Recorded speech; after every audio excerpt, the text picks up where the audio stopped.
gonna backtrack. And you should've kept my name out your mouth. Ask me though how it all turned out. When you try to use my name for clout, keep on going, give me something you can talk about.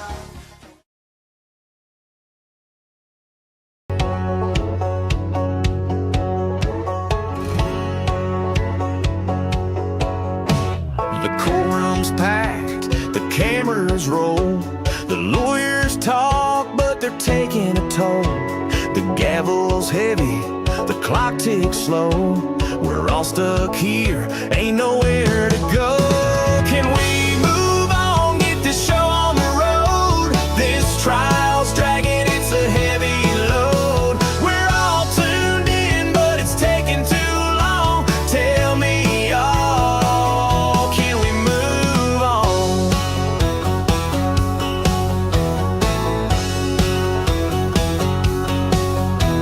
The YouTubers live, trying to make it fun, with a smile so wide, but we're all done. Walk away from me. The drama's thick, the tension's strong, but Look. come on now, can we move along? Can we move on, get this show on the road? This trial's dragging, it's a heavy load. We're all tuned in, but it's taking too long. Tell me, y'all, can we move on?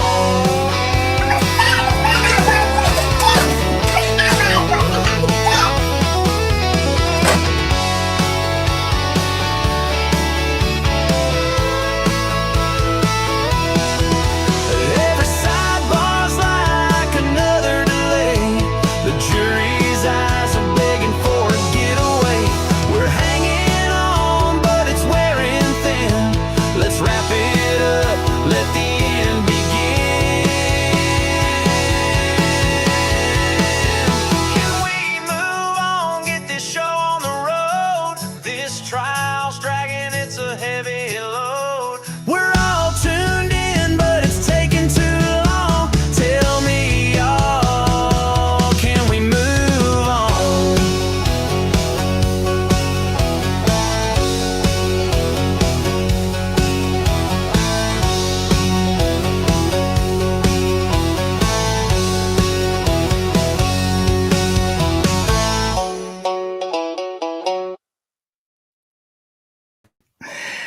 Woo! Can we move on, girl? Anyway. All right. What do we have going on today? Can you hear me? Can you hear me now? I think maybe, don't get too excited, but I think I might have got the internet issue sorted out. At least temporarily. Like I said, don't hold me to it. Okay. All right. What is going on? What is happening? Why can this hold on? It's like they move it every day just to mess with me. Okay. Yeah, that's the Can We Move On song. It's AI. Yep, it's AI. Hey y'all. Hey. Okay, so it is Thursday, June 5th. Thursday, June 5th, 11:04 a.m. Court is getting started later than usual today. I'm not exactly sure why, but it did. Jonathan Oddie had court this morning. Hold on. Jonathan Oddie had court this morning, but I think nothing happened. I am still waiting for updates. I ended up getting carried away doing some recording for BJ Investigates, my other channel. Took longer than I thought, so I didn't get to make it to the hearing. But from what I heard, it was actually not eventful. Thank you, Brittany. I need to cut my hair or something, y'all. I mean, I'm trying to not cut it. I'm trying to not highlight it or nothing, but like, I don't really know what to do with it anymore. It's like very long. But thank you. So, what are we doing here? All right. So there's Inner City Press. We got, do I have the right microphone plugged in? Yeah. Okay. I had to move my set around a little bit this morning, so just making sure I'm all set to go. Okay, so Inner City Press, he started tweeting. I don't know why we're a little bit late today, but we are. They're finishing up, or supposedly supposed to be finishing up, the cross-examination of Bana. This is Brianna Bangolan. I don't exactly know how to say her name, but She was one of Cassie's friends. I think she also might have worked a little bit on some projects like for Diddy clothing line or something, but I think predominantly the way that she's being characterized and framed is as Cassie's friend and someone who would do, substances with Cassie, etc. So she's still in the cross-examination. Nicole Westmoreland yesterday was really tearing her up or trying to. Nicole Westmoreland, very, very effective attorney, very good at her job. Effective, but it's hard whenever somebody like that is on the other side of, where you feel like they're beating up on somebody unfairly or something. And that's kind of how I started to feel. But you know what? This is the name of the game, and this is how they do in court. So I'm just, a spectator and commentator, as it were. All right. So it is June 5th. Yep. This is Thursday. I think it's week 4 of testimony, week 5 of the official trial, if you count the first week, which was jury selection.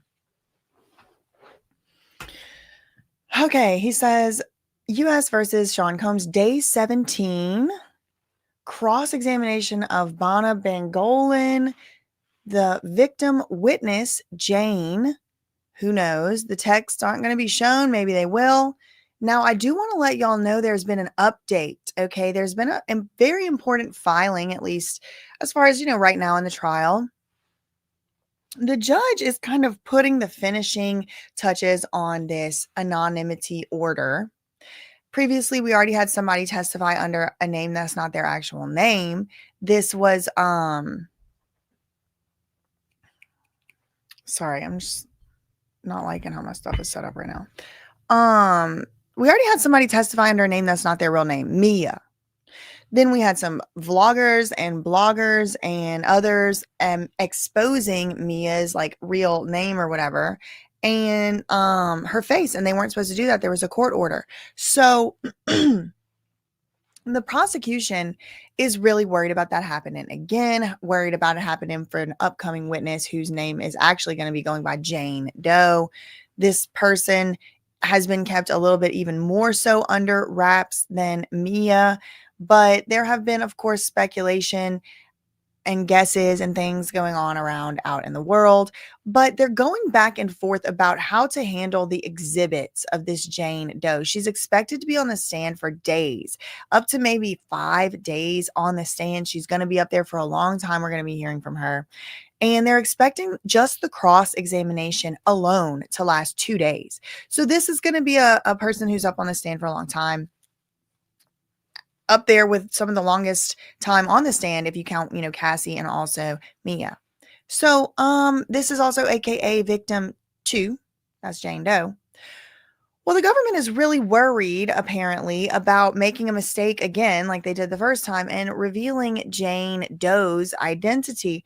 And so they're trying to take some extra precautions.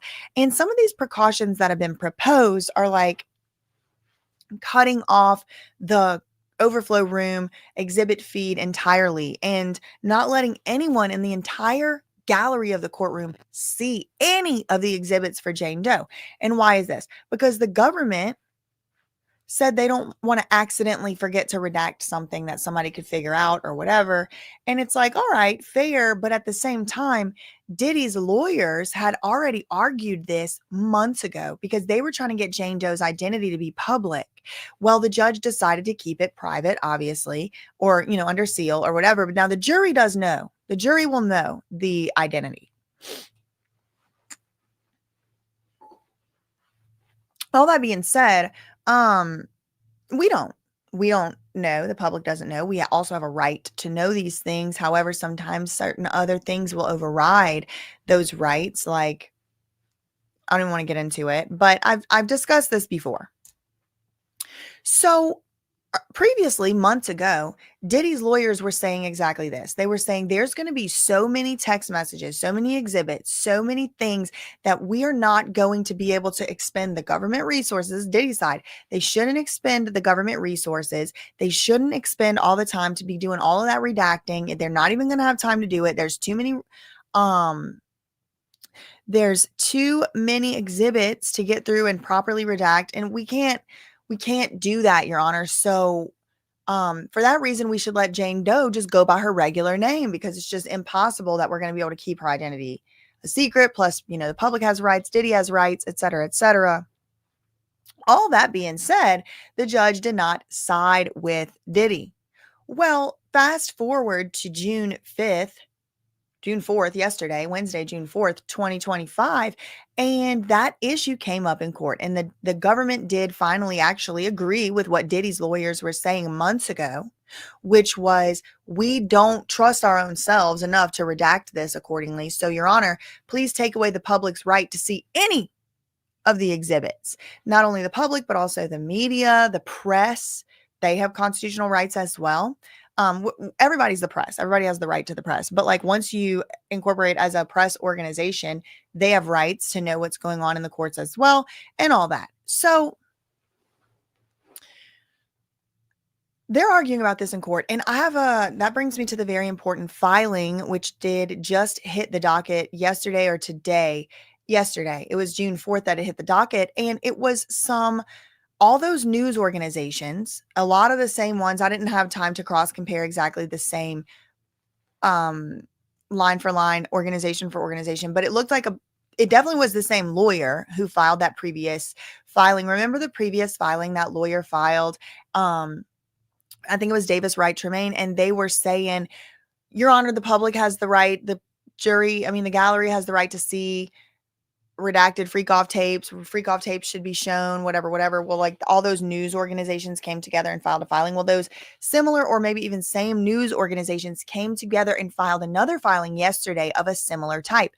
But this time, instead of freak off tapes, they are arguing, all these news organizations, seemingly represented by one lawyer,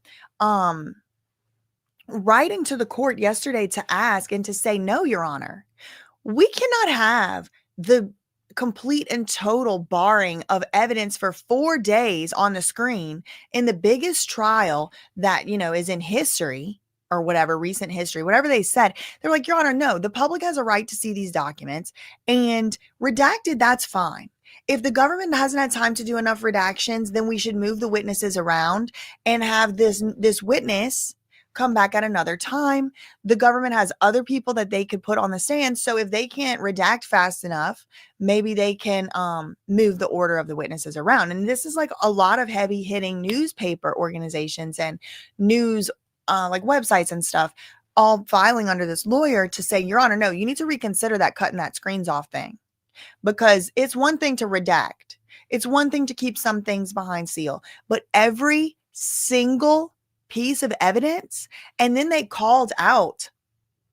lawyer called out all the lawyers on this case by saying, and their promise to get stuff uploaded on the docket as soon as possible is hollow. It rings hollow, because we're already almost a week behind them uploading their weekly documents, Your Honor. They're supposed to upload them every week, and they're almost a week behind. We're like almost 2 weeks out from the most recent thing they're supposed to be updating every week. They're not even doing that. So if they're like, oh, we're going to put it up redacted quickly, that's never going to freaking happen. And this isn't fair. And then, you know what? Unfortunately, I have to agree. I wasn't in full support when they were trying to argue to see freak off tapes. However, I do think this is overly broad, keeping too much information from the public. I'm not saying we should know who even Jane Doe's identity is. I'm not saying we should have access to her information. But why has the government not had time to put an intern on this, redacting some stuff? I don't like it. We do have rights. Okay. So that's what this right here is about. Texts not to be shown or whatever. I don't really know. Okay, a few minutes ago, Inner City Press tweets, before the jury comes in, the judge says, I understand the press is doing their best with the orders. What about Jane's texts? The assistant U.S. attorney says to the judge, I feel a need to personally read them before releasing them to the press. How about Saturday for Friday's exhibits? And the judge is like, don't overexert yourself. The reporters are not officers of the court, and they won't know what has to not be reported. That is why I want to, okay. Hold on.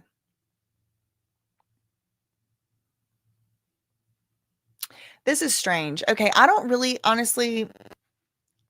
I hope Maureen Comey wins this case, but I got to be honest with y'all.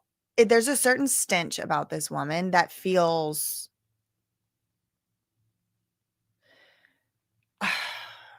off. I gotta say, I don't fully trust that she's like fully just only guided by what's right. I'll say that.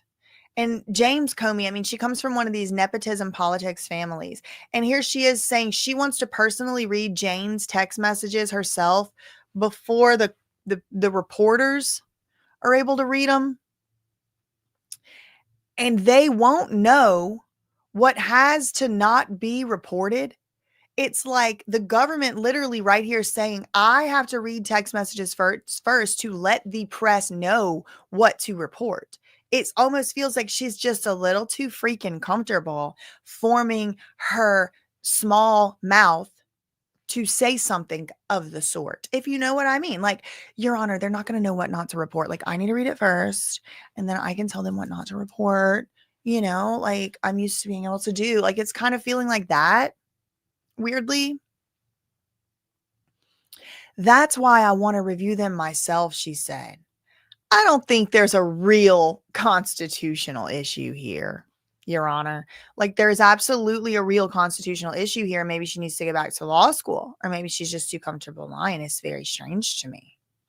The judge says the type of information that Miss Comey wants to redact.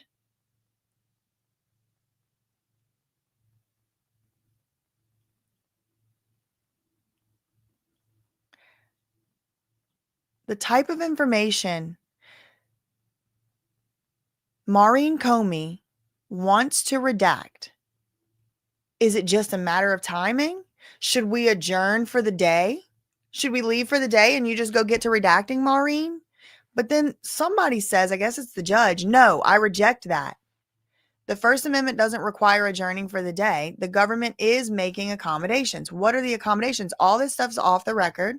It's all in these super secret filings. Stuff is not public. It's all just behind closed doors.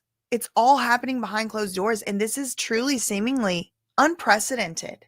Inner City Press covers this type of trials for his job. It's what he does all day. He's been doing it since I think 2008.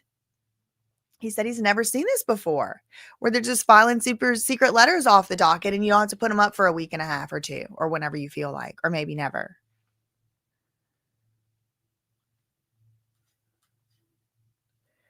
The assistant U.S. attorney said, we want a screenshot of Cassie's communications to Ms. Karam. Okay, so they want a screenshot of Cassie talking to Christina Karam about Bana being dangled off the balcony. The judge says, how does the balcony incident connect to the indictment? The assistant U.S. attorney said it shows Diddy's violence and that Cassie is aware of Diddy's violence, which shows coercion. So I guess they're trying to keep out Bana's testimony about the all together, maybe? Alexandra Shapiro says this text message that shows Christina Karam and Cassie talking about the Bana balcony incident. Diddy's lawyer, Alexandra Shapiro, says this should not be permitted. It is a backward-looking statement. But then the government comes back and says, no, not really. The screenshot was captured in September 2016. This is the same month that it allegedly happened. Shortly after the incident, it's not backward-looking statement. It was a contemporaneous statement. But then here comes Diddy's lawyer again saying, yeah, but the text message doesn't say how Cassie heard about the balcony incident. She could have heard about it from a rumor from someone else, and that makes it hearsay, Shapiro says. And so since we can't authenticate it, it needs to go away. It should not be admitted. Okay, so let's get to some of our other sources. Let me pull up CNN.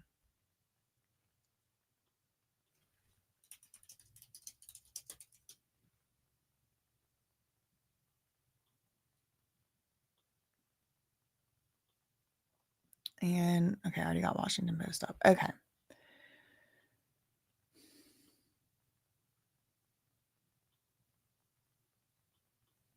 Okay.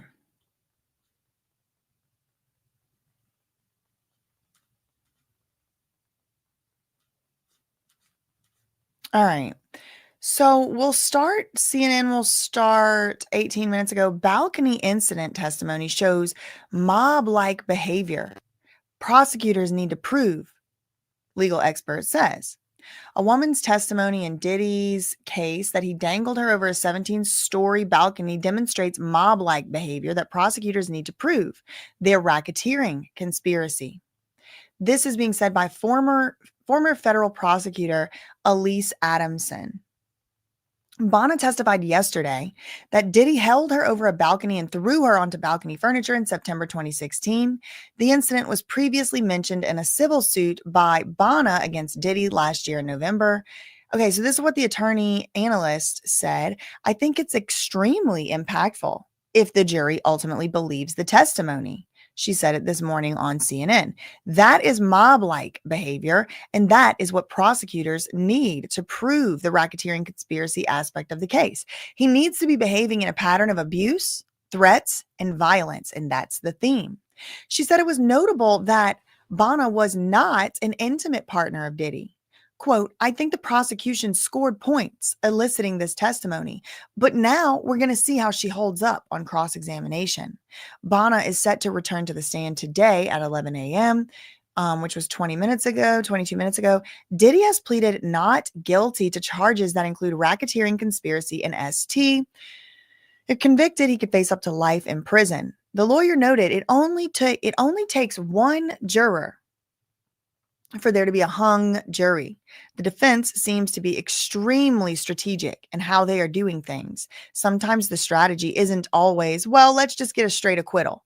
Sometimes they need to be more surgical, more strategic, and focus on jurors who are feeling their narrative. Okay, so some jurors are definitely pro-Diddy, it seems.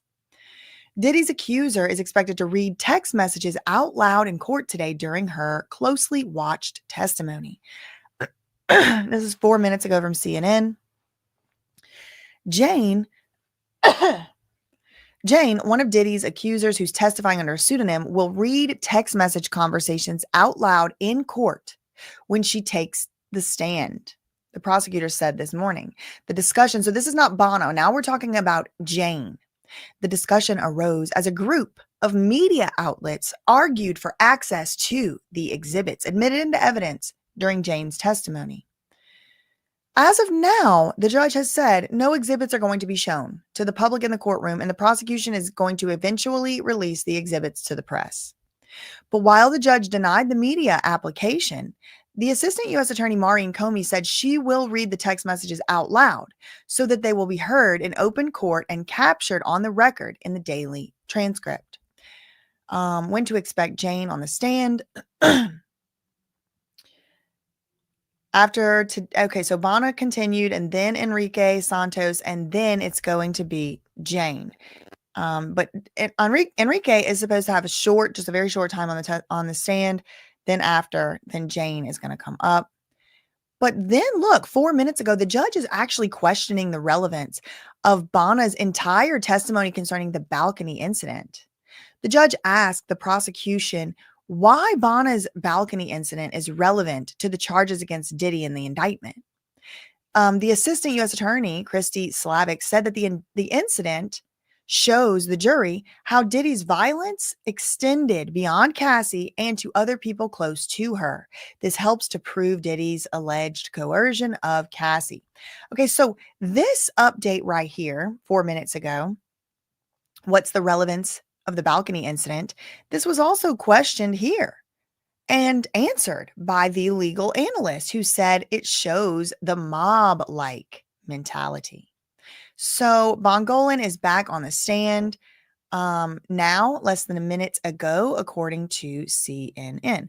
Let's check in with NBC just to get up to date.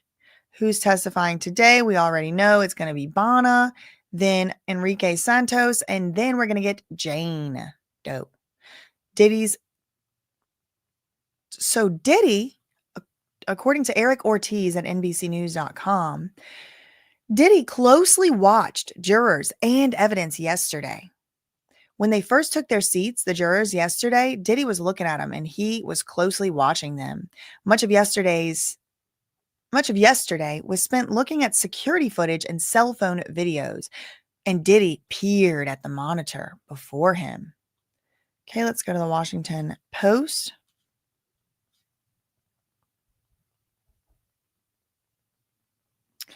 "22 minutes ago, Wesley Parnell, Washington Post. Attorneys are congregating in the courtroom and the judge is getting ready to begin.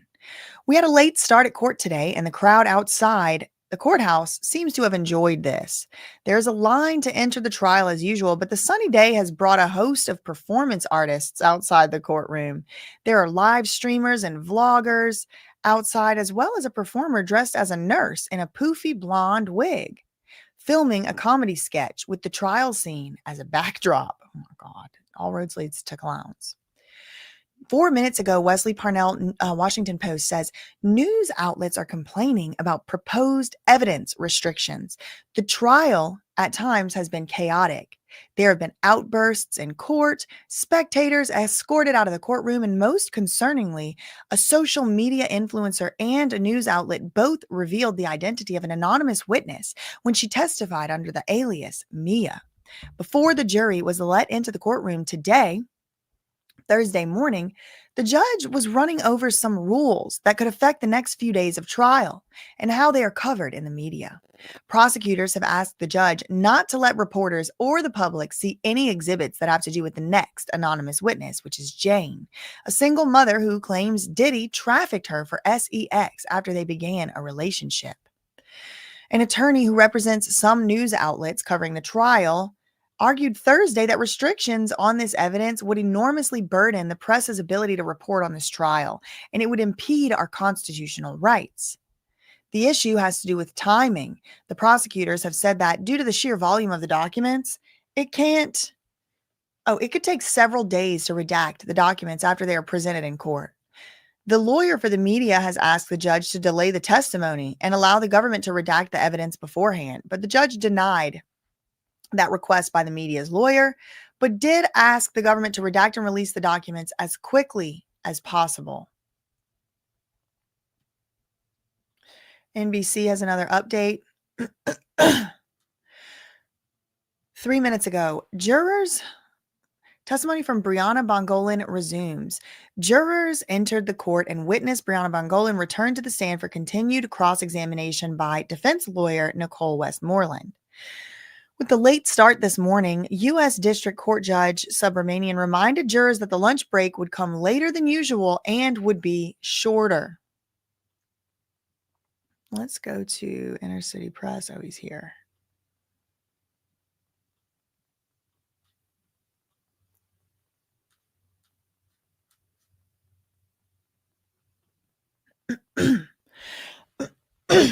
Okay.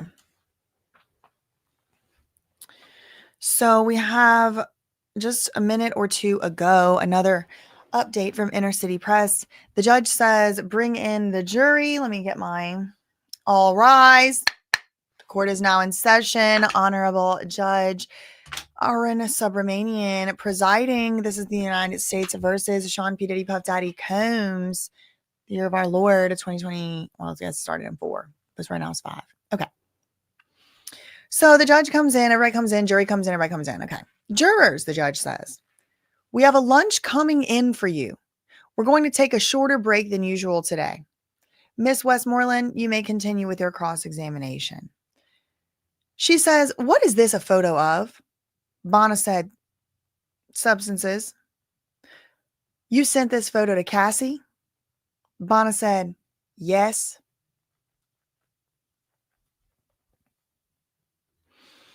Okay, now Defense Exhibit 1287. What is this? Bana said, some type of substances. Nicole Westmoreland says, how many types? Bana said, the only answer that could possibly be true. I don't know. I can't tell. You were still doing substances with Cassie on May 31st, 2016, right? Yes, Bana said.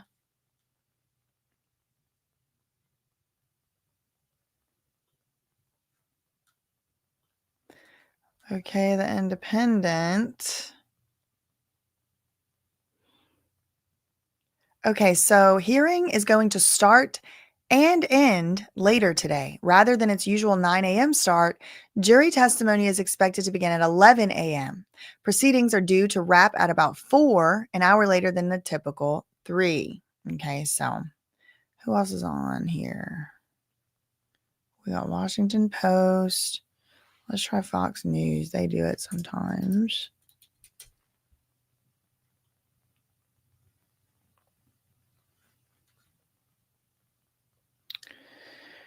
Ten minutes ago, Fox News. Diddy returns to court for cross-examination of witness claiming he dangled her off a balcony. Diddy was in court today. Continued cross-examination of Bana. He sat at the defense table wearing a light-colored sweater before the testimony began. His lawyers and the prosecution and the judge all spoke about pending issues regarding witnesses and exhibits. The judge reminded the courtroom, so everyone in the courtroom, the judge reminded, also he reminded the press of the pseudonym rule for the upcoming witness, Jane. The judge emphasized nobody is allowed to document Jane in any way, shape, or form in notes or sketches. Bana, a friend of Diddy's ex-girlfriend, took the stand yesterday afternoon as she told the jury about her friendship with Cassie and the alleged violence she often says that she witnessed from Diddy. Diddy allegedly once dangled her off the 17-story balcony of Cassie's apartment. She also claimed Diddy allegedly threw a knife at Cassie after showing up to the singer-songwriter's apartment in another violent outburst. Her friendship with Cassie was also scrutinized, including her substance use. Bana claimed she procured hundreds of substances for Cassie throughout their relationship. She testified that she got sober in 2018 after she did a K with Diddy and Cassie for 8 hours straight. As Diddy's defense began her cross-examination, the lawyer focused on inconsistencies between Bana's statements to the government and her civil lawsuit that she filed against Diddy in 2024. Bana couldn't seem to remember multiple details of the alleged balcony incident, including what substances she was on, if any, at the time.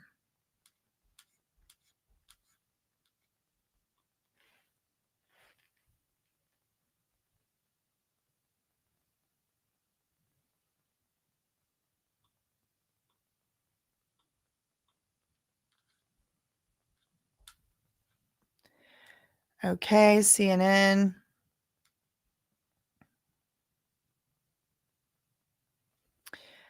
I guess the judge is letting the balcony incident stuff in. I don't know. We can take a look at the docket, but y'all, they're doing everything so super secret off the docket. So, I mean, it's probably not on there. We have no idea what they're arguing about at any given time. Like, this is how it is. Like, you give them an inch, they take freaking 3.5 miles because it started out like, oh, it's this one super secret thing. We have to do it off the record. And the judge lets it happen once. And then it's like, now that's just their regular mode of communication. We have no idea what they're doing at any given moment. Oh, we have to piece it together like we fortune tellers or something. Okay, so 8 minutes ago, Bana was back on the stand, longtime friend of Cassie. Jury was entering, so now they're underway. Questioning has continued the cross-examination. The late start this morning, the judge reminded everybody the lunch break was going to come later than usual and be shorter. Okay, we just got 3 updates. We got 3 updates from Washington Post. Wesley Parnell 5 minutes ago said, it's hard to overstate how big the stakes are for anonymous victims at abuse trials. The law allows some witnesses to protect their identity, but doing so makes the trial of this size and interest that much more complex. There are implications for the press. There are implications for a member of the public's constitutional rights to enter a courtroom. And there's implications for alleged victims of heinous crimes. Any failure to protect a witness, as happened with Mia earlier in the trial, could make others afraid to testify. This is interesting. 1 minute ago, Wesley Parnell at Washington Post says, tensions have been simmering ahead of the expected testimony from the anonymous witness, Jane, a former girlfriend of Diddy who claims Diddy abused her. The judge has warned those in the courtroom, quote, that they are not to document the next victim in any notes or images. Just now, Washington Post, Wesley Parnell, Bana, who claimed Diddy dangled her off a ledge, is now on the stand to continue her cross-examination from yesterday. The defense has leaned into inconsistencies between her various interviews and statements with prosecutors, court documents, and a lawsuit she filed against Diddy last year. So they're comparing all these things, her previous statements to prosecutors, which I think is kind of unfair because it's not her writing it. It's the prosecution, and they're just writing handwritten notes best they can.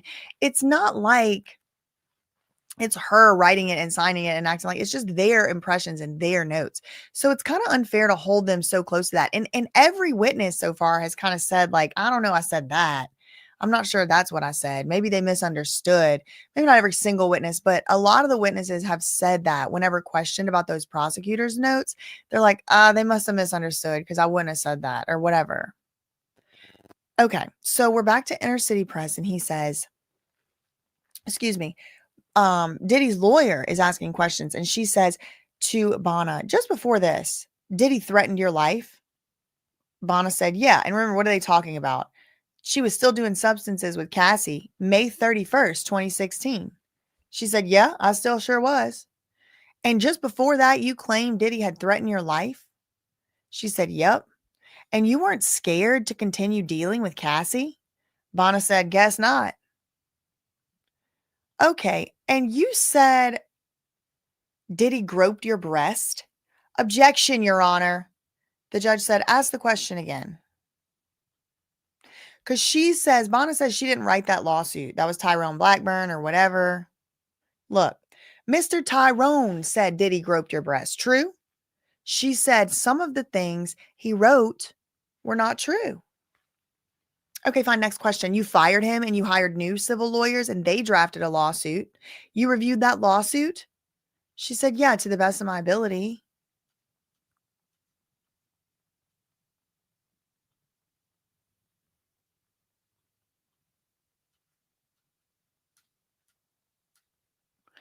Refreshing through our other sources.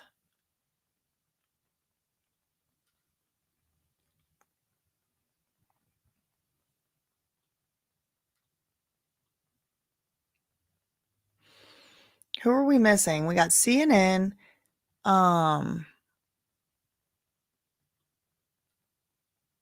We got CNN, NBC, Washington Post. Oh, New York Post is one of them. Yes, Lady. He is Lil Rod's lawyer. That's Lil Rod's lawyer, yes, Tyrone Blackburn.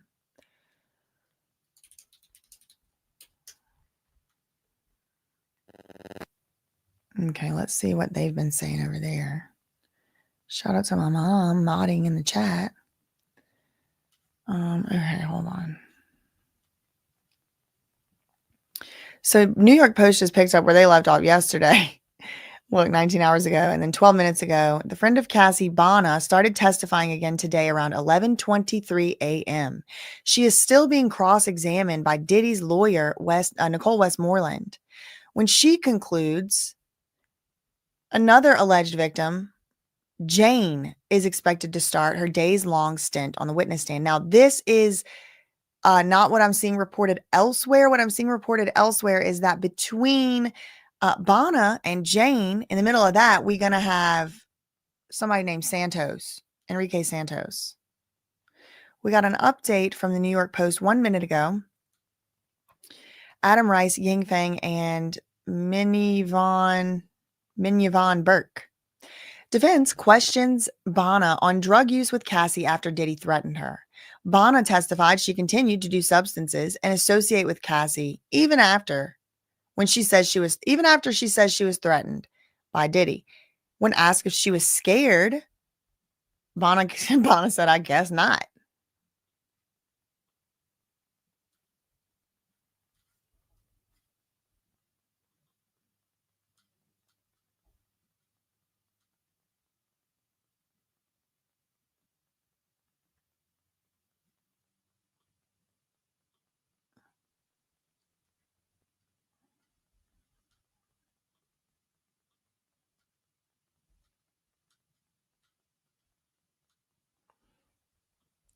And it's like Diddy had to admit to the like, you know how everybody's like, or not everybody, but you know how a lot of people were like, I just see DV. I only see domestic violence. Y'all even saw AstroTurf tarot reader. They got them out there now.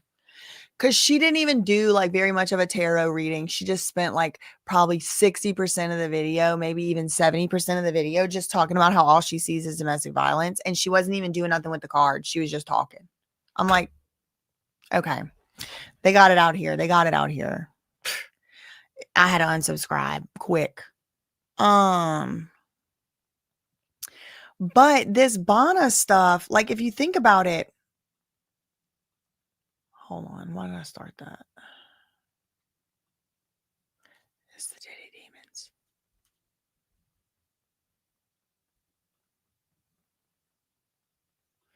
I don't remember why I started that. I'm sure it'll come back to me if it's important. Okay, Inner City Press, we're on the most recent thing. I don't know what Diddy's time of birth is. I'm sure it's probably like if you could Google it or something. Thank you, Maria, for the $4.99 super chat. Could the Audi trial today be the reason they started late? I don't know. I mean, I did think about it, but I don't really have any like real reason to think that. So I don't know. Thank you for the $4.99 super chat. Thank you to Chana for the $5. I'm so happy you brought the Comey thing up. I've been thinking same considering who her dad is. I mean, we're not the only ones too. A lot of people have been thinking this. Thank you for the $5. Shout out to Allison, to you for becoming a new member. Thank you, Mary Quinlan, for the $4.99 super sticker. Oh, Vic's got an opinion. Okay, cool. Thank you. Vic's got an opinion, said Adi's lawyer said we've checked a big box this past week. We finally got the full transcript of Mr. Adi's interview. Oh my God, somebody FOIA request it right now. Somebody get me that transcript. Okay. Thank you, Vix, for the $5 super chat. Because you know what? If true, if this is what I think it means, like his interview, his actual interrogation thing, I have wanted to see this for a long time because you know what? That interview that's out, that's being called the full interrogation or the full Jonathan Oddie interview, it just cannot be because there are massive jump cuts in that interview. And I've always wondered what was cut out. The one where he says that Diddy and Cassie had him as a sex slave and all this other stuff. He mentioned a drug called G that they were importing and exporting in the Ciroc bottles. He mentioned all kind of stuff. So we're hearing Vic's, I guess, went to court. Adi's lawyer said we've checked a big box this past week. We finally got the full transcript of Mr. Adi's interview. Wow. Thank you for the $5 super chat. Thanks so much to Easying Off. Does anyone else feel like the CFO should have faced some more questions? Did anyone confirm if the vortex was a shower after all? I think everybody's just taking guesses on what the vortex is. I'm sure that this guy could have been asked more questions, but I think they only wanted to bring him in to like verify specific things. But I definitely do feel like as somebody that was CFO for 19 years or 10 years or whatever, he sure did get off kind of like easy. I did feel that. Thank you for the $10 super chat. Thank you to Shauna for the $5 super chat. The whole trial is giving me epi vibes. Why are so many documents being withheld from the public? Period. That's what I want to know. And also, what about all those tapes they took from his house? Didn't they take all those surveillance videos, surveillance tapes and all that? Like I remember hearing about that and now it's just nobody's talking about it. We're just not going to talk about it at the trial at all. When is that going to come up? I'm wondering. Thank you for the $5. Thank you, Itty Bitty, for the $2 super chat. I sent a donation to your GoFundMe legal fund. Thanks so much. Thanks so much. Thank you. Thank you. Thank you. Thank you. I really appreciate that. Every little bit helps, y'all. The legal fund is always linked below. Thank you so much, Kara, for the $49.99 super sticker to Kara Martinez. Thanks so much to Stacy for the $4.99 super chat. Isn't it unethical, Westmoreland, to do cross-examination on victims, considering she herself filed a lawsuit against two rappers that she claimed? I mean, Stacy, I think it's like allowed, but I do see your point and where you're coming from and asking like, how could she possibly do this from her own, standpoint? But at the same time, I mean, she might think Diddy's innocent or something.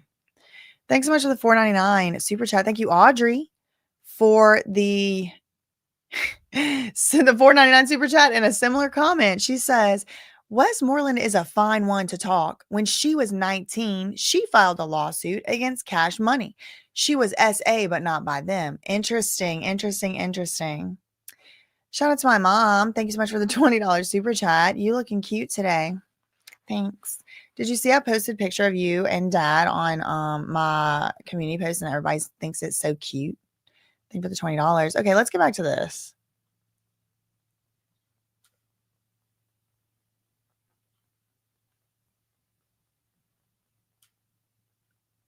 Okay.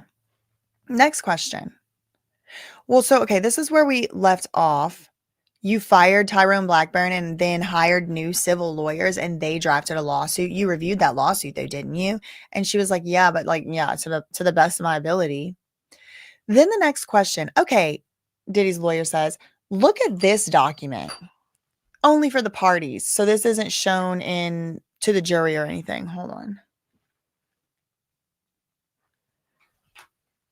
Ma'am, isn't it true that your lawyer, Mr. Tyrone, alleged for the first time as assault, although you knew it was untrue and you began repeating it?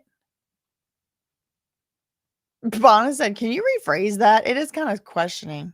Look at this document only for the parties. It's kind of confusing. Ma'am, isn't it true that your lawyer, Mr. Tyrone, alleged for the first time sexual assault, and although you knew it was untrue, you began repeating it? Like, what? What are you talking about? No, that's not true. What are you talking about? That has like 5 different loaded things inside of it.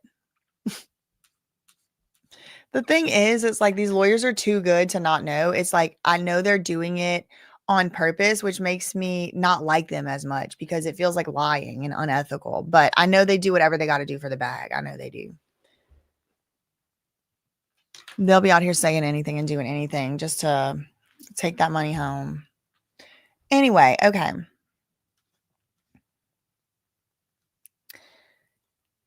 Can you rephrase that? And she does. She says, Mr. Tyrone alleged that Diddy sexually assaulted you, right? Bana said, I can't speak for him. Okay, fine. You speak for you. You kept repeating the lie about grabbing your breast. Can you restate the question? Okay. You continued accusing Diddy of sexually assaulting you even though you knew it was not true. Bana said, it's really hard for me to commit to that whole sentence. You knew sexual assault was the only way you could sue? She said, I don't recall. So even though she doesn't recall and she's not answering the questions, I do see what Nicole Westmoreland is trying to do. She's trying to break down doubt and she's not even getting answers and she still is kind of presenting that doubt, right? Like, did you continue accusing Diddy of assault even though you knew it was a lie? I can't commit to that whole sentence. Okay, did you know that sexual assault was the only way that you were going to be able to sue? She said, oh, I don't remember. You say you were screaming. Are you aware of anyone else calling the police? She said, I don't know, but I don't think so. And you didn't go to an urgent care? She said, no, but she did say she went to the chiropractor. You didn't tell the chiropractor what happened? She said, no.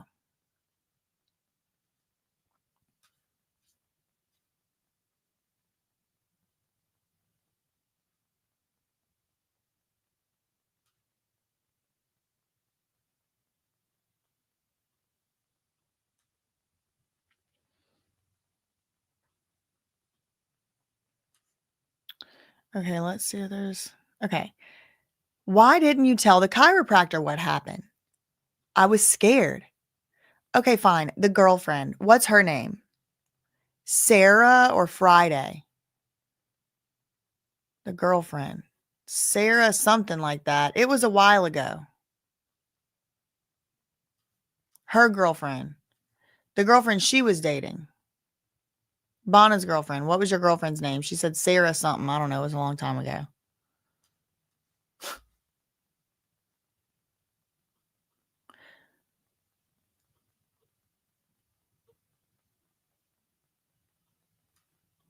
All right, we got an update at CNN, 2 updates from CNN. Bana is shown text messages with substance photos that she sent to Cassie after the alleged threat from Diddy. Nicole Westmoreland showed Bana texts with photos of substances that Bana sent to Cassie in the month after she alleges Diddy threatened her at a photo shoot. So she alleges Diddy threatened her at a photo shoot in April 2016. And then May, she's still sending pictures of substances to Cassie. Bana testified that the images she sent to Cassie appear to be substances, but she said she wasn't sure what type.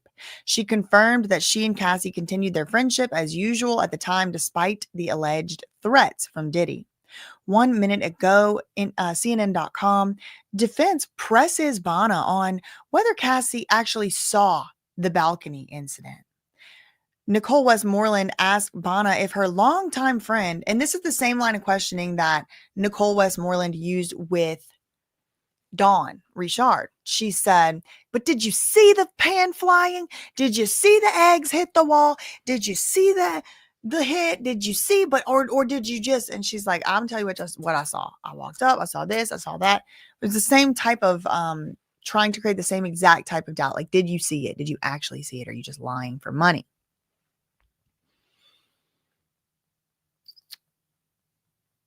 Defense attorney Nicole Westmoreland asked Bana if her longtime friend Cassie actually witnessed the moment Diddy allegedly dangled her over a balcony, which has been central to Bana's testimony in Diddy's federal criminal trial. Bana said she heard Cassie's voice during the incident, but she said she couldn't speak for her. She suggested that Bana had told prosecutors several times that Cassie saw the incident. She said, I spoke to them, but again, I don't recall if I actually saw Cassie saw it with her eyes or Cassie knew my girlfriend. I don't know. I don't remember exactly what I told them.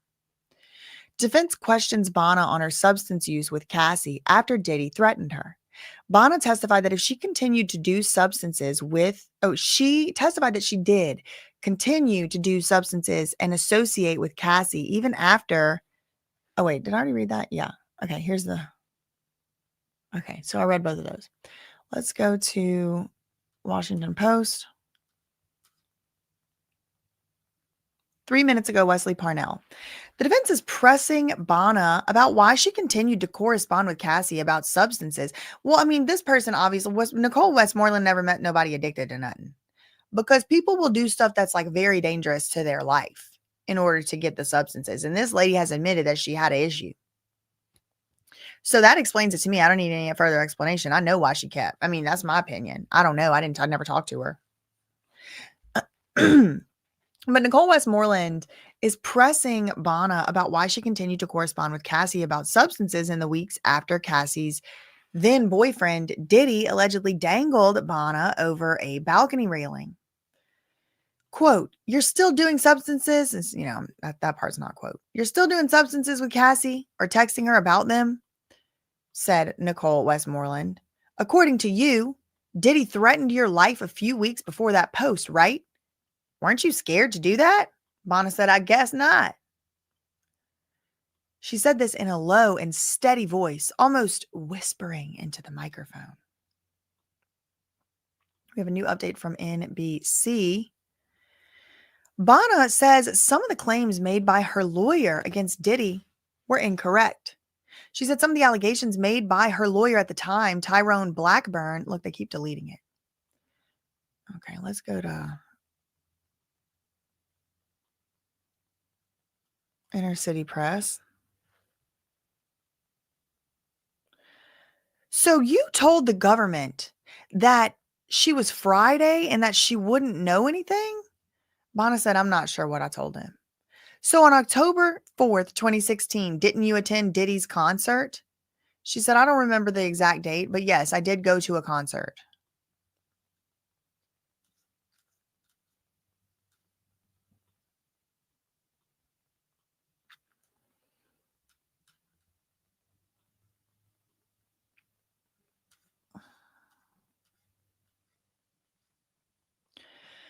The Independent 6 minutes ago, theindependent.com. Defense shows jury pictures of substances that Bana sent to Cassie. Nicole Westmoreland showed the court text messages and pictures that Bana sent to Cassie in the spring of 2016. Bana said the pictures show substances, but she doesn't recall what kind. The texts came after Diddy allegedly threatened Bana at an April 2016 photo shoot when he said, "I'm the devil and I could unalive you." And Mim said there was like a chill through the courtroom whenever she testified that yesterday. Like, ooh. 3 minutes ago, Fox News, Diddy's defense points out Cassie's friend continued to hang out after the alleged threats from the rapper. Diddy's defense showed the jury a text from Bana to Cassie from April 2016. In the text, there was a photo shown that appeared to be substances. Bana confirmed this text was shortly after the rapper allegedly threatened Bana at a photo shoot that same month. She agreed with Diddy's defense that she was still dealing with Cassie, despite the alleged threat. More texts between Cassie and Bana from May 31st, 2016 were shown. There was another photo showing a few substances. Bana testified she couldn't tell what the substances were. The text was sent from Bana to Cassie. Bana confirmed she was still texting Cassie about substances in May 2016, just a few weeks after Diddy allegedly threatened her life. So you weren't too scared to do that, Diddy's lawyer commented. Bana said, "Guess not."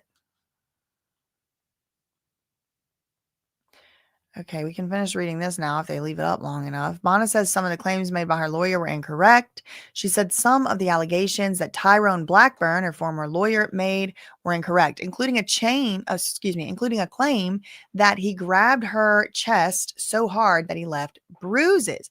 Bana said she did not remember all the claims made by Blackburn, but she told Nicole Westmoreland that some of them were incorrect.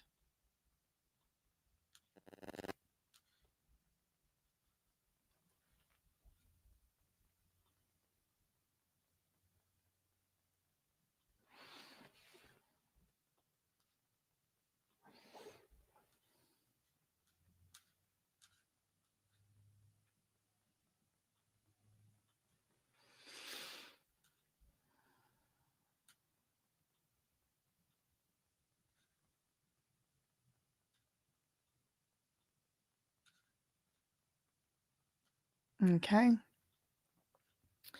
Looks like we're caught up. Can we move on? Did y'all like my Can We Move On song? Should that be the sidebar song now? I know that's so many of y'all are country music fans. Shout out to Point and Shoot. He's been making country songs and he said he's not doing any more country song covers. And I'm like, please, can we do one more country song diss track? I want to do a country song with a rap in it, diss track of No Jumper and the cast and crew. Thanks so much to Sherry for the $39.99.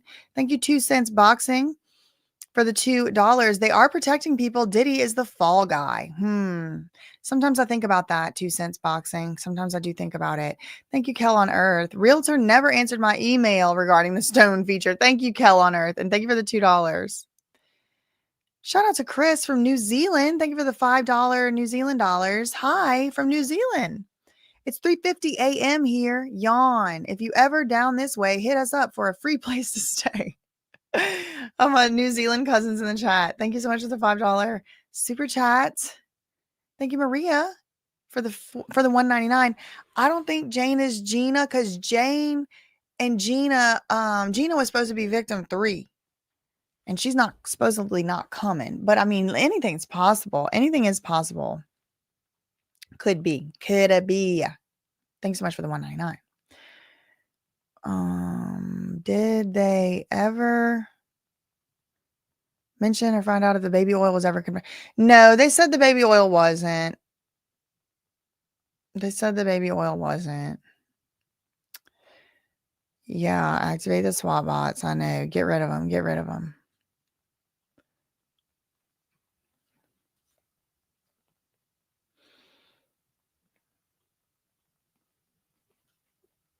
Okay, I guess they must be doing a sidebar or something.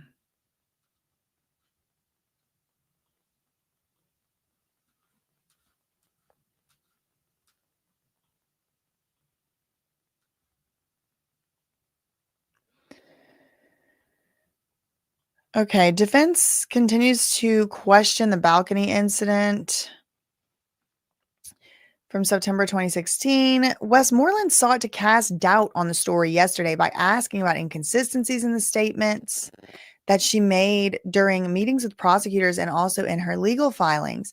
Westmoreland is continuing that strategy today, suggesting Bana has given inconsistent answers about whether Cassie witnessed the incident. We have a new update from NBC.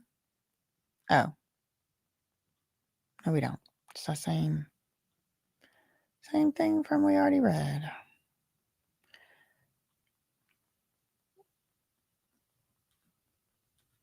Nothing new there.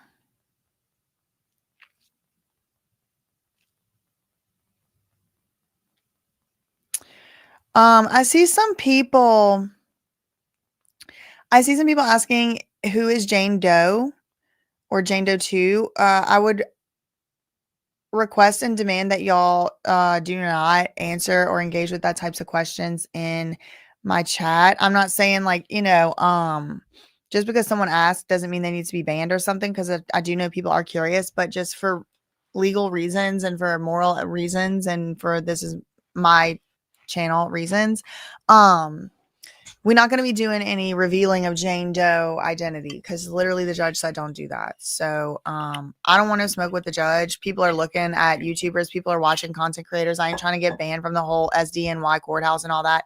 So we're not going to be doing the who is Jane Doe to.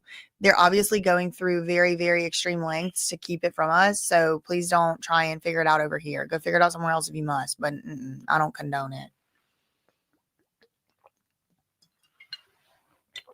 Not sponsored.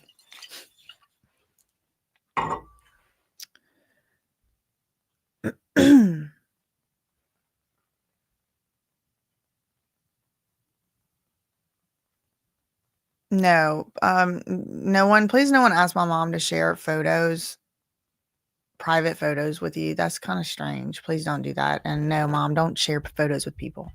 The hell. Okay. If I want to share photos of things, I'll share it myself. It's very strange. Please don't ask my family members to share photos with y'all. It's very strange. Okay. 2 new updates. One new update from NBC. Bana question about lawsuit claiming sexual assault. Bana was asked about a lawsuit her attorneys filed claiming she was sexually assaulted by Diddy. She said she was aware of the claim. When she asked if she thought the only way to file a lawsuit was to say Diddy had sexually assaulted her, she said, I don't recall.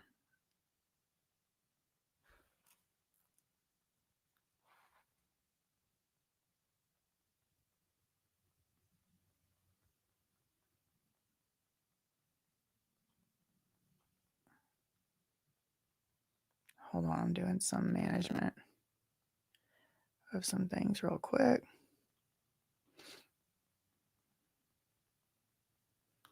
Okay. Yeah,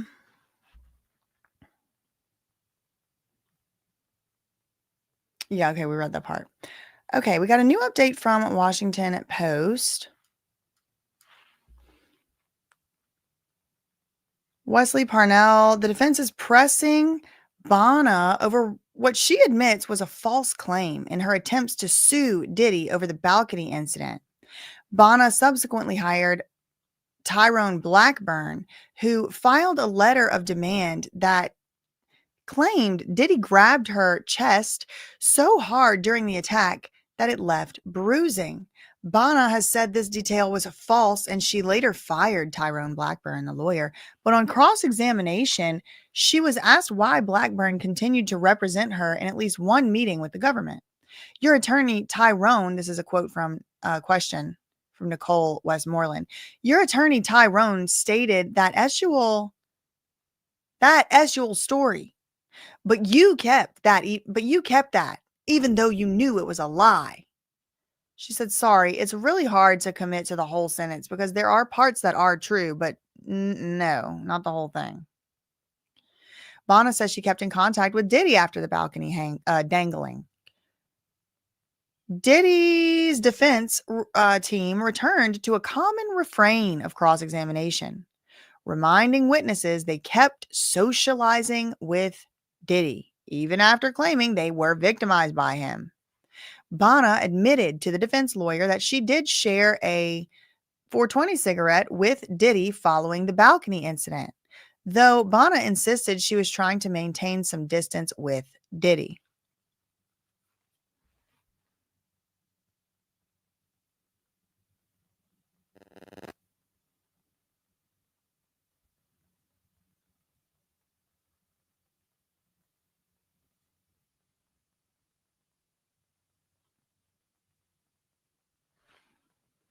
Hold on, I gotta do something.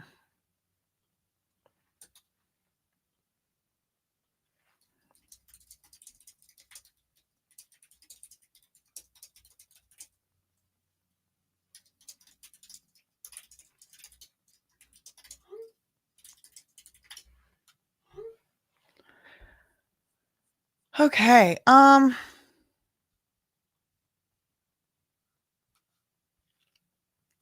we have a new update from CNN. It's a kind of a different headline entirely, right? Like this one is like, oh, they took it away. Oh, here it is. Look, says she kept NBC is like, Bana says she kept in contact with Diddy after alleged balcony dangling. But then this one says Bana says she kept her distance from Diddy after alleged incident. So it's like even the headlines are reporting like seemingly different things. But if you read through, it probably can be reconciled. Let's see. Bana testified that she continued to see Diddy occasionally after the balcony incident in late September. Defense attorney Nicole Westmoreland asked if Bana was afraid to be around Combs. She said, quote, "I kept my distance." Confirmed that she went to one of Diddy's concerts on October 4th, 2016. "I don't think I was around him most of the time of the concert." She also confirmed that she went to a club that Diddy rented out the following day on October 5th. And when Diddy's lawyer asked if she wore her neck brace to the private party, she said, "I probably should have, but I didn't." Uh-oh. That's not good. That's actually a good one. Diddy scored a point right there. Like she's like, "Oh, you were in a neck brace, but you didn't wear it to the private party? Oh, that's interesting. Oh, okay, cool."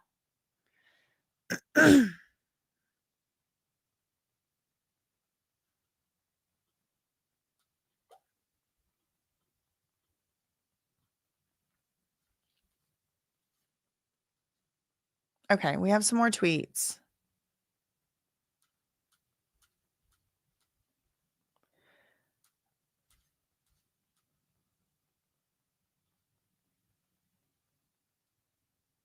Did you go to a party? Did you go to Mr. Combs' concert October 4th, 2016? I don't remember the date, but yes, I went. The judge said, Miss Westmoreland, just ask the question. Okay, may we read the texts? The judge said, go ahead. Okay, you read Bana and I'll read Cass. Bana said, "I don't know what I wrote." Then Cassie's part said, "Coolio, what time?" Bana said, "Love ya. Thank you for yesterday." So you're asking, this is the question.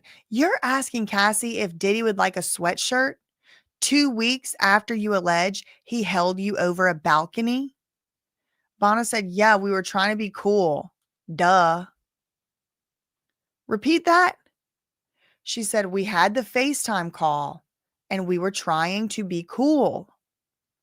Like we're trying to act cool because if we didn't act cool, then who knows what Diddy's going to do? We had to act like everything was okay. Westmoreland said, "Isn't it true that you continued to see Diddy and Cassie because Diddy did not cause you those injuries?" Bana said, "Part of that statement is true, and part of that statement I don't agree with." "Do you see your phone number here?" She said, "Yeah." Because Nicole Westmoreland is like, "Isn't it true you weren't scared of him because he didn't actually do it and you're lying?" She's like, that what? That's like a very complex statement, Nicole. Okay. This text message is from October 15th, 2016. This is from Diddy to you. Yes. And Diddy wrote, "If you're going to do K with her, At least have he back? I guess her back. Do you remember receiving this text message? Yes.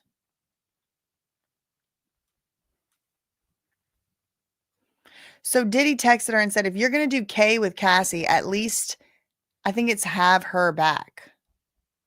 Like, don't like leave her out and about in the world or abandon her. I don't know. I don't know. What does that mean? Like, at least have her back.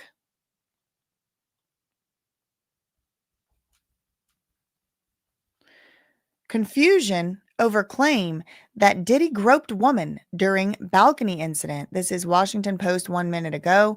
When Bana told the jury that an enraged Diddy held her over a 17th floor balcony railing in 2016, and she did not mention a prominent detail that appeared in a lawsuit she filed over the same incident, which also in which case she accused Diddy of sexual battery.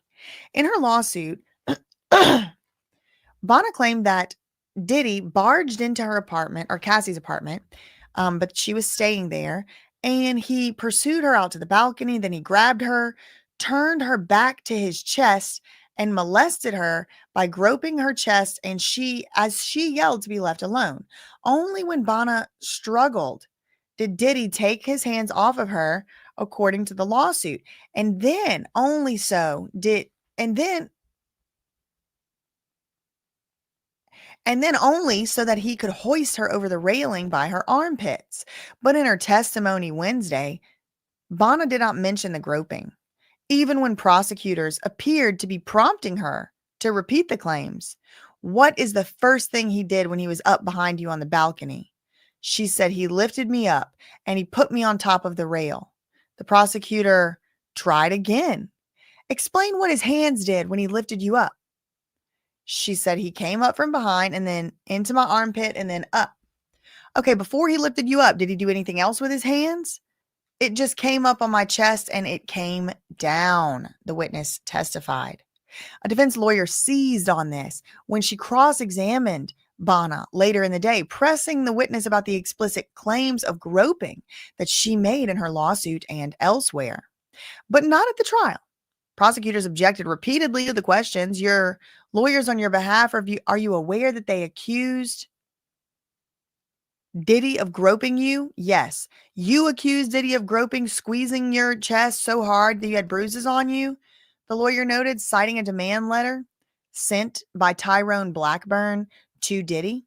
Why didn't she mention that detail in subsequent accounts? Bana said she didn't know, and the cross-examination eventually moved on, though the matter has come up again this morning.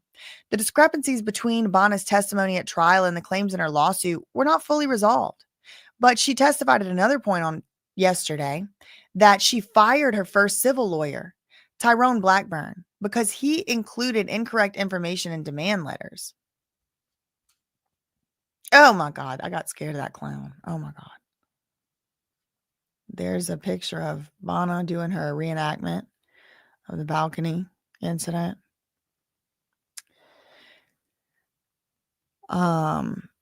Diddy's son, Justin, walked into the Patrick Moynihan Federal Courthouse late Thursday morning.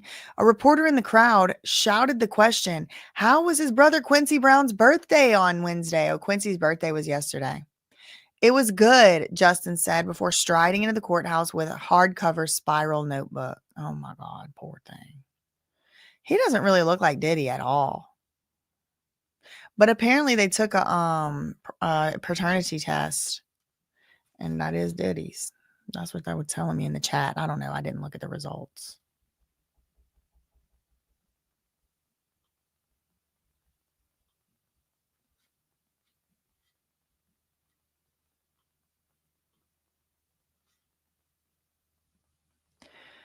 Okay, Bana returned 1 minute ago. NBC News. Bana returned to the scene of the dangling incident. Bana testified she returned to Cassie's apartment within 2 weeks of Diddy allegedly dangling her over a balcony. So within 2 weeks of this balcony incident, she allegedly returned back to the scene. Cassie invited Bana back to her place for an overnight stay of drinking, smoking, and cooking. A text message chain showed. Bana admitted she said yes and returned to the scene of Diddy's assault on her. The defense cross-examination seems to either dispute or minimize the dangling incident by showing that Bana did not appear worried about returning to that locale.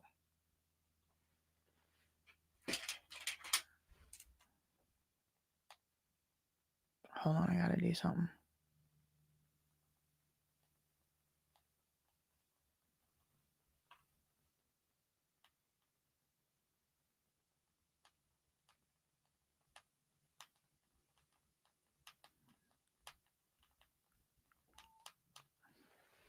Hold on 1 second. I have to send a text.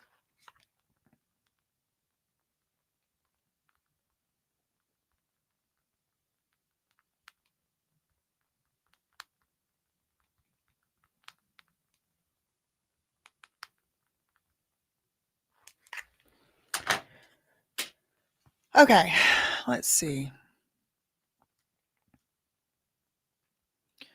Nothing new on Inner City Press since the last tweet.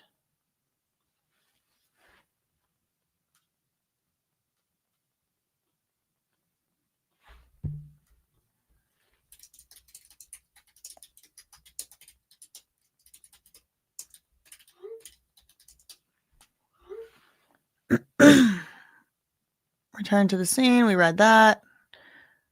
A clown showed up to court. We read that. Let's see what the Independent's doing. Bana said her attorney gave false information. Said he made false claims about her experiences with Diddy. Tyrone Blackburn made multiple incorrect claims, she testified, including that Diddy once grabbed her so hard he left a bruise.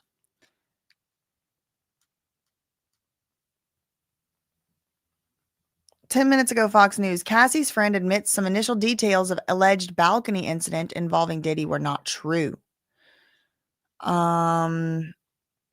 She testified yesterday. Diddy showed up to the house screaming, "You know what you did," while holding her over the balcony ledge.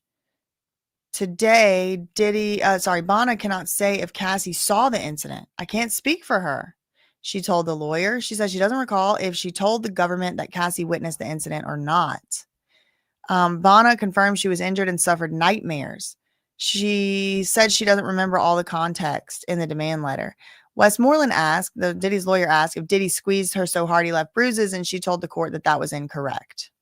Okay.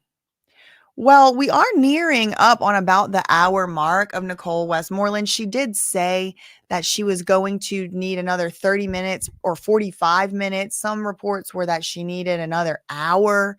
Now, court did start at 11:23 a.m. So it's 12:19 right now, meaning, we're nearing up right there within 5 minutes or so of that hour mark. So I'm just wondering if Nicole can be done with the clown show and we can move on to the next witness at this point. That's what I'm wondering. 4 seconds ago, do you remember the Bad Boy reunion tour? You started on it, but you didn't complete it. She said maybe one or two. September 25th, 2016. The tour was at the Prudential Center in Newark, New Jersey. She said, "I don't know where it was, and I'm not sure on the dates."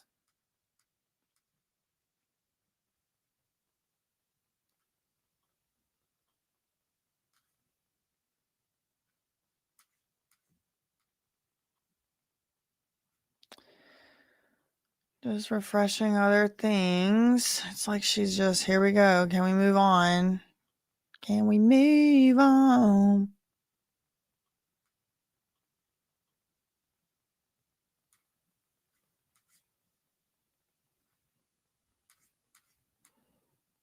I already read that. What about this one?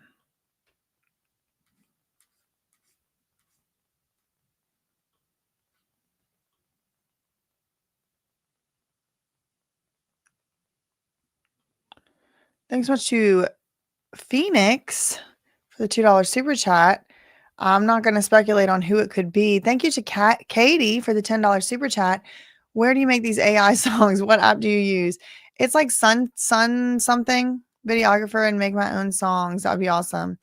You have to do like, I don't know how they are with copyright and stuff. Thank you for the $10 super chat. Thank you to Jay Atwood for the $9.99. Okay, I'm gonna hide that. Thank you so much for the $4.99 Woman of Wealth. Love your show. I had no idea Audie sued because he claimed he contracted bleep from the FOs. Yeah, he claims he said he did, but I don't think he actually sued. I think he might have sent a demand letter. Thank you for the $4.99. I wonder if Justin is passing messages to Diddy in the spiral notebooks. Probably not. I doubt it. I highly doubt it. Thank you so much, Dees, for the $5 super chat. Thank you so much, Michelle, for the $5 super chat. Justin is not his biological son. I know they do look alike, Michelle, but they were telling me in the chat that they did a whole court case. There was a whole paternity test. There was a hearing this morning, Diddy Docket. Yeah. Who spread misinformation? I certainly didn't. Because I didn't say that. I said what y'all said in the chat. So that's not misinformation if it's what y'all said in the chat. If what y'all said in the chat was misinformation, how could I know? Combs messaged Bongolin about friends stopping each other from making mistakes while on substances. Bana. Okay, so Diddy sent Bana a message saying friends should try to stop each other from making mistakes when they get on substances together. If you're going to do K with her, at least have her back, he wrote, according to the message that was read out loud in court. Defense attorney Nicole Westmoreland asked Bana if she believed Diddy wanted her to stop using so many substances with Cassie, and she said, I can't speak. Bana is really showing she did not want to testify. And in true Diddy's lawyer fashion, they cannot get through a cross-examination without dropping a few celebrity names. He was on stage with Lil' Kim. Bana said, I don't know. And at the Harlem Salute to Achievement, objection, Your Honor. And then they go to a side freaking bar.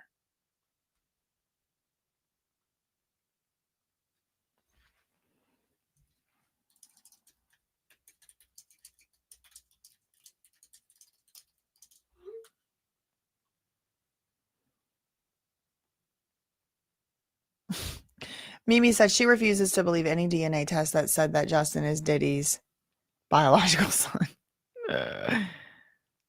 No, I know that. I know Quincy is not his biological son. So they're doing a sidebar for what? I don't know. Let's see. We got an update from NBC. Bana says she continued to hang around Diddy to be cool with him. Bana testified she continued to hang around Diddy after dangled over a balcony edge because she was trying to be cool with him. I mean, none of this stuff seems like out of the ordinary for me because she already admitted like what her main basis of a relationship was with Cassie, and it was like partying, using substances, etc., etc. 4 minutes ago, Cassie's friend questioned about false sexual assault claims. Turned to Bana's first meeting with prosecutors on January 18th, 2024. That was last year. Bana spoke about the balcony incident at this meeting. She said she does not remember if she told them Diddy allegedly grabbed her chest. Then Westmoreland asked if Bana's former lawyer, Tyrone Blackburn, started the story about the alleged sexual assault. And she knew it wasn't true, but she repeated it. But Bongolin asked for the question to be repeated. She agreed with Diddy's defense lawyer that her attorney did put multiple untrue claims in the demand letter, and she fired him. But she added that she can't speak for him. Then Nicole Westmoreland asked if Tyrone started the story about the sexual assault, and then Bana continued it. She then again asked for the question to be rephrased. Then Diddy's lawyer again tried and said, you started repeating the lie. Bana had an issue with the word start. Westmoreland changed her wording, but then Bana replied it's hard to commit to the whole sentence. The defense attorney then asked if claiming sexual assault was the only way to file a lawsuit, and Bana said, I don't recall. 4 minutes ago, Bana said she continued, this is NBC News, said she continued to hang around Coleman. Oh, it said one new, but that's the same one we just read. Okay. Let's go to Inner City Press.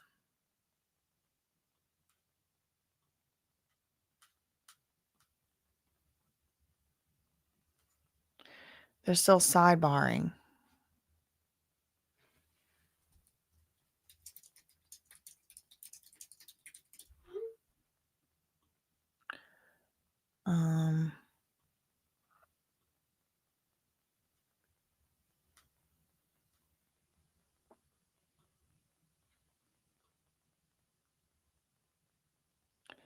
Thanks so much to Maria for the $4.99 super chat. My bad for the earlier question. I don't remember what it was, girl. Love this channel. Love you, cousin. Shout out to the cousins.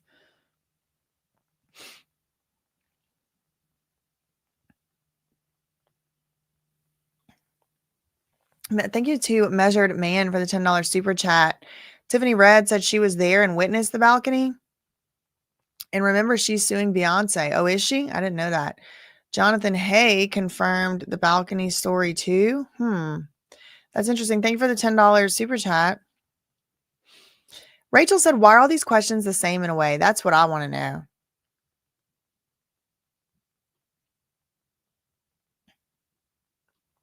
Yeah, no problem. Red Bunny. Sometimes I'm just reading a comment out of context. I can definitely not keep up with every single comment. So sometimes I just got to, make sure nobody thinks that I was actually saying that is what was going on, things like that. Just want to make it very clear. Like, I'm not making any exclusive statements here. And as we read, sometimes these sources, please. Ooh, sometimes these sources disagree with each other. Also back in the courtroom today is Janice Combs, Diddy's mom. This time she's wearing a black fringed jacket. Okay. All right. There you go, girl.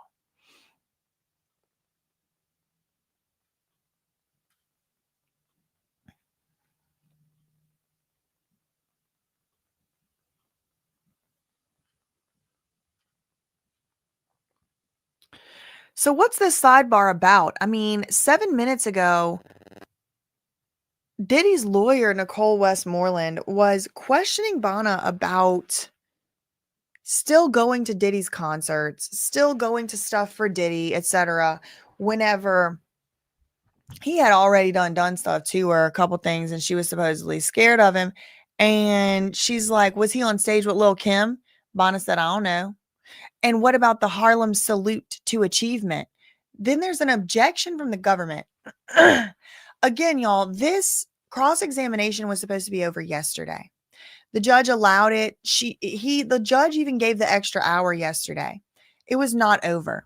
Nicole Westmoreland wanted to just keep going and keep going for the rest of the freaking afternoon. And the judge said, how much longer do you have? How much more do you have? And she said, quite a bit. So the judge is like, jury, you're dismissed. You're free to go. Then he asked Nicole Westmoreland, how much longer do you have on this cross-examination? And she said, maybe 30 minutes, maybe 45 minutes. But then some outlets were reporting that they said it was an hour. At least one outlet reported. And so it's been over an hour now today. They started the questioning again at 11:23. It is now 12:29. And it doesn't appear that there's anything wrapping up anytime soon. And so I think this might have something to do with the objection that the prosecutor is making, but they're at sidebar, so who freaking really knows?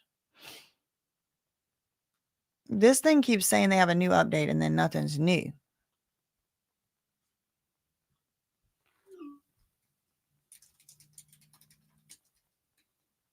Hold on a second, y'all.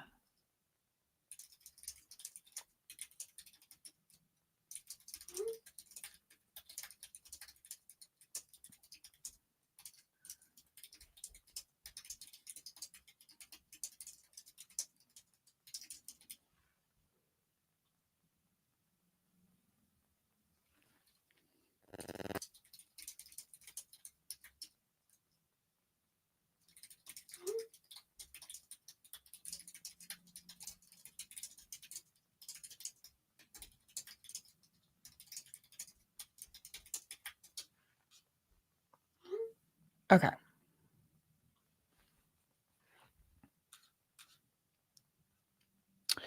Okay, they're back. Now, next question. Is this Trump International Hotel stay of Frank Black? Does this include September 26th, 2016, in-room breakfast, $231? Frank Black. Yes. And you agree, one person can't be in two places at the same time? Bana said, hard to say.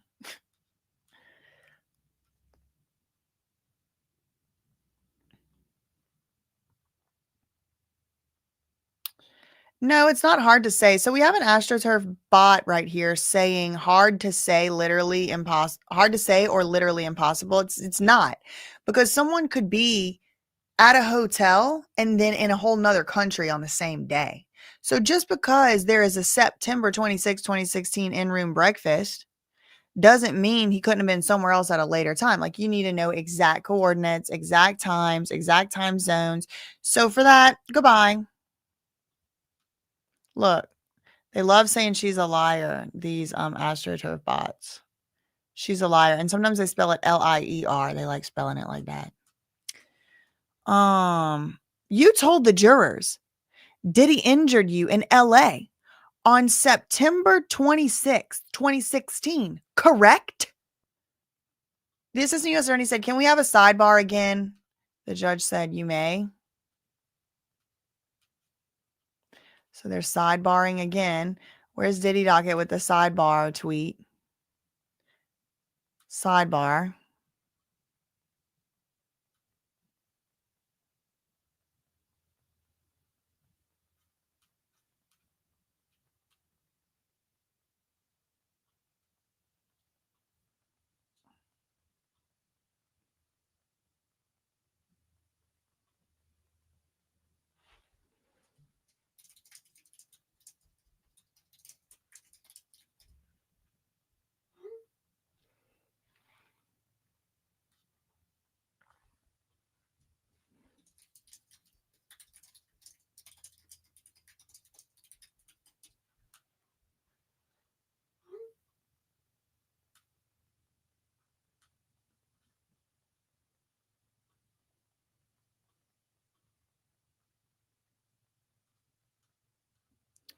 Okay, let's try NBC. Can we move on? Can we move on? Can we move on? Can we move on from that wig? Okay, 2 minutes ago, Independent. Bana said she returned to the building where Diddy allegedly dangled her off the 17th floor balcony. She went back after Diddy invited her for a night of drinking. No, not Diddy. Independent gets stuff wrong. It was after Cassie invited her for a night of drinking and smoking, according to text messages shown in court. I mean, this is like fake news in action right there. Now, whether it's on purpose or whether it's on accident, I mean, that could be left up to you.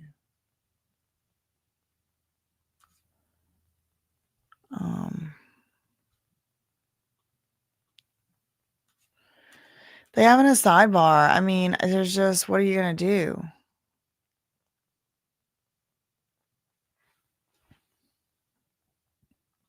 Shamika said, so she just admitted to her client being Frank Black to try to trip Bana up. Yes, she did. This must have been their big gotcha. This was their big gotcha. I've been waiting for her to drop the other shoe. Yeah, the record doesn't say who ate the food. You can book a room, leave to hop on your private place while 10 people are still in your room. Exactly. Exactly. Abid said it really does look like they're just trying to shorten Jane Doe's time on the stand. It really does. It really does feel that way.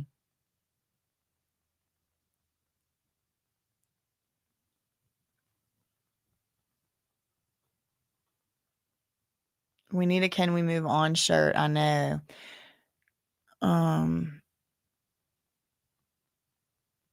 You can book a room for other people as well.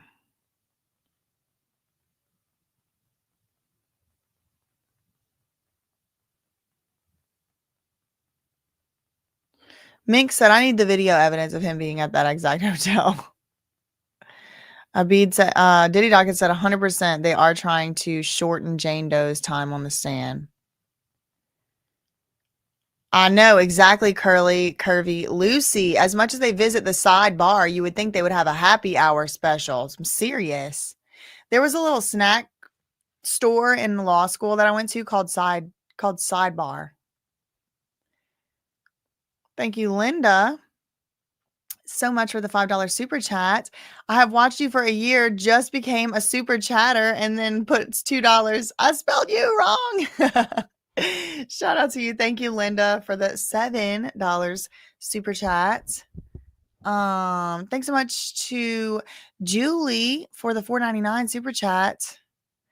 I wish Bana would have said, I think being dangled over 17 floors is quite enough, when Westmoreland went after her about something she said she didn't say. Yeah, true. True, Julie. Thanks so much for the four. She would have objected, though. She would have said non-responsive. Thanks so much for the $4.99 super chat. Crystal Hiker said, your nails hitting the keyboard reminds me of Dolly Parton's song 9 to 5. That's how she made the typewriter noise in the song. With her acrylic nails. That's funny. Yep.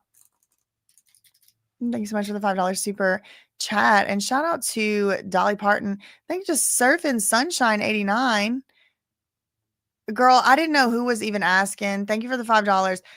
I'm just, you know how they are out here. Anybody could be doing anything for any reason.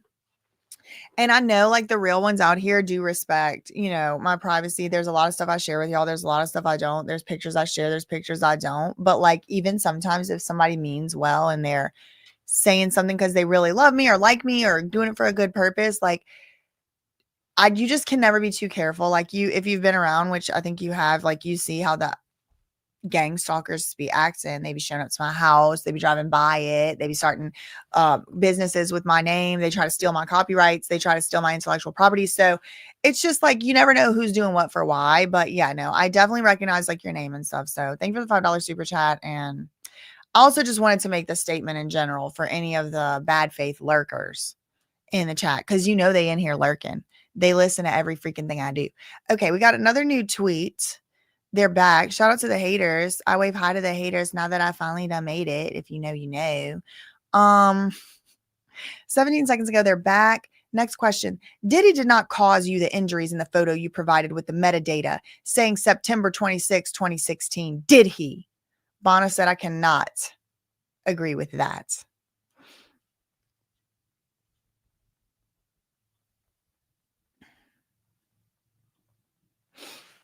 So who knows what was just said at the sidebar?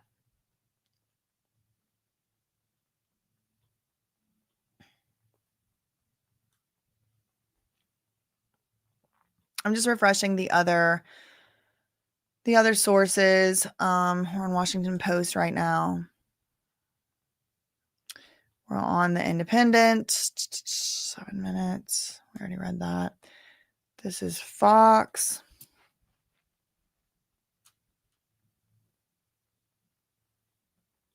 Oh my God.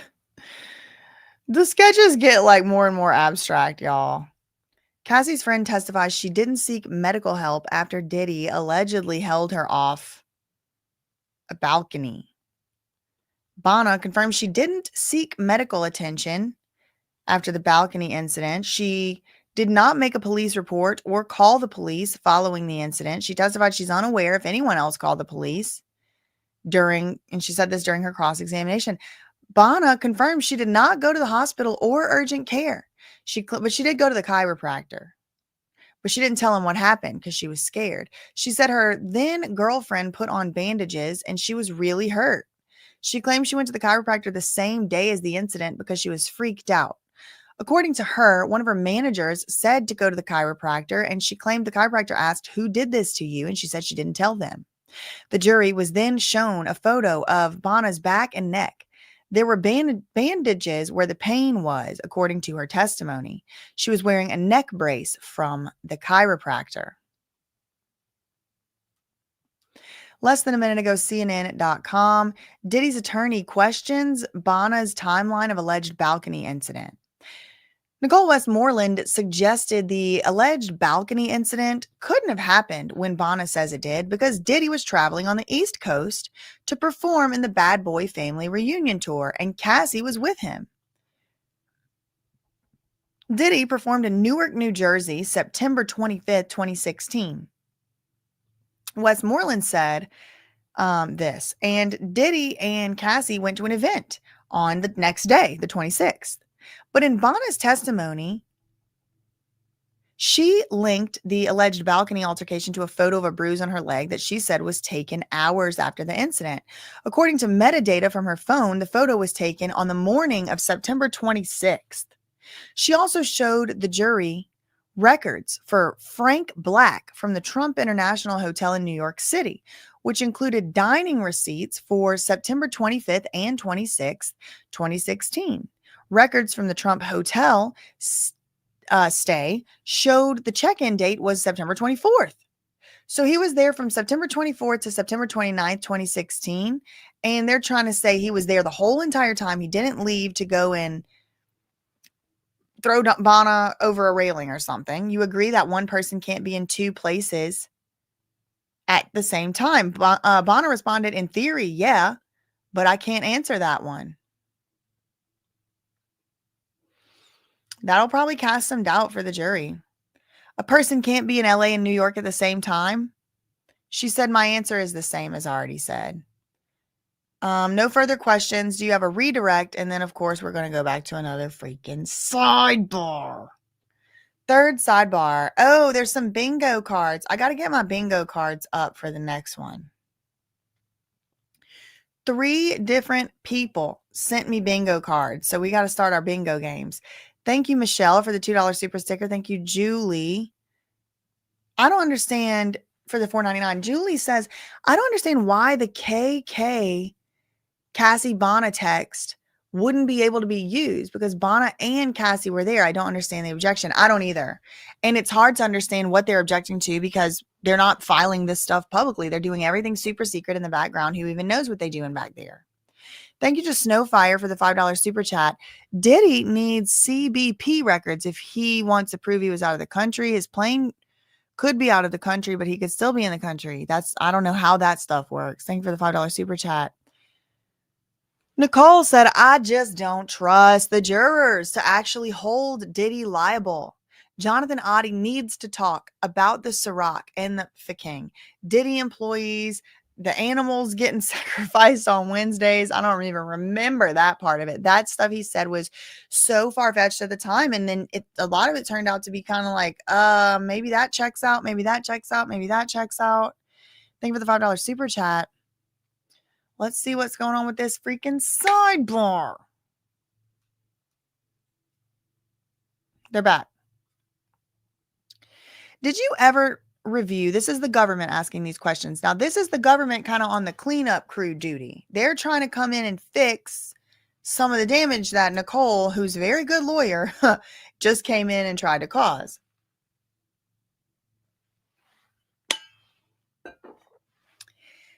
Did you review the notes that the prosecutors took at your interviews? She said, no, I never reviewed those. Remember I told y'all about those notes earlier? And it's kind of not even fair to really hold these witnesses to that because it's just like impressions and notes of the prosecutors. It's not like exact transcripts.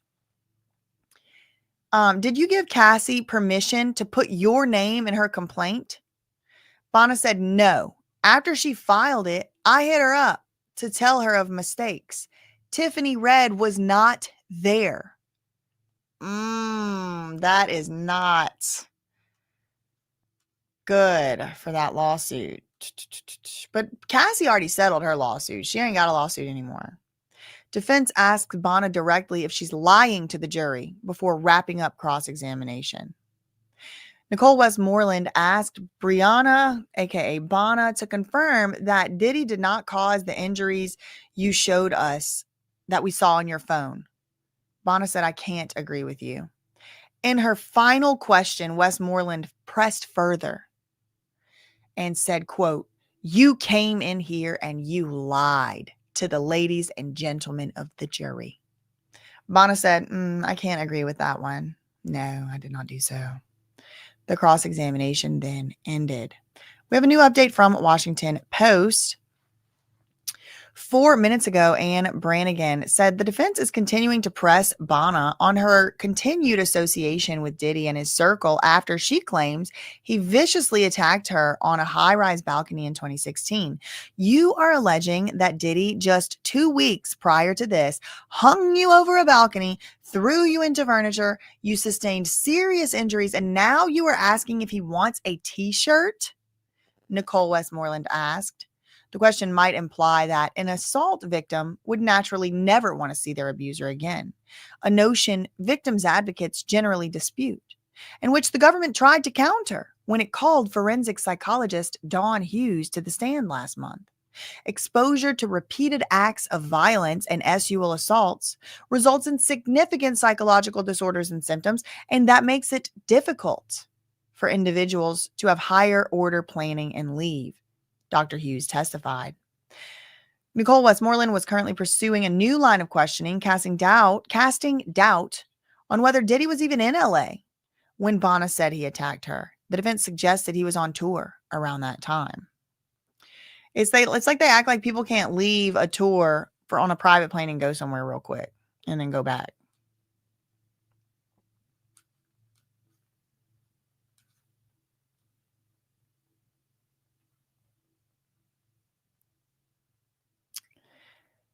After Tyrone Blackburn after Cassie filed her lawsuit, I hit her up to tell her of mistakes. Tiffany wasn't there. This is the government asking Bana, when you filed your lawsuit, was the report of the balcony the same or different from Cassie? Different. Is what you said your best recollection? Yes, Bana said. And the demand letters from your first lawyer, did you write those letters? No, I did not, Bana said.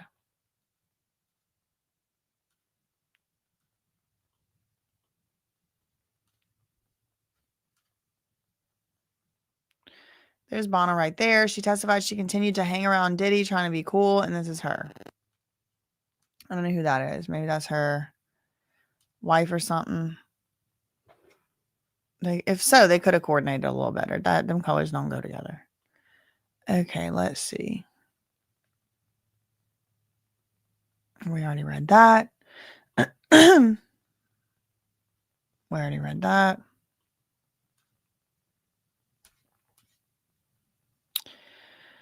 We already read that.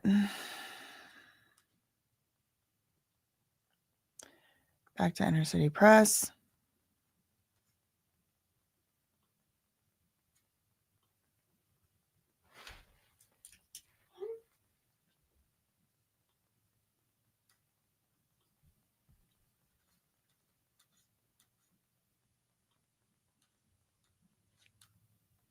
Hold on, let me check what that is.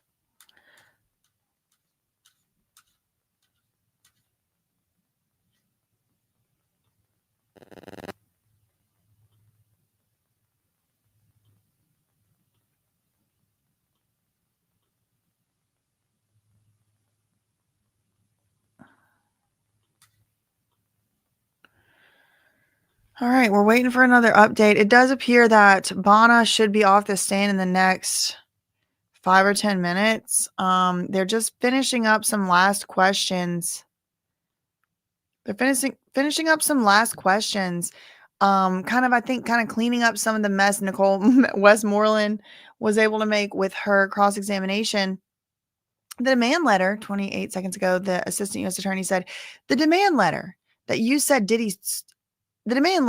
said Diddy squeezed your chest so hard you had bruises. Had you said that?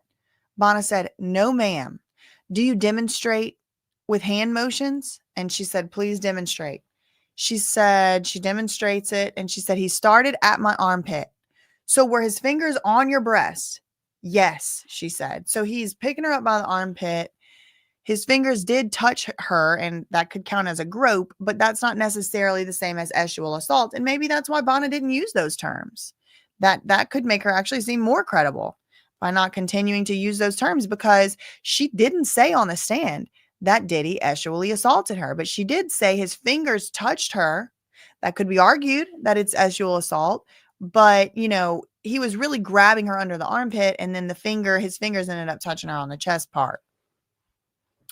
1 minute ago, NBC News, defense accuses Bana of lying about balcony incident.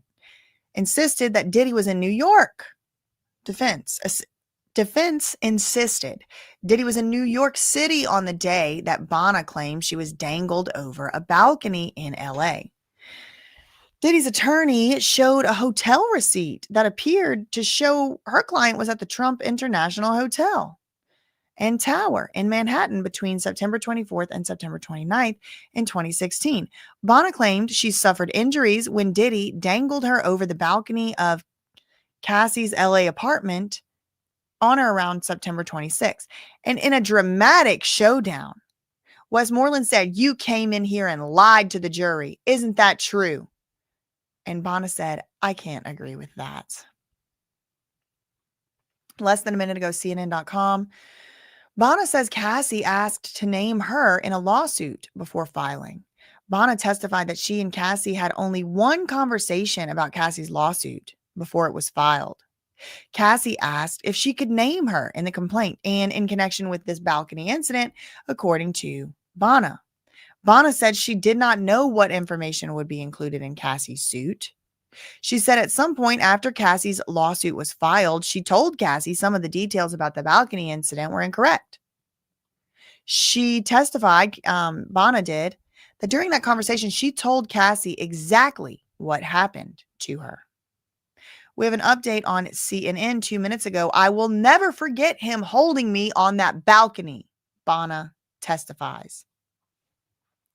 She says she has no doubt that Diddy dangled her over the balcony edge and wanted to testify to seek justice. She said, although she does not remember every single detail, there are moments she will never forget. "I will never forget him holding me on that balcony." And she told the court she was terrified.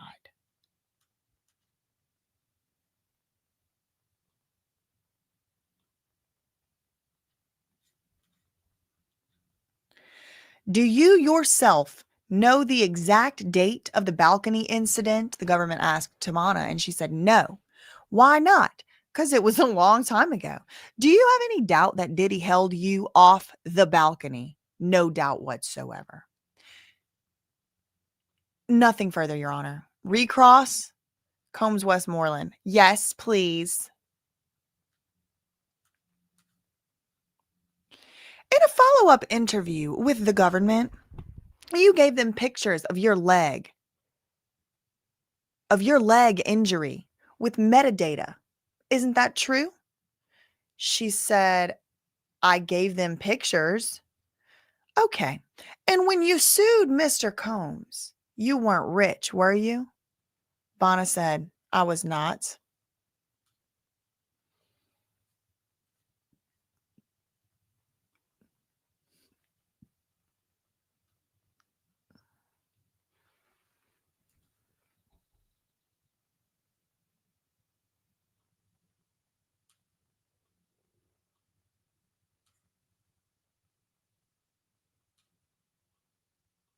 Just updating the different sources.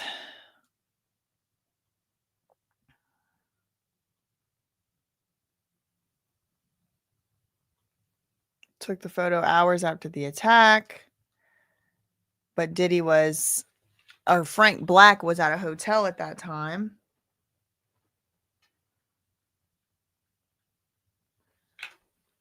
Maybe Diddy don't have multiple personalities. Maybe he just got a twin and one's the devil. Just kidding. Okay, 6 minutes ago, defense accused Bana of lying. "You came in here and lied to the ladies and the gentlemen of the jury." But Bana said, "No, I didn't. I can't agree with you on that one, Nicole."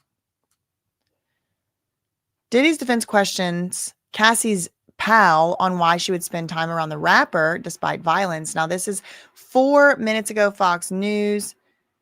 Nicole Westmoreland questioned Bana on why she continued to go around Diddy despite him causing injuries and pain. She said it wasn't often, but she did still hang out around him sometimes. She said, I kept my distance. Nicole Westmoreland brought up the day Bana claimed she did 8 hours of K with Diddy. She asked if Diddy did these horrific things, and then Bana shared a cigarette with him. She said it was sometime later. The defense attorney brought up Diddy's concert on October 4th, 2016, 8 days after the rapper allegedly held. When was the Jonathan Oddie thing? Was that 2016 or 2018? It was 2018. Okay, so let me go back over here. After the rapper allegedly held her off the balcony, there was a concert, October 2016. So it's just a few weeks later. And Bana went. She said she did go, but she doesn't recall the date. She said she was kind of everywhere at the concert and helped where she could. Westmoreland claimed Bana went to a club Diddy rented out on October 5th, the very next day, and then noted that Diddy caused significant injuries, but Bana went to Diddy's private party and clubbed with him.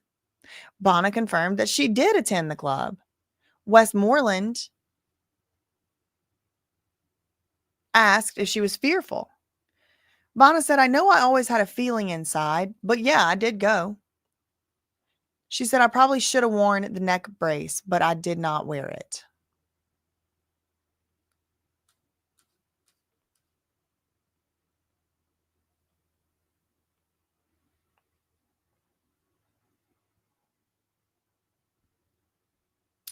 So the most recent question that we read was, when you sued Mr. Combs, you weren't rich. I was not. And you saw this as a chance to make $10 million. Isn't that right? Bana said, I mean, I knew that the judge was going to review it. I didn't actually think I was going to make $10 million. Well, it did mean a lot to you to become a millionaire, and soon, right? She said, no, I'm here for justice. And Nicole Westmoreland says, meaning money. Nothing further, which she's not really supposed to say that. Judge says, thank you. Is there an exhibit? Publish it. We object under Rule 106. So after the break, jurors, there will be food for you in there. All rise. So we object under Rule 106. Okay, hold on.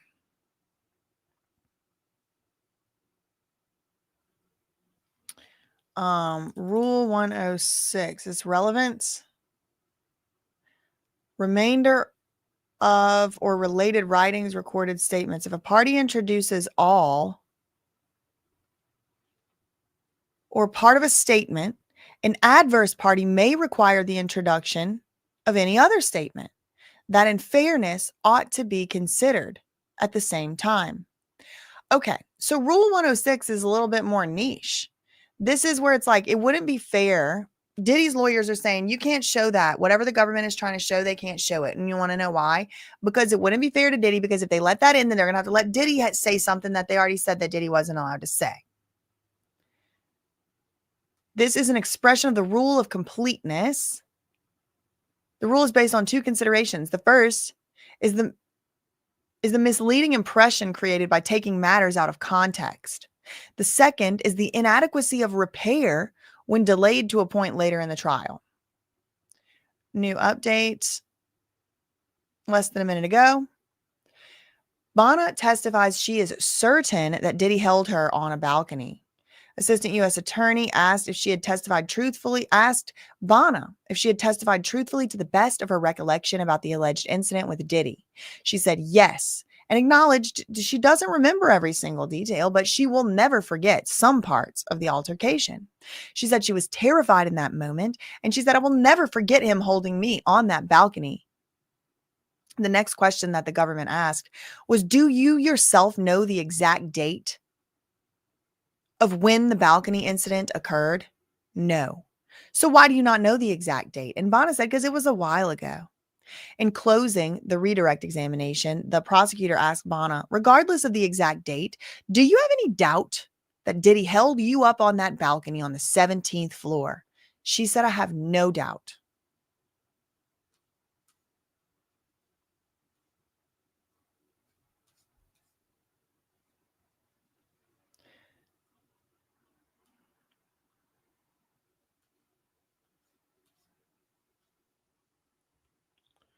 Okay, are they still arguing? Okay, so I'm assuming next it's going to be Enrique Santos who's going to testify about some text messages, but Diddy's lawyers are objecting to those text messages coming in. 3 minutes ago, Fox News update. Questions raised about Cassie's friend's account of balcony incident as Diddy's lawyer grills her on her timing. A lawyer for Diddy raised questions about the account of Cassie's friend that the mogul dangled her over a balcony.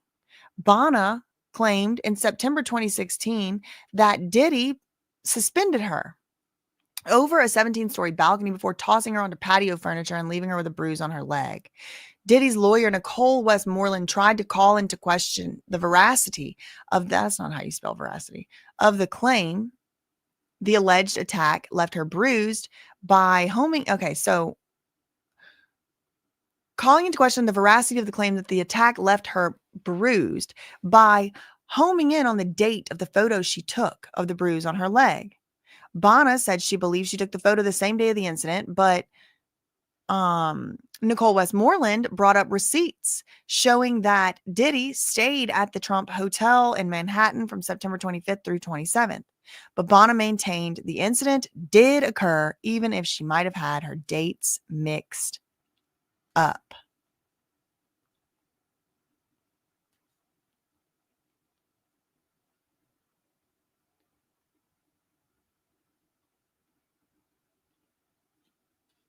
I'm just checking Inner City Press. So when are they coming back from the break? That's what I want to know. Okay.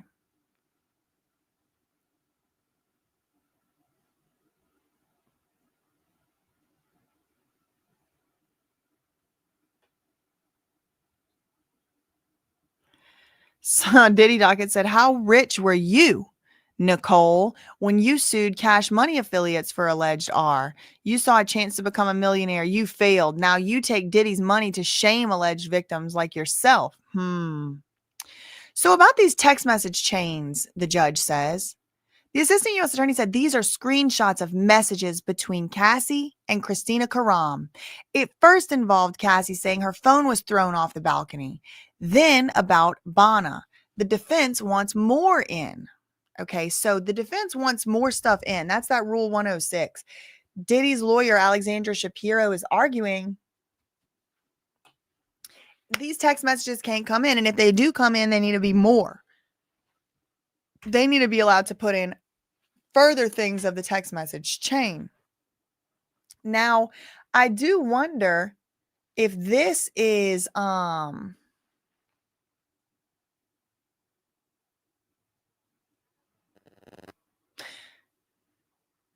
so is Mia one of the, okay, yeah, Mia's victim 2, right? Or who's victim? We had victim 1 is Cassie. Victim 3 was Gina, she's gone. Victim 2 is Jane Doe, but who's victim 4? Or was victim 4 Jane Doe? Victim 2 is Jane Doe. So who's victim 4? Was that Dawn, or have we even heard from that person? Because I remember some text messages with KK from WhatsApp coming up at issue. Or maybe that was Capricorn? Now I don't know.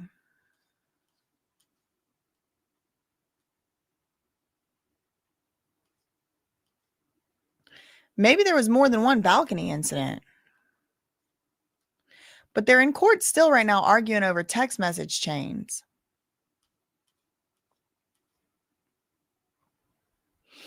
Let's go to Washington Post. You know, they give us details from time to time. New York receipt proves Diddy couldn't have attacked Bana in LA, defense says. This is 2 minutes ago, Washington Post, Wesley Parnell. The defense just brought out what it might consider bombshell evidence undermining Bana's testimony against Diddy. It's a receipt from Trump Tower made out to Frank Black, a common alias used by Diddy, showing he checked into the New York hotel 2 days before the night Bana claims she was attacked on an LA balcony, and then checked out 3 days after the alleged incident. Can you agree that one person can't be in two places at one time? Bana said, in like theory, yeah, it's hard to answer that one. The lawyer continued, ma'am, you testified that Mr. Combs caused you the injuries that you showed the ladies and gentlemen of this jury on September 26, 2016. Ma'am, you came in here and you lied to the ladies and gentlemen of this jury. I can't agree with you on that one, Bana said. You could hear a pin drop in the courtroom. The government has asked for at least 2 sidebars in the past 5 minutes. It would be a major oversight if prosecutors failed to spot an alibi for Diddy before putting their witness on the stand. Yeah, that would be a little bit of an oversight.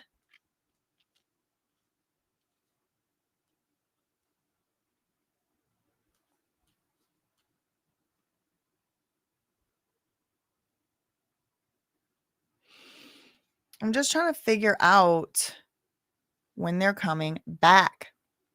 I care about justice. This is 5 minutes ago on CNN. Bana says when questioned on her motives for accusing Diddy. Defense briefly addressed Bana one more time before her testimony concluded, with Attorney Westmoreland asking if her lawsuit against Diddy is Bana's opportunity to become a millionaire. She said, I can't agree with that. Nicole Westmoreland pointed out that Bana is seeking $10 million in her civil suit and asked if Bana cared about becoming a millionaire. She said, I care about justice. She's now off the stand and the court is going to a break. The jury was dismissed until 1:30. So they got to come back at 1:30 and it's going to keep going until 4 o'clock. We have another tweet, though. They still arguing in court. They want in Miss Karam's message that says, wait. So the assistant U.S. attorney's like, yeah, Diddy's team wants in KK's message that he says didn't happen. He says that didn't happen. But that is self-serving hearsay with no exception. He said the allegedly completing statement are not admissible. So I don't know if what this is really trying to say, because does it mean the completing statement, meaning this one, the Diddy wants in? Is he keeping both of them out? Because R is a plural descriptor. They want KK's message in that says that. Wait, they want KK's message that he says that didn't happen. Because KK would be typing, he says that didn't happen. But that is self-serving hearsay, the government says, and there's no exception.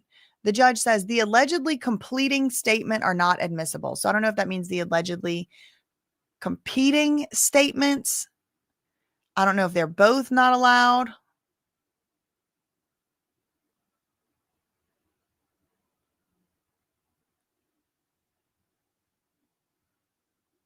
KK needs to be subpoenaed. The defense wants to accuse the witness, but don't want the truth to come out. Got it. They arguing about it. The judge said it's inadmissible. I don't know what it exactly is that's inadmissible because of the way it's written. The judge says, Mr. Agnifilo. Oh, the judge is fussing. The judge is fussing at Diddy, or at Agnifilo to fuss at Diddy. He said, Mr. Agnifilo, your client, Sean P. Diddy Puff Daddy Combs,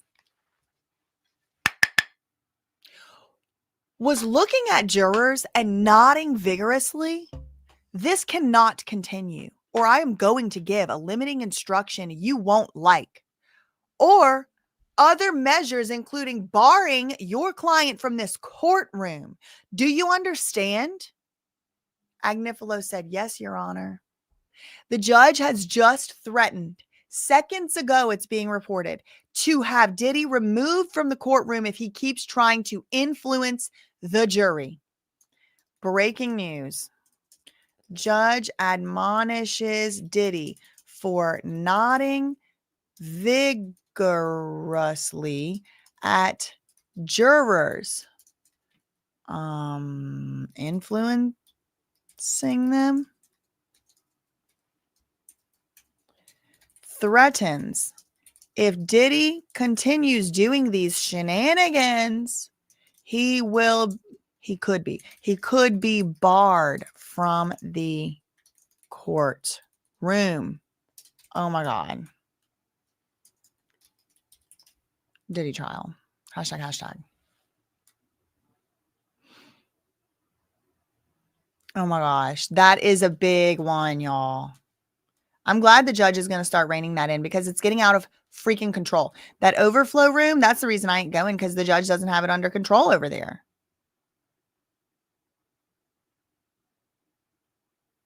Oh, that's bad. He said if he keeps it up, he's going to, I'm going to give an instruction that you're not going to like.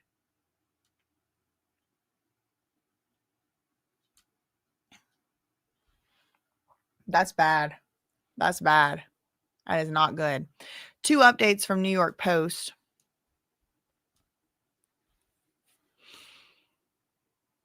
Okay. 7 minutes ago, Diddy's lawyer tries to claim Cassie's friend sued Diddy to become a millionaire. You hope to become a millionaire soon, Westmoreland asked. I care about justice. Yeah, and justice for you is money. 10 million to be exact. No, ma'am, the witness responded.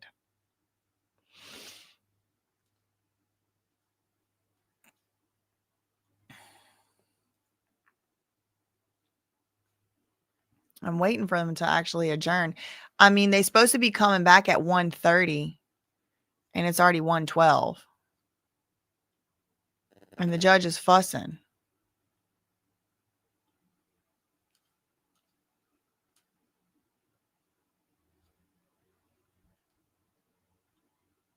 One new update from NBC.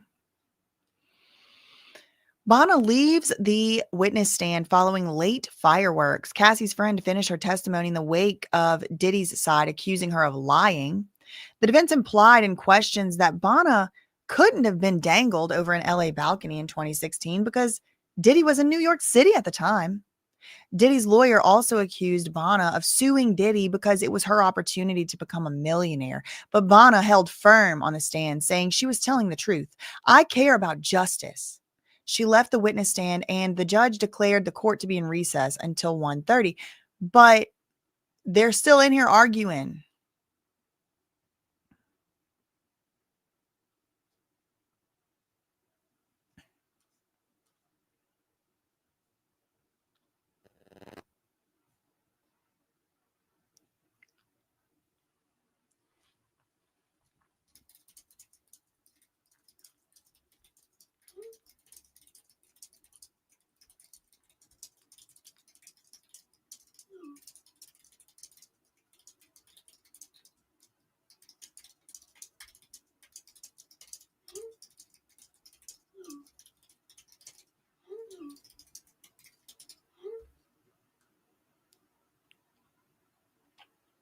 Sorry, just doing some update texts.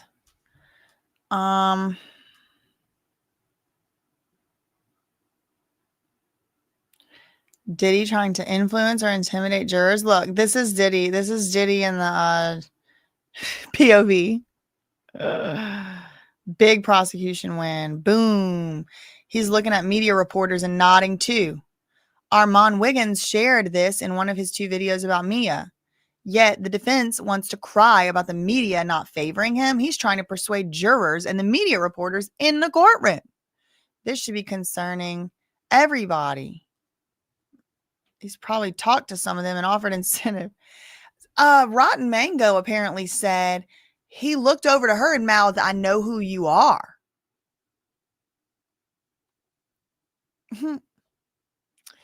I would have probably said, you better know who I are. I'm God's favorite. Don't mess with me. It's probably for the best, you know, buddy. That's what I would have probably said. But I doubt he knows who I are because I'm not in that courtroom. Let's see. We have an update from Washington Post 3 minutes ago. Wesley Parnell, do you yourself know the exact date of when the balcony incident occurred? Prosecutor Madison Smizer asked Bana after the defense presented evidence Diddy was not in LA on the day in 2016, she said he attacked her. She said, no, I don't know the exact date the incident occurred. Regardless of the exact date, do you have any doubt that Diddy held you on the 17th floor balcony? I have no doubt, responded Bana. With that exchange on their minds, jurors are now on a lunch break. One new update from CNN. The jury is taking a short break, catch up on what's happening so far. Got a GPT update. All right, let's see. They still arguing in here or what? This right here is the biggest news of the day for me. Mr. Agnifilo, your client was looking at jurors and nodding vigorously. This cannot continue, or I'm going to give a limiting instruction you won't like, or other measures, including barring your client from the courtroom. Do you understand? Shout out to Texas J becoming a member. Shout out to the Texas cousins in the chat.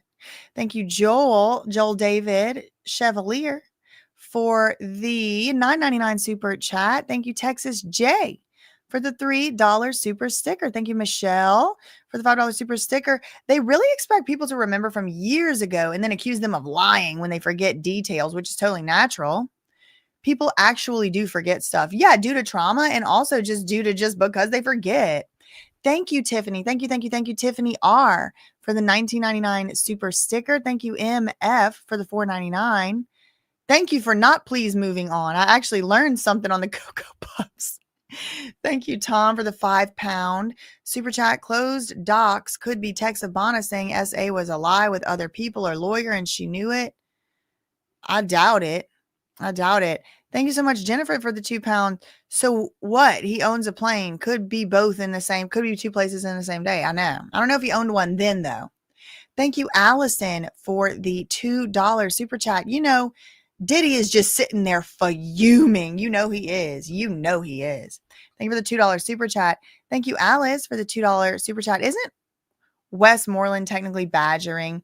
I don't know. I'm not an expert about witness badgering, but it does appear like she is taking it a bit far and being a bit aggressive, but I'm not in the courtroom. I don't really know. I can't really tell. Thank you, Jennifer, for the £2. She wanted accuracy in her suit and she didn't hype it.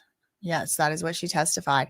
Thank you, April, for the $5 super chat. Diddy nodding vigorously at the jurors is an example of his manipulation in open court from my auntie from Detroit. Shout out to the cousins and the aunties in Detroit. Yes, I think so. I think this is what the judge is kind of hinting at. He's like, this is your freaking one warning, guy. Like, I'm not giving you another one. And I'm going to definitely be telling the jurors what that is if it happens again. And it could be worse. I could ban you. The judge rebuking Diddy from the courtroom. You've been rebuked. Shout out to the Detroit aunties. Shout out to you, April. Thank you for the $5 super chat. Julissa said, thank you for your coverage. You're televising what's not being televised. They ain't putting me on the TV except when it's to lie on my name. But yes, we're on YouTube. I'm out here doing the best I can. I don't know what's being done in that courtroom other than what we're reading. Sunflowers said, honestly, I'm glad that happened because I hope the jury sees what a POS he is. Shout out to Layla. Shout out to you becoming a member. Thank you, Jalissa, for the $9.99 super sticker. Oh God, BJ cracks me up. Just broke your ear. Well, turn down the volume. That could help. Turn your volume down maybe a little bit. Judge, please remove Diddy. Then people won't feel intimidated by him. Exactly. That's possible that they feel a little bit starstruck even. Okay, so that's it. Break. So they're going to be coming back from lunch in 10 minutes. So I guess I ain't going to really be having time to take my break. I guess I'll just come through when the court warns. Look at this. Federal Rule of Criminal Procedure 43. This is from Inner City Press. Shout out to him. Mr. Adu said, how do you bar a defendant from the courtroom? Has this ever happened before? Yes, I think it has definitely happened before. I've seen it. When the court, this is Federal Rule of Criminal Procedure 43, when the court warns the defendant that it will remove the defendant from the courtroom for disruptive behavior, but the defendant persists in the conduct that justifies removal from the courtroom, the trial may proceed without him in there. And then he attaches the actual federal rules. This is required. The defendant must be present at the initial appearance and at every trial stage, including jury impanelment and the return of the verdict. And also they must be present for sentencing. But if under any of the following circumstances, the defendant can be moved out of there. If it's an organizational defendant, like they're represented by a lawyer who's there, like a business, like Cox Communications or whatever, like if they have a lawyer there, then they're present. Misdemeanor offense, the offense is punishable by a fine or imprisonment of not more than a year or both. So that's crazy. Like if you can be put in jail for 11 months, you don't even have to be there. That's crazy. Also, if the defendant gives written consent, they don't have to be there. If it's a conference or a hearing on a legal question, the defendant doesn't have to be there, or a sentence correction. Now, there's also incidences, which I'm assuming this is where this is going to come in, where the defendant has a right to be present, but he or she waived their right to be present, and that is here. In general, a defendant who was initially present at trial or who had pleaded guilty or nolo contendere waives his right to be present under the following circumstances. And then it gives 3 circumstances, A, B, and C. A, whenever the defendant is voluntarily absent after the trial has begun, regardless of whether the court informed him of an obligation to remain during trial. So if he just didn't show up, he just said, I ain't going today, then he waives his right to be there because he didn't show up voluntarily. In a non-capital case, during sentencing only, when the defendant is voluntarily absent. So if it's a capital case, meaning a death penalty case, then the defendant has to be there for sentencing. But if it's just like, 1,000 years in prison or something, they don't have to be there for the sentencing. And C, this is where DIDDY comes into place. And this is the rule that we just saw the judge implement just now, moments ago, in federal court. Rule 43 C1C. The defendant who was initially present at trial has waived his right to be present when the court warns that defendant that he will be removed from the courtroom for disruptive behavior. This is being considered by the judge disruptive behavior. But the defendant persists in the conduct justifying the removal, then they waive their right to be in court. The effect of this waiver, if the defendant waives his right to be present, the trial is going to keep on proceeding, including the verdict and sentencing. So you don't have the right to be there for any of the rest of the stuff, Diddy. Keep bobbing that head, buddy. That's what the judge said. I'm paraphrasing. I'm the anger translator. Look, 2 minutes ago, the other news sources are starting to report it. Judge warns Diddy that he could be excluded from the courtroom for repeatedly nodding at the jury during Bana's testimony. The judge warned Agnifilo that Diddy could be excluded from this courtroom if he continues to attempt to interact with the jury. Whoo! The judge said he saw Diddy on 2, not 1, but 2 occasions during Bana's testimony, looking at the jury and nodding vigorously. The judge said he already warned the defense. Diddy cannot be making any facial expressions or attempts to have any interaction with the jury. I could not have been any clearer in the terms of what I said, the judge said. And then I guess Agnifilo said something back and he goes, well, there was a line of questioning when your client was nodding vigorously and looking at the jury. During a sidebar, the judge said he saw Diddy do it a second time. I looked and I saw your client looking at the jury during a sidebar and he was nodding vigorously. It is absolutely unacceptable, the judge said. He asked Mark Agnifilo if it was going to happen again. And Mark assured him it wouldn't. The judge said it cannot happen again. And if it does, the judge said he's going to let the government make an application to give the jury an instruction on the issue and is going to consider more severe measures, including excluding Diddy from the courtroom. Not looking good for Diddy-O. No, it's not.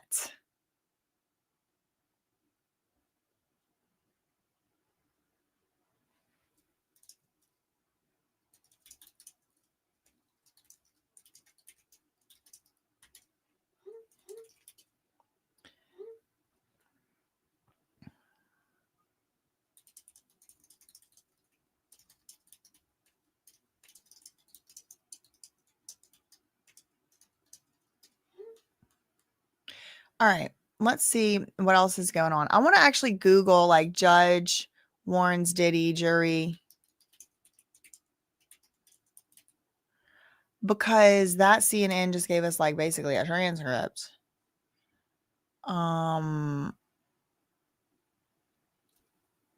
Jury nodding.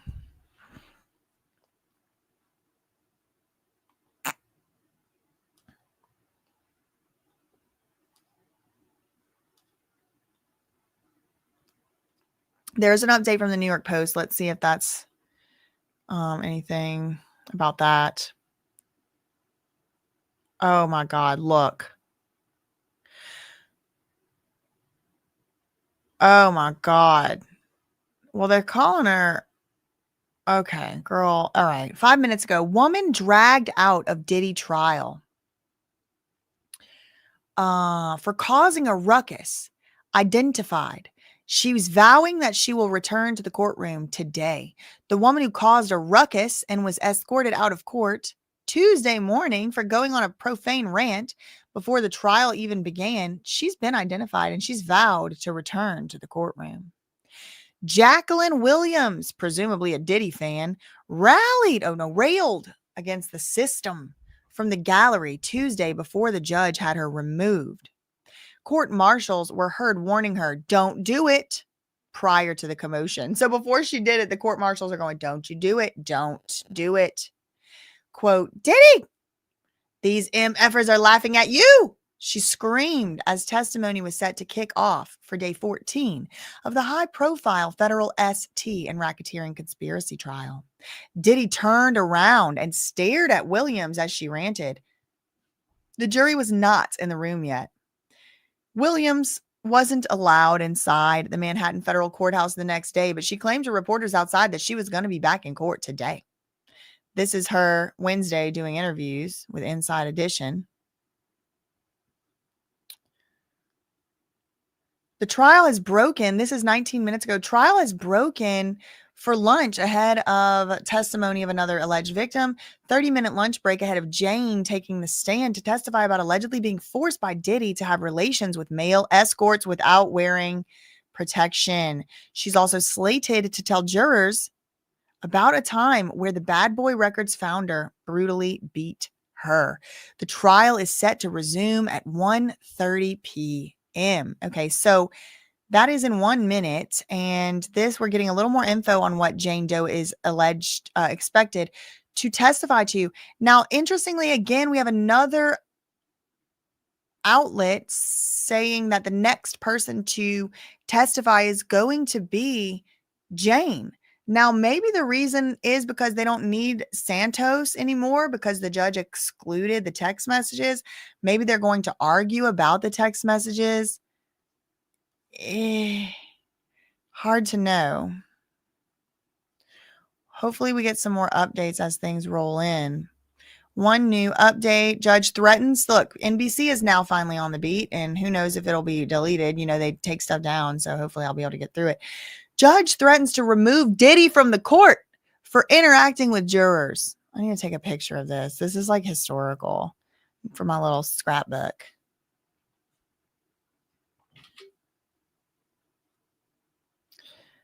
I'm not making a real scrapbook, but just, you know, for my pictures of things.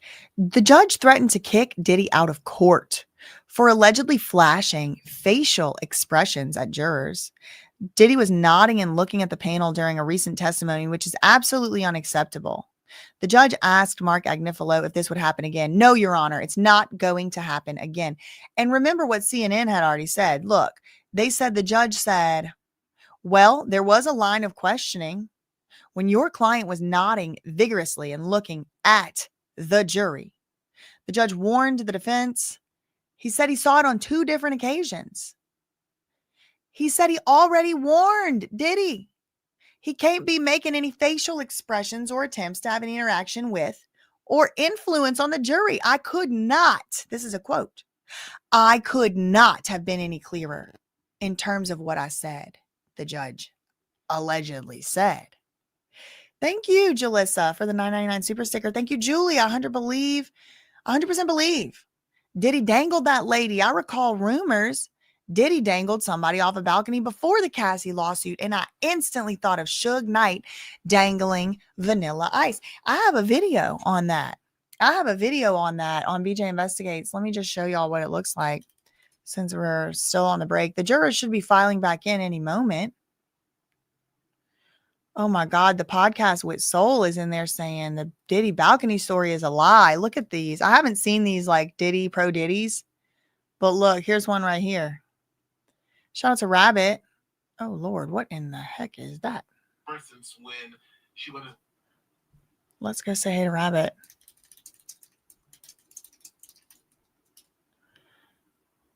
Okay, let's see. What did I come over here for? Oh yeah, I wanted to show y'all my BJ Investigates.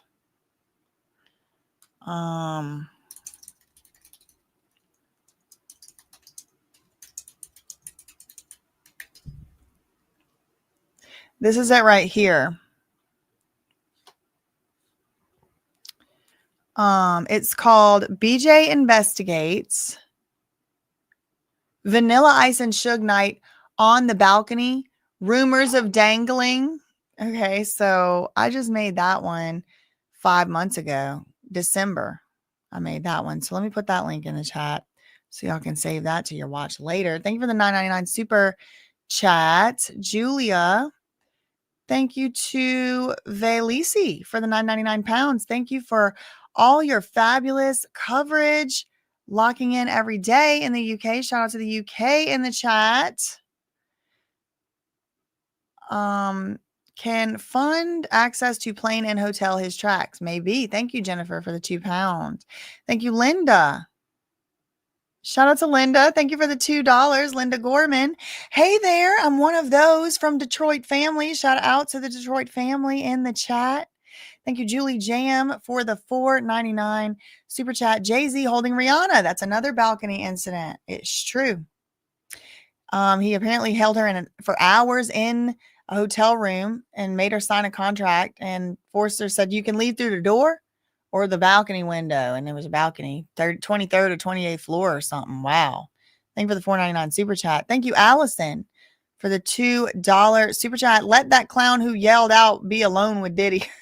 I'm serious, Allison. Thank you for the $2 super chat.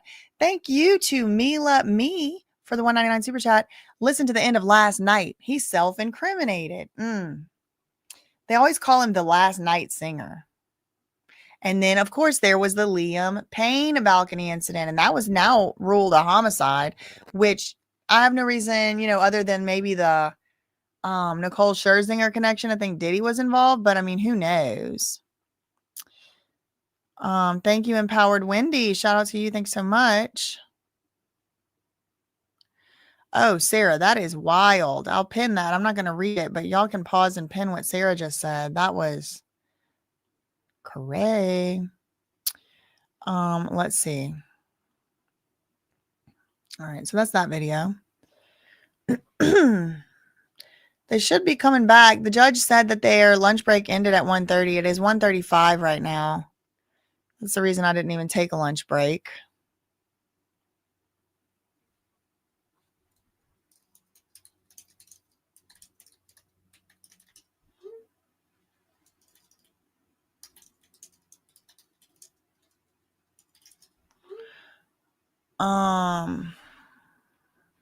Okay.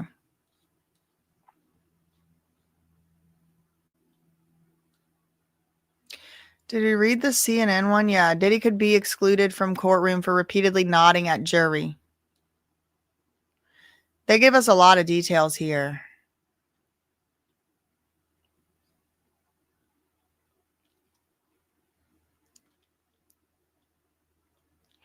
Let me check out the Washington Post. There are details. Queens. Yep. Rebukes. Look, rebukes. I brought rebuking back. I did it. The judge agreed. He literally rebuked. Look, Washington Post. What are they doing? What they doing in this picture? Diddy speaks to his lawyers before the start of the proceedings Thursday. I want to make a poll. Oh, well, let me read this first. The judge, this is from Anne Brannigan, Washington Post. The judge had stern words for Diddy in his defense before the court broke for lunch today. With the jury out of the courtroom, the judge called out lead counsel Mark Agnifilo about Diddy attempting to interact with the jury during Bana's testimony. This is strictly prohibited. The jury is not in any way to interact with any of the parties and vice versa. The judge said, quote, "I could not have been clearer." There was a line of questioning where your client was nodding vigorously and looking straight at the jury. And there was a subsequent moment. We had a sidebar. And I looked and I saw your client looking at the jury and nodding aggressively. This is absolutely unacceptable, Mark. He said, if it happens even one more time, even once, quote, even once more, he would consider excluding Diddy from the courtroom. Is it going to happen again, Agnifilo? It's not going to happen again, Your Honor. After the rebuke, Diddy sat with his arms crossed in his chair pushed back from the defense table. Who am I? Not to be confused with, what's her name? Sabrina Morrissey. She makes a similar face. Let's see what this is. The Inner City Press here at midday on Thursday, June 5th in the U.S. I know it's hard for y'all to hear. I just want to hear it. I'll translate it out loud if anything happens. We're waiting for him to come back from the lunch. Shout out to Inner City Press. What a patriot. What And what a morning it's been. a blessing. It's late, but Bana, or Gorianna, Combs' lawyer, Westmoreland, took her to the very edge and then showed that the date on which she said she'd been injured, or at least the metadata of the photo of her bruise that she took right after the incident of hanging off the balcony. On that very same day, Sean Combs was staying in the Trump International Hotel by Central Park West and ordering a $200 breakfast. This wasn't explained really on redirect. They just said, "You're not in it for the money, are you?" And you can't remember everything. But the metadata, it's not a question.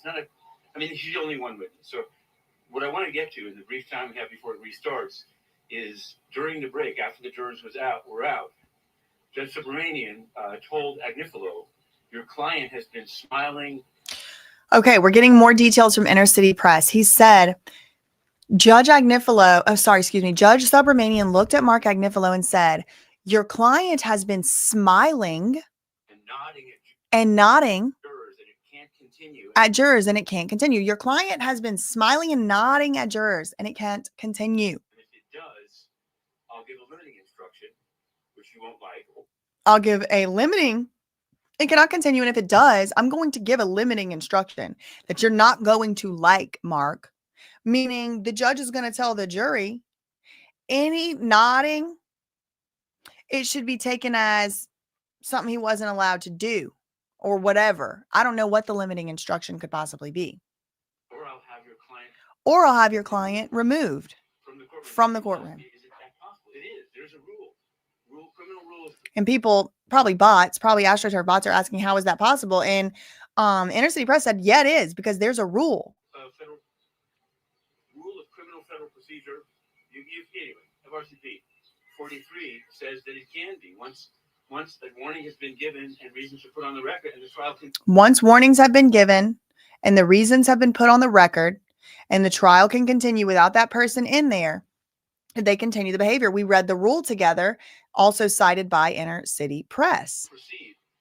So we'll see if it comes to that. There's some juror stuff that is also of some concern. I don't know what the judge is going to do about it. What the judge said about the upcoming witness, Jane, he read a warning that there should be no recording in notes or sketches of the witness. Now, this is Okay, so now he's talking about Jane Doe. He said the judge gave an instruction that said there should be no recording of the witness or no description of her in the notes, no taking notes, but it's just confused. What does that mean? I am a lawyer.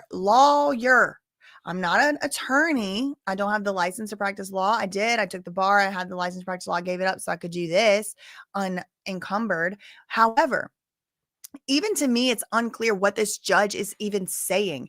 They can't take any notes at all. They can't take notes about what exactly. I don't get it. And it's making it very unclear to the media, who's often not lawyers, didn't go to law school, not even paralegals or anything. And you shouldn't have to be, and you don't have to be.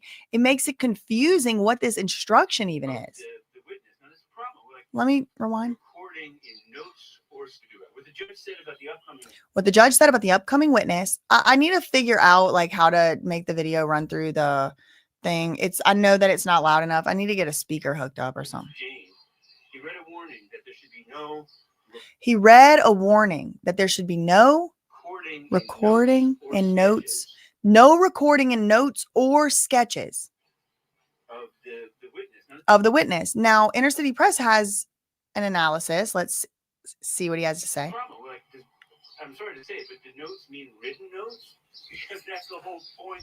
He's like, does the note mean written notes? Because that's the whole point of the press being here, is that we're writing. No one wants to, they put an exhibit on the screen of the previous witness. They put an exhibit on the screen of a previous witness. That was Mia. They did that. The prosecutors did it.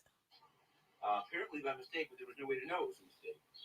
But now, this more recent one, I think I'm fully committed to the pseudonymous thing. But I think it was important. There was some legal argumentation, but nothing about this idea that no notes can be taken. They're here in. What does that mean? No notes can be taken. The judge really does need to clarify what that means. Kimlau Square, as I call it. Some call it Chatham Square. Federal judges are crossing the street. It's Chinatown. It's lunchtime. It's the Sean Combs trial reaching. Federal judges are just randomly crossing the street. New peaks. We're working already on week 4 of Diddy on trial. Week 3 is available. He has books. I need to go buy his whole collection of books. In part to rebut some ridiculous reports that are coming out. But fact is, shout out to him. What a treasure. And he's almost gained 100,000 followers on Twitter just in the time since he's been covering the Diddy case. He had 278,000, I believe, whenever he started covering it the first, day of trial or whatever. We have a new update. Oh, woo, they're calling him out. Thank you. Come through, Adam Rice. Adam Rice said from NBCnews.com, he said Diddy was spotted making faces at the jury since the start of the trial. Court artist Jane Rosenberg, who has had her eyes and binoculars. I said that's so country. Binocular. Who has had her who's had her eyes and binoculars on Diddy for more than a month, tells NBC News that Diddy has been making facial expressions at jurors since the start of the trial. Diddy has been attempting to interact with various members of the jury, both affirmatively and negatively, depending on the testimony, Rosenberg, the court artist, said. Several NBC reporters and producers have witnessed the same. So, Your Honor, the fact that he's doing it now is probably because this judge has let him get away with doing it. He's let calamity ensue.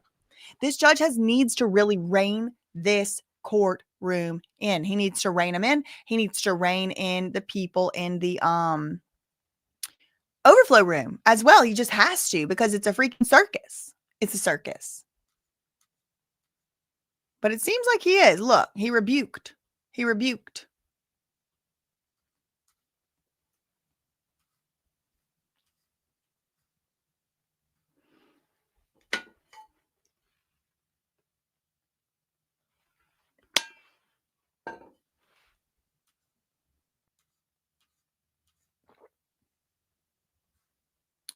Okay. Barbie Gone Bad said the streets are saying KK has officially been named as a co-conspirator. Is that true?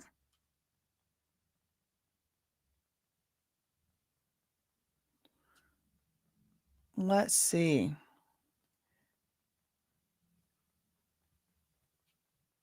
We have a new entry from New York Post. Look, 2 minutes ago, New York Post. Judge threatens to remove Diddy from courtroom for nodding at jurors. The judge threatened to have Diddy removed from the courtroom for nodding at the jurors. After the jury was dismissed for lunch, the judge blasted Combs for looking at jurors and nodding vigorously during the testimony. It cannot happen again.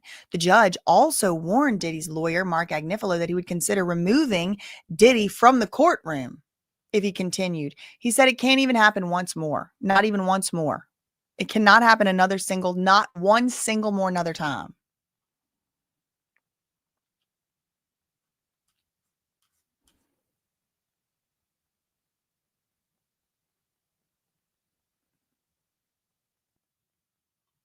Okay. So the lunch break was supposedly over 16 minutes ago.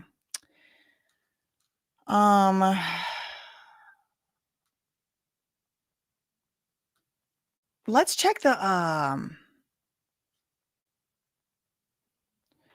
D-Vlog said Roger Bonds and Uncle Paulie definitely needed to be sitting by Diddy. Let me check the what's it called? The docket. Let's see if anything's been filed.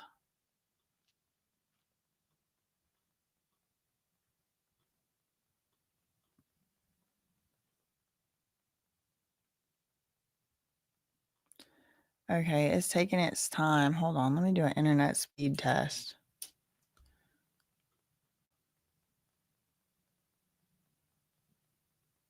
I'm running an internet speed test. I'm trying to do a diagnostic before we get back. Okay, it looks like it's holding up pretty good. So this Pacer must just be doing something weird. There we go.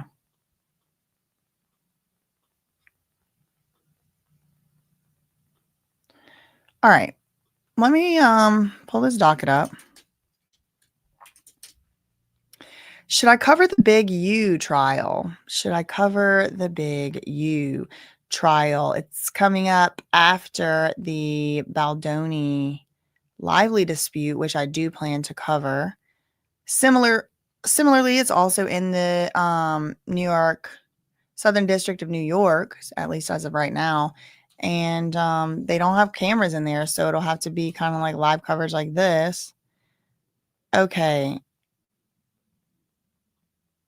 Lindsay Lewis. Okay, defense. Okay. So there's two things been filed today. Today is the 5th, June 5th.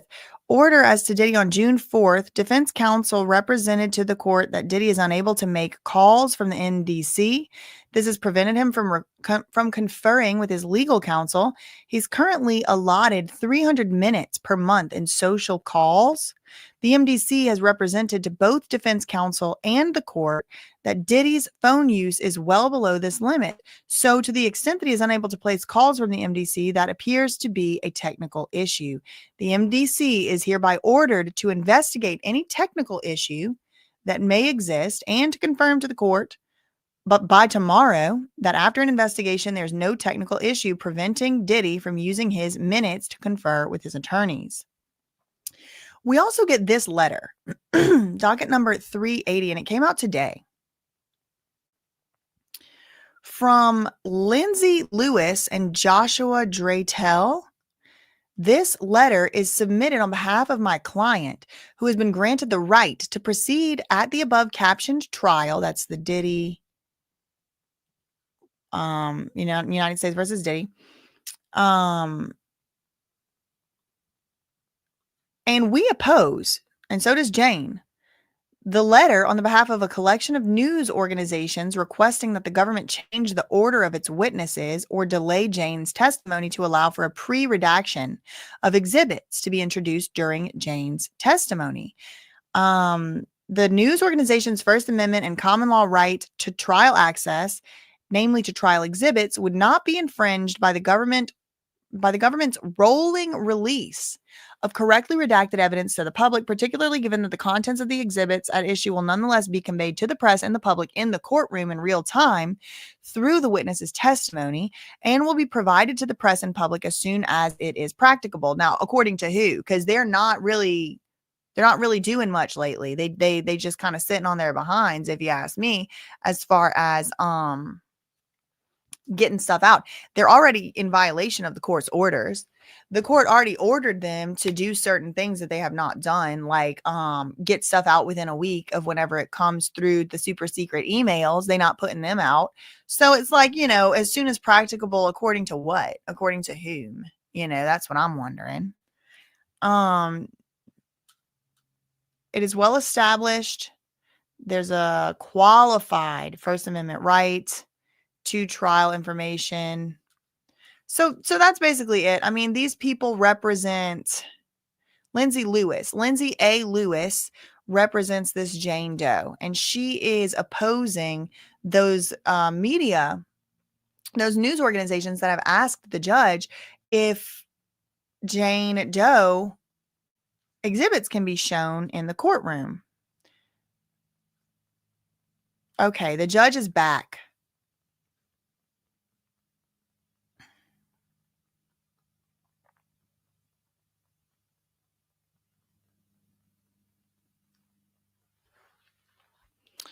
Okay, so the fact that Diddy has 5011 lawyers is now causing issues with scheduling. The judge, they're back. So the judge says, I could stay past 4 o'clock today. My sentencing that he was doing has been adjourned, so I could stay late. But Miss Shapiro and Diddy's lawyer, Alexandra Shapiro, says, oh, actually, I have a meeting. I have a meeting with lawyers in another matter. So I want to be here for all of Jane because she's a key witness. So just because one of Diddy's lawyers has something to do, nobody else can stay past 5. But honestly, I didn't take a break today myself, so I'm going to be real ready to go by 4. The judge is like, okay, fine, whatever. Stupid. We'll end at 4. But the judge is like, let the record reflect. It's not me. I can stay late. I can stay late. So the court is back. I don't know if it's back in session officially, but the judge is back on the bench and he's talking about scheduling.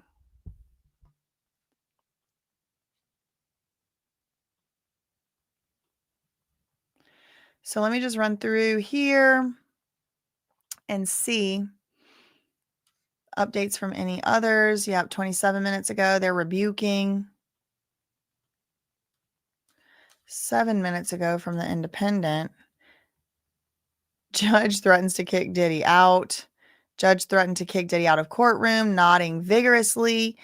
Diddy nodded and looked at the panel during recent testimony, which is absolutely unacceptable.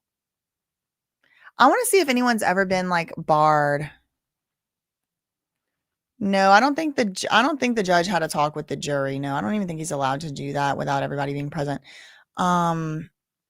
Defendant removed from courtroom. Federal Rule of Criminal Procedure. What was it? 44 something 4.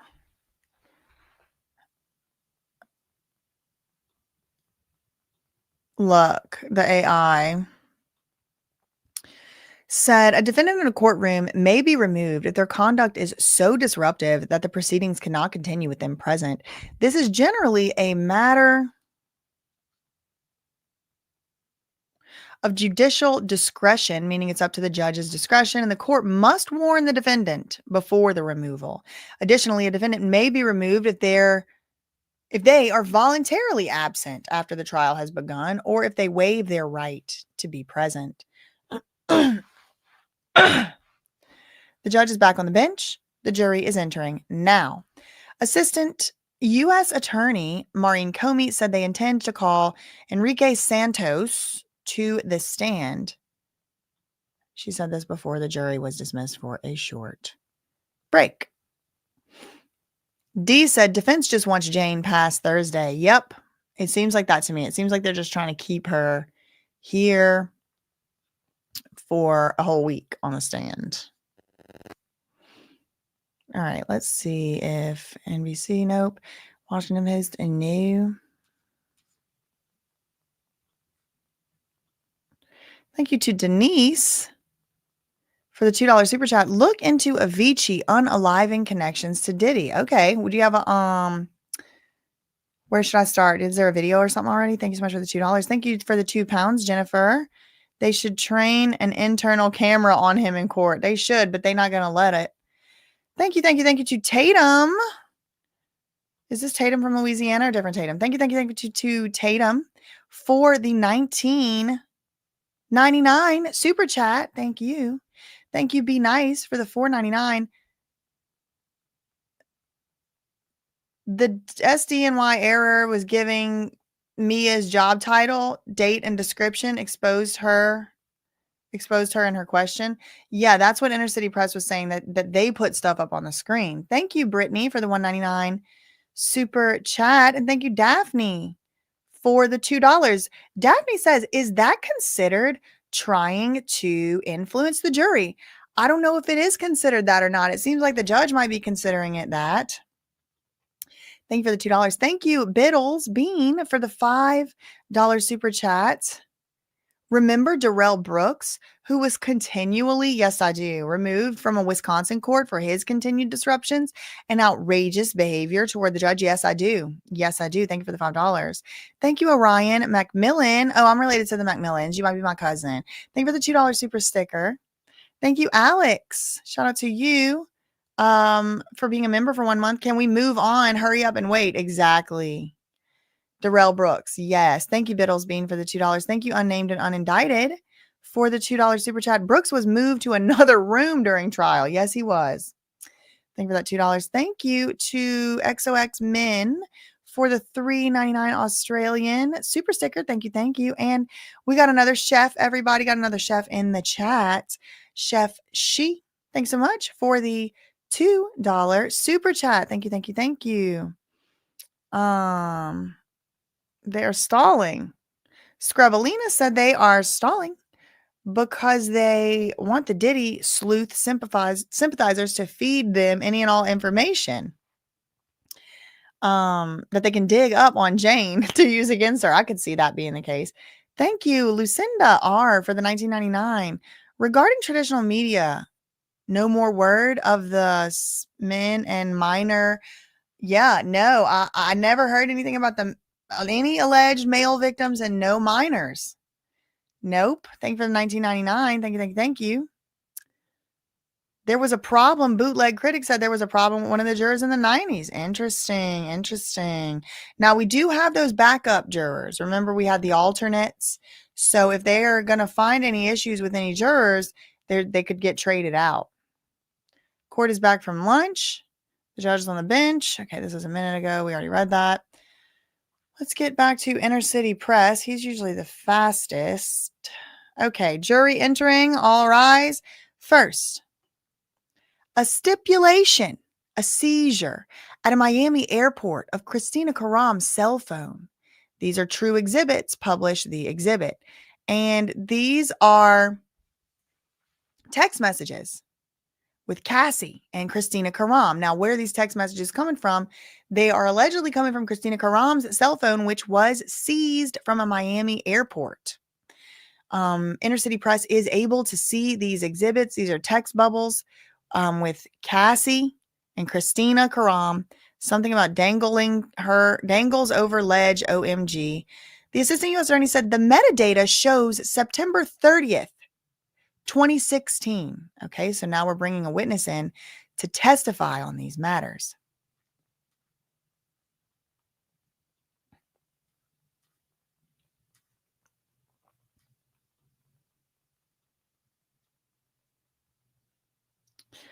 Also, if you're just joining back from the break, Diddy has allegedly, according to court sketch artists and several NBC reporters and producers, they have all witnessed Diddy making faces at the jury for more than a month since the start of the trial.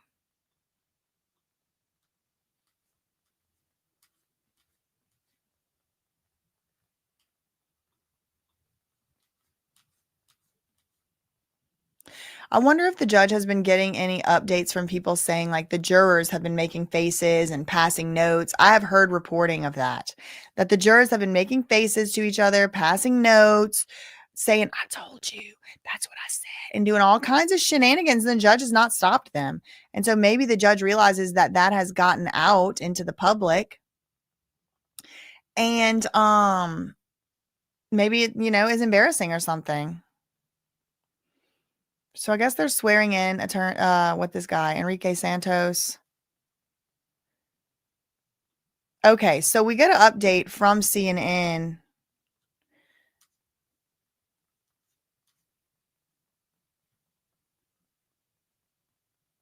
Hold on. We got an update from CNN. It's the same thing that they had posted earlier, but I think they changed some stuff.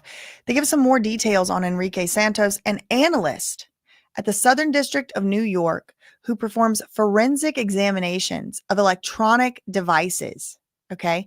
This is a forensic examiner of electronic devices.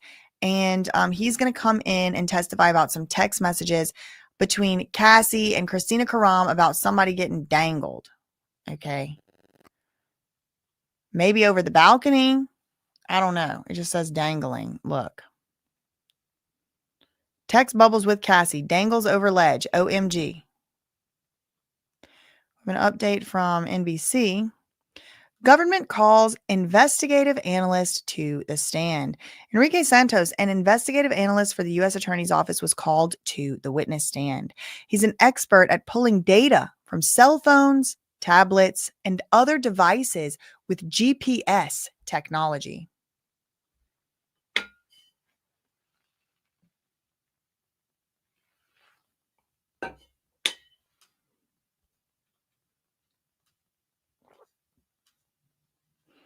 So we're still just waiting for Inner City Press or anyone to start giving us the updates about what's going on inside this here courtroom. Oh, yes. The details queens are on it again, back on the case. This is Anne Brannigan, Washington Post, just now. She's giving us a little bit of a look inside the courtroom at some of the interpersonal things going on.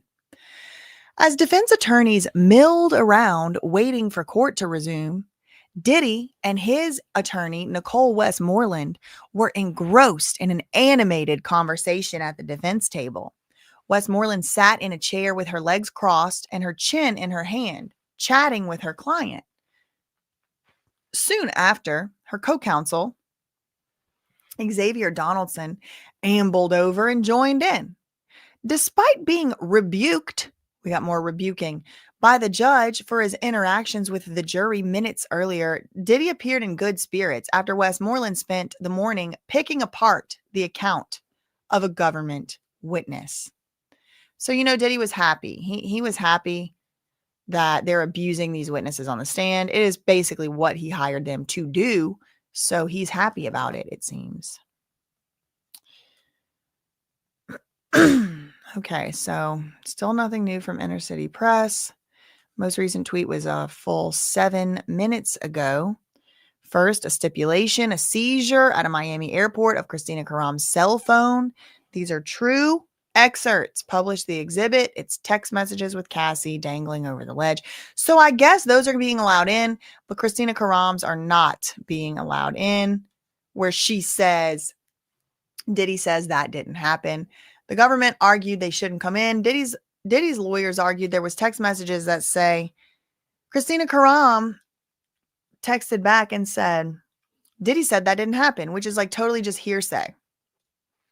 And if Diddy is saying something needs to happen, then Diddy needs to sit his behind right there on a stand and testify to it. So the judge is not letting that part in, but he is letting the government's texts in from the device recovered from Christina Karam. It was a cell phone and there's text messages in it. So this guy that's coming in now, Enrique Santos, he is going to testify to them. He is SDNY analyst who performs forensic examinations of electronic devices. He's coming into the stand to basically authenticate these text messages. And then we're going to have Jane Doe, victim 2, come through.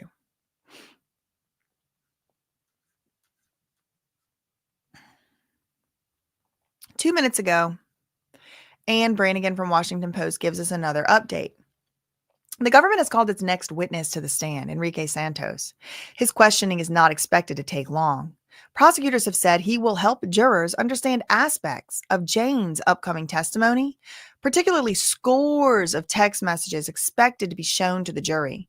She is an alleged ST victim of Diddy and is using a pseudonym. Now, I can only hope and wonder if this is where Lou Taylor and TriStar might get mentioned. I'm a little surprised they've not been mentioned at all. Like, what about the money aspect of things? It's like, can we get to that?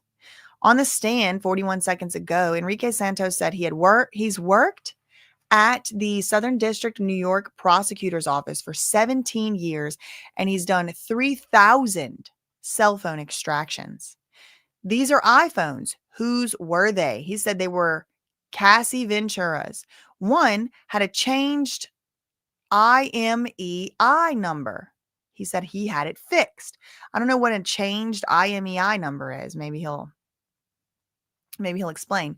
We got another update. Dang. Okay, Nicole Westmoreland might have took her best shot, but now we're getting more evidence. Now we're getting more evidence from the government that maybe that balcony incident did in fact happen. Look, prosecution, this is CNN.com 1 minute ago. Prosecution shows 2016 text message from Cassie describing Diddy allegedly choking Bana and dangling her off a balcony.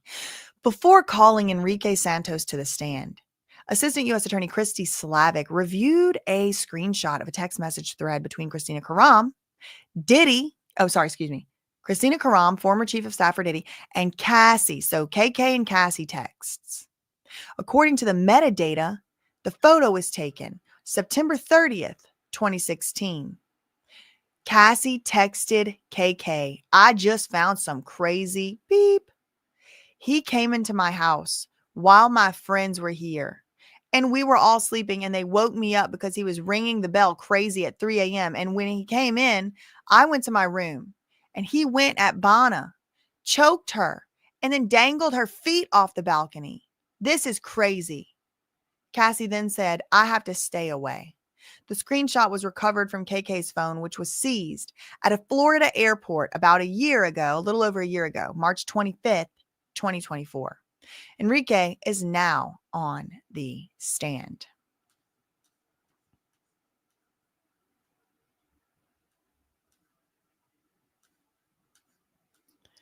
It appears to be a text message. Now, this guy, because Diddy's team is going to say, this is fake, this is doctored, this is photoshopped, this isn't real.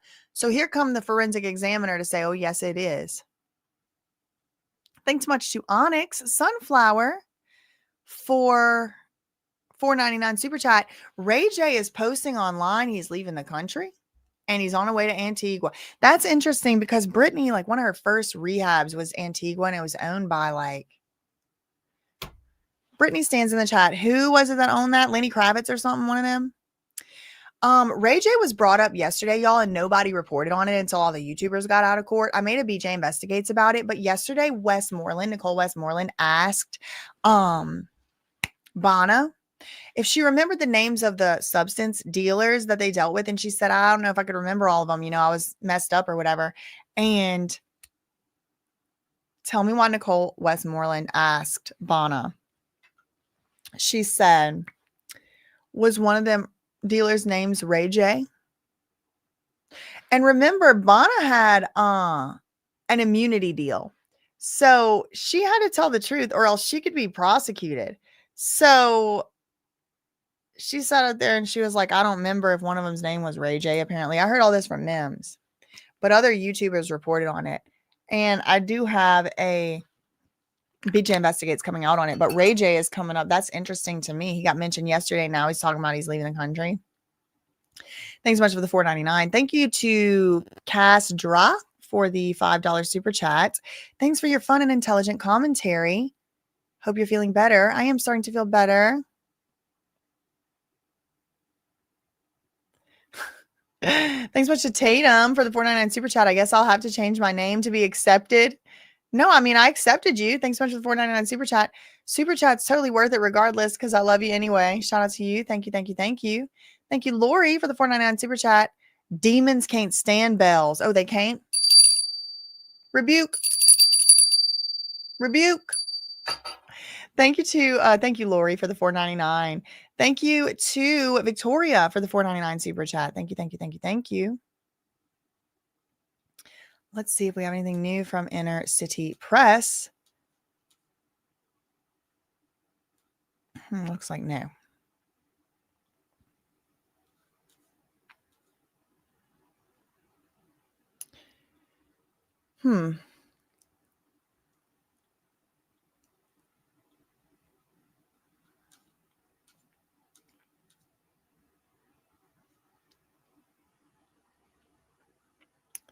Already read that.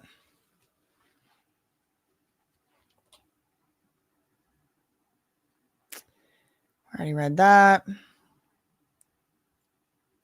We have an update from CNN. Judge's warning to Diddy for nodding at the jury could be used in a potential appeal. And you know that everybody, including the judge, including the both sides, Diddy's lawyers, the government's lawyers, everybody's preparing for an appeal because pretty much no matter what, there's probably going to be an appeal. The judge warning to the defense said Diddy could be okay. The judge issued a warning to Diddy saying he could be excluded from the courtroom if he continues to interact with the jury. This fact could be used in a potential appeal. Laura Coates, CNN chief analyst, legal analyst and anchor, said. She said she has heard in the past judges give similar warnings in other cases when the defendant was perceived as theatrical or particularly disruptive, or if the judge believed that somehow the conduct of the defendant might possibly influence or intimidate the jurors in the case. Direct eye contact is one of the things that's been listed. However, the lawyer noted in the high-profile case of Diddy, the judge did this admonishment knowing that the defense is well-versed in the appeals process and knows full well that anything the judge orders their defendant and client not to do, if a conviction results, could very well go up on appeal. This lawyer added that there is a common sense notion that a defendant will have a human instinct to react. The judge, however, has a very tight leash on this trial, including the attorneys and beyond. No, he doesn't. That overflow room is out of freaking control. This was a moment that I have not seen where Diddy, who's normally stoic, looking ahead, has been threatened if he reacts and looks at the jury and nods along with the testimony. He could possibly not be present for his own criminal trial. Analyst says some contact names were lost or altered when recovering data from Cassie's phones. Okay, less than a minute ago, CNN.com, they said digital forensic analyst Enrique Santos testified that he extracted data from 3 iPhones belonging to Cassie. He said investigators recovered several deleted records from the devices. So she had deleted the stuff from the devices, but they were able to recover it. He testified that when the deleted records were recovered, certain messages lost the contact names or had strange characters inserted into the names.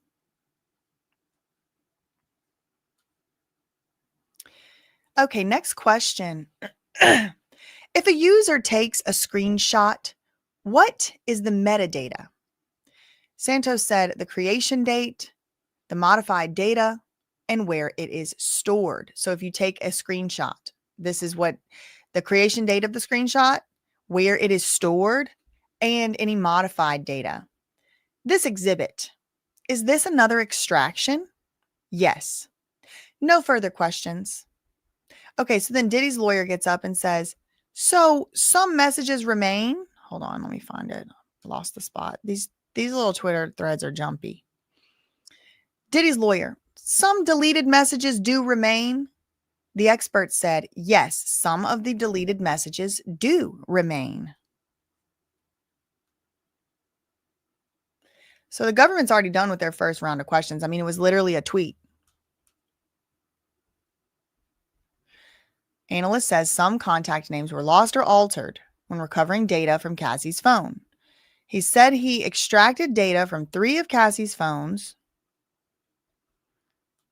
He recovered several deleted records from the devices. When the deleted records were recovered, certain messages lost contact names or had strange characters inserted into the names.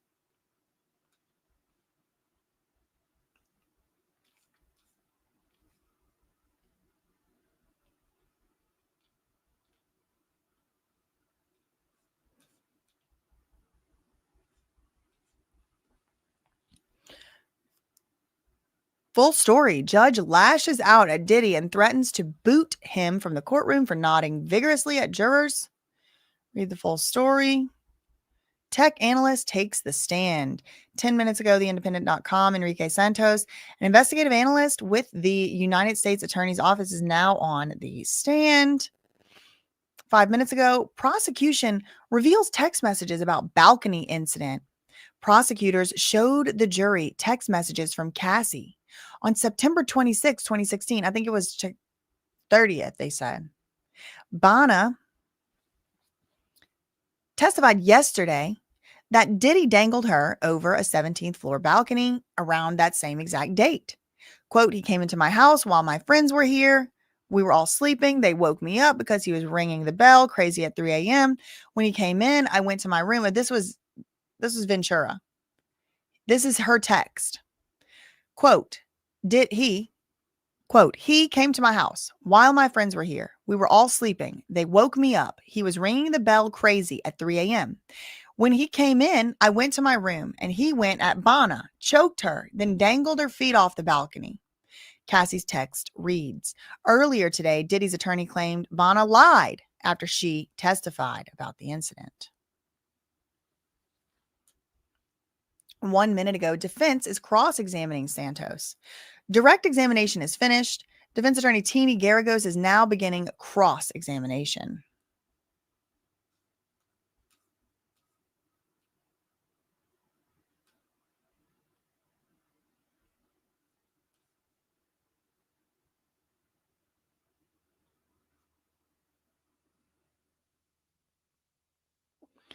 Livy said jailbreaking a phone doesn't change the IMEI.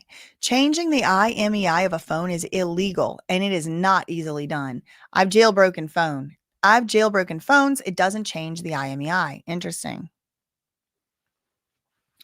Jared, I don't know when the text is dated. We're getting different things. We're getting one saying that it's 26, one saying it's the 30th.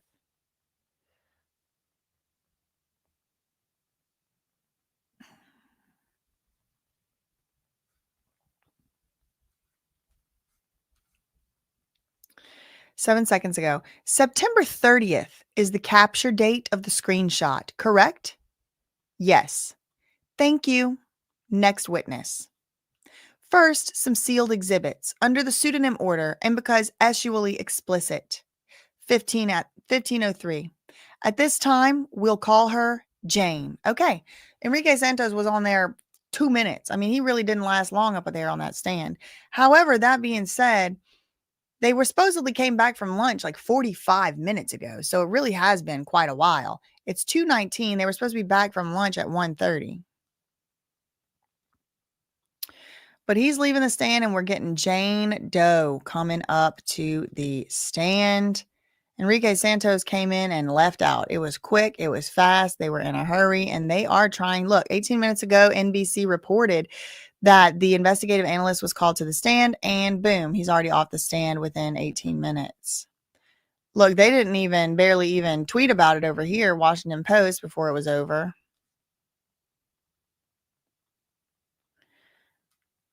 Who is Enrique Santos? An investigative analyst with the U.S. Attorney's Office, he said he's worked for the office for 17 years and extracted data from more than 3,000 cell phones, and he was authenticating where the messages came from and why some of the names and whenever they were redirecting and re-recovering things got messed up, some of the names got deleted, etc., etc.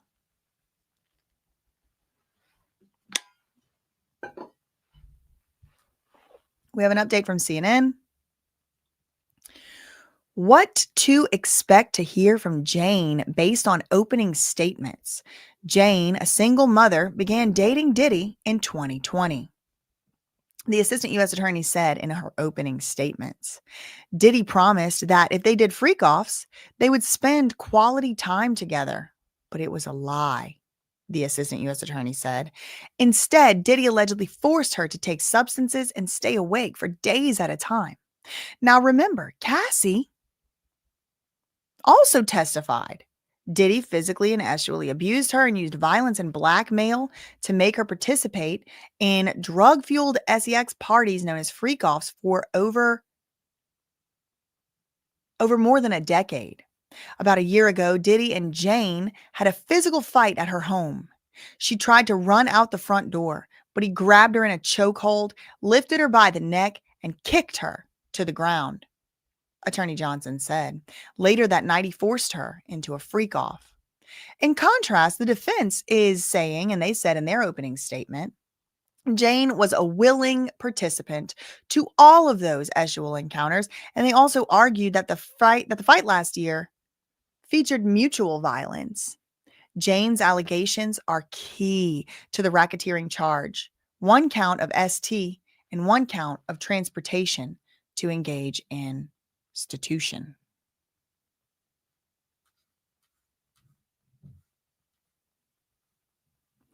Ms. Comey, bring the witness in. The assistant U.S. attorney said, please confirm that all the exhibit screens in the public gallery are off. The courtroom deputy said they are. Will exhibits be made available by the next day? The filing still is not being docketed.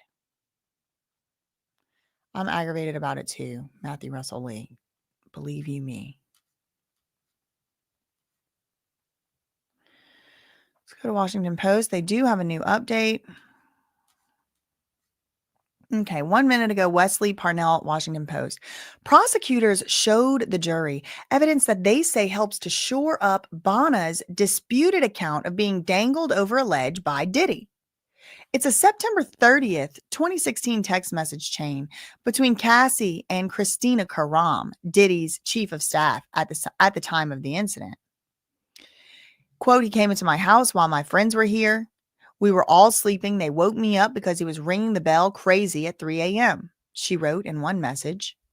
Before lunch, Diddy's lawyers presented evidence indicating Diddy was not in L.A. on the date Bana recalled being assaulted, September 26th. But Bana testified she was never exactly clear on the exact date of the incident. Jane takes the stand. The prosecution has called the witness testifying under the pseudonym Jane to the stand. The judge read the jury an instruction about witnesses testifying under pseudonyms. He reminded the panel that they will learn Jane's true identity, but it will not be stated publicly in court.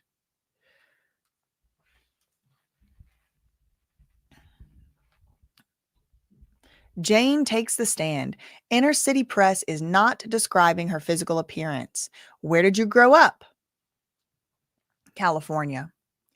What was your level of college? Junior college, then modeling. With whom did you have a relationship from 2021 through 2024? Jane said, Sean Combs. She just said Sean Combs. Okay, so Jane's on the stand, everybody. 2:24 p.m., June 5th. Jane takes the stand. Okay, nothing new there yet. NBC hasn't caught up. We already read the Wesley Parnell one. Let's check out the Independent.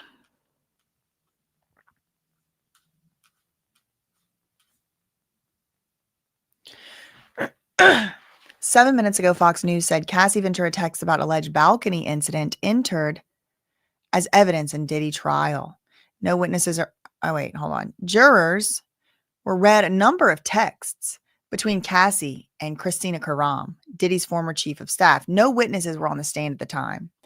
Cassie allegedly wrote that Diddy arrived at her home, choked Bana, and also dangled her feet over a balcony. And then Cassie wrote, I have to stay away. The metadata from the test was sent on September 30th, 2016. During day 16 of Diddy's trial, this was yesterday, his lawyer, Nicole Westmoreland, cross-examined Bana and questioned her about her claims that Diddy dangled her off a balcony in 2016.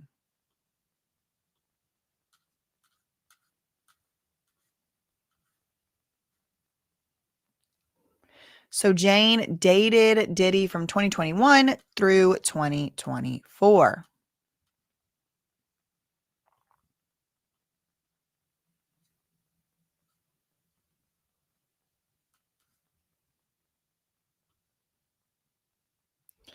The jury was shown Jane's driver's license with her identifying information. Less than a minute ago, CNN.com, Jane testified she was in a relationship with Diddy from 2021 to 2024. She said she called Diddy Sean, Baby, Ernie, and Snookums. She said they called each other Bert and Ernie, like characters from Sesame Street. Okay. That is interesting, girl. She called Diddy Snookums. What did you call him? Sean, Baby, Ernie. Why Ernie? We did that. I was Bert. When did you meet him? On a girls' trip to Miami in 2020. He was dating my friend. He was really funny and nice, and we went on a yacht partying. So Diddy was dating her friend, and she started dating him. Okay, we're off to a great start. Oh man, Nicole met Westmoreland or Brian Steele is going to tear this poor lady up. I already know that's just what they do. What did you call him? Sean, Baby, Ernie. Somebody said Snookums. We have a new update from NBC a minute ago.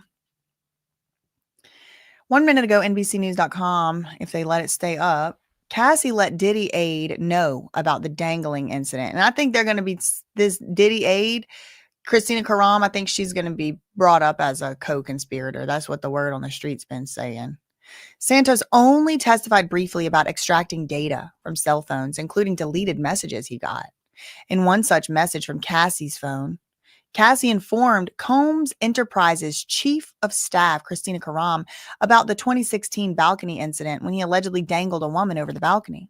Cassie implied that she didn't witness the alleged attack, but seemed to believe it really happened. This is crazy, Cassie wrote, according to text messages admitted through Santos. I have to stay away. The text message could bolster Bana's testimony and help prosecutors push more of the case away from Diddy personally and closer to his company and a possible act of racketeering. We have another new update. Witness just now, NBCnews.com, witness known as Jane has been called to the stand. The government has called the witness testifying under the pseudonym Jane to the stand. The judge told the jury they will know her real name, but it will not be mentioned publicly to protect her privacy. That doesn't give her greater or lesser weight of any other witness, the judge told the jury. She wore a brown suit and blouse to court, and they're not supposed to be describing her, so I just started reading it before I even realized, so I'm going to try my best not to do that. But to be completely fair, it's hard to know what the rules really are. Let's see if we have any new tweets. Yep. Okay. She said, where did you meet him? I met him on a girls' trip to Miami in 2020. He was dating my friend. Then I started dating him. He was really funny and nice. We went on a yacht. We went partying. He gave me his cell phone number. Did you see any substances? She said, yes, I saw on the first night. One of my friends said she wanted substances, I guess. I don't want you to guess. Where did you go? She said the studio in 2 Star. So 2 Star Island, Miami. A man pulled out pink powder.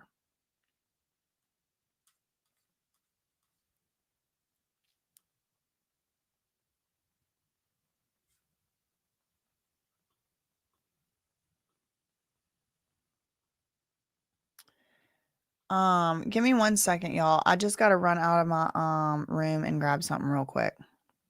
1 second.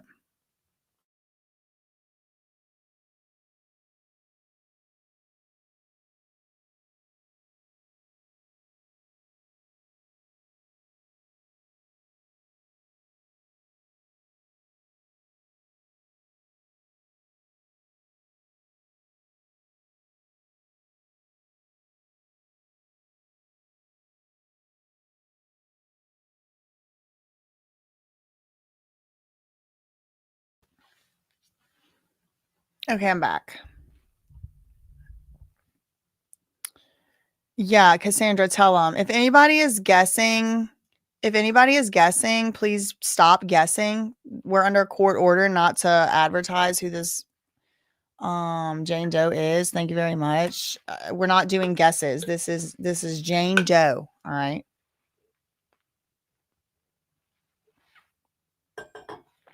Okay.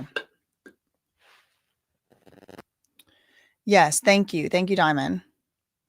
All right, let me see. Shout out to CC becoming a member. If Diddy's looks, nods can influence the jury, does that go to show his influence on others? Yeah, it could, Nikki. Yeehaw. Shout out to the Texas cousins in the chat. Thank you for the $4.99 super chat. Thanks so much to Jennifer for the $2 super chat. Thank you so much to Miss Virgoat 29 for the $2 super chat. Me and coworkers love you, snacking and working. Yes, Slay. I'm right there with y'all. We're snacking and working. Thank you to Yes Carter for the $20 super chat. Thank you for all your hard work. Thank you so much to Michelle Santiago for the $2 super chat. Thank you to Nicole for the $5 super chat. He was cheating on this lady. Wonder if there are RICO cases on pimps. Now I have to read Lil Rod's lawsuit again. Thank you for the $5 super chat. Yep, I made rebuking in mode again. Thank you, Easying Off, for the $5 super chat. Let's see. Yeah, let's refrain from trying to guess who Jane Doe is in my chat. Thank you. Thank you.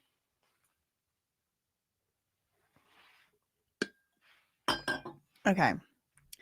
Let me refresh and see if Inner City Press has said anything new. Yes, he has. Okay. So we got Jane Doe on the stand.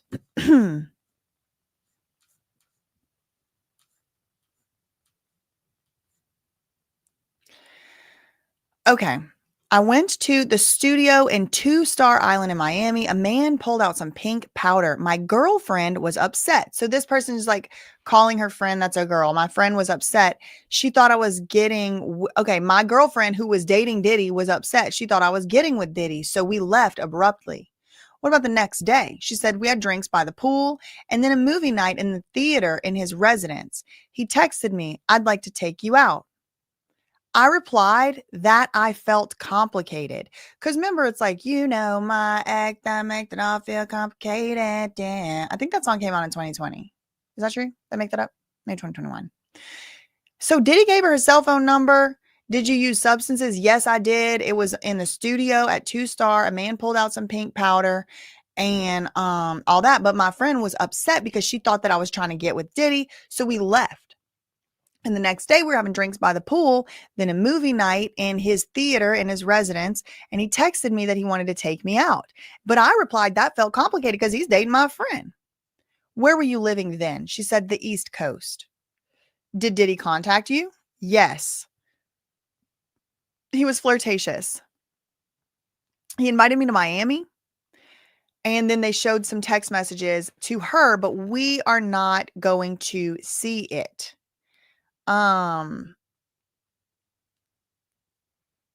Maybe ever. It's just up to the government whenever they want to put it on the docket. And then when they do, it's going to be really redacted. So I don't know what it's going to say, but it's text messages. She's reading them right now. The assistant U.S. attorney says, read these text messages. What does he say? He says, call me Ernie. Ernie. So he got different names that he uses with different people. Who was pursuing who? Jane said, he was pursuing me, but I was being considerate of my friend. But she got engaged and moved overseas. So I felt I could do this Diddy thing then. She had been seeing Diddy and her fiance at the same time? Yes. Woo, messy. So she was dating Diddy. This other girl's dating Diddy and also getting engaged to some other man. But apparently it's mutual because Diddy was doing the same thing.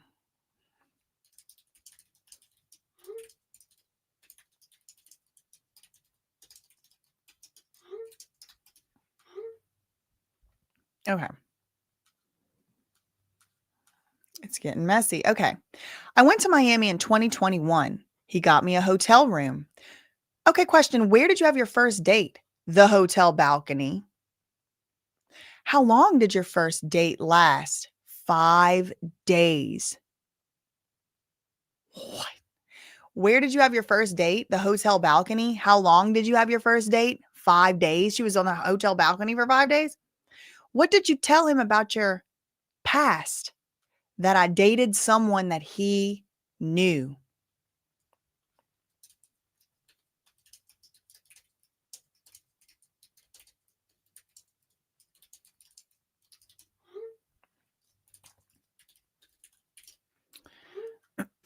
Okay. Sorry. Just doing some personal things. Okay. Let's go to, we have a new update from CNN. The witness says she first met Diddy on a girls' trip to Miami. She recalls being drawn to him. She testified that she first met him on a girls' trip to Miami, Florida in late 2020. She met Diddy, who was romantically involved with one of her friends. She was also on the trip. At a dinner Diddy hosted at his Miami home, Diddy paid for the trip. She first met him at a dinner at Diddy's home. She was there with her friend who was dating him. But this girl was dating Diddy and her fiance at the same time, this other girl. And then she ended up getting engaged and moving overseas. Jane recalled the trip lasting about 5 days and seeing Diddy on about 3 of the 5 days. And she said the first night she met Diddy, he was really hospitable and funny.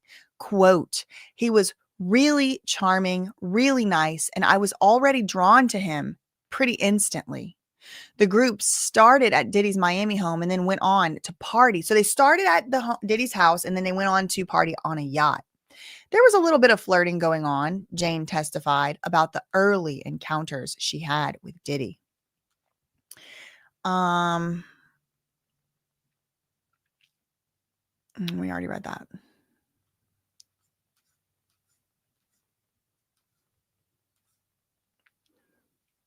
Okay. 3 new updates from Washington Post. Enrique Santos' testimony was dry. He is a forensic expert testifying for the purpose of understanding and validating text messages from Jane's phone, an anonymous witness who dated Diddy beginning in 2020. So we're getting different reports. Did she start dating him in 2020? Did she start dating him in 2021? Unclear. She met him in 2020, but I don't know if she started dating him then. We're getting different reports.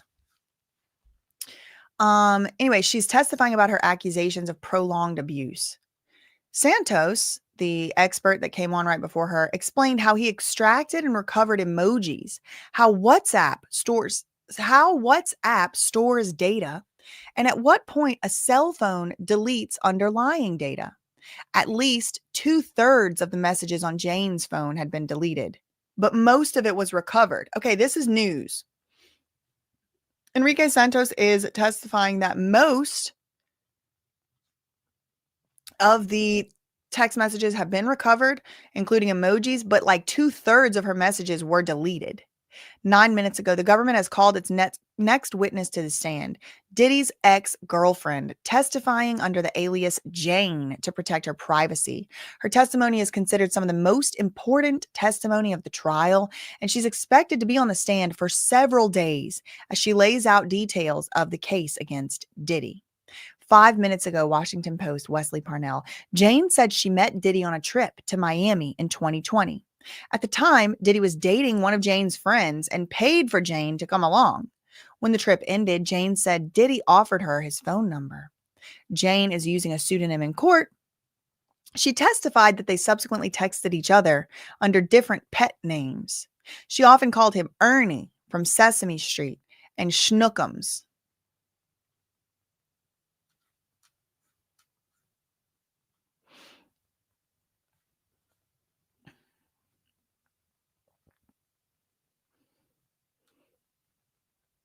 Okay. What did you tell him about your past? That I dated someone he knew? Also, that my child's father didn't get along with Diddy. But Diddy said he didn't mind. How many children do you have? Jane said 1. And what did Diddy say about his relationships? Well, he said, only my friend. And he said it wasn't a real relationship with her. And what did you do? She said, well, we made a lot of love. We walked on the beach.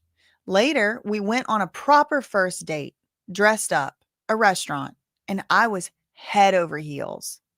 How did you stay in contact with Diddy?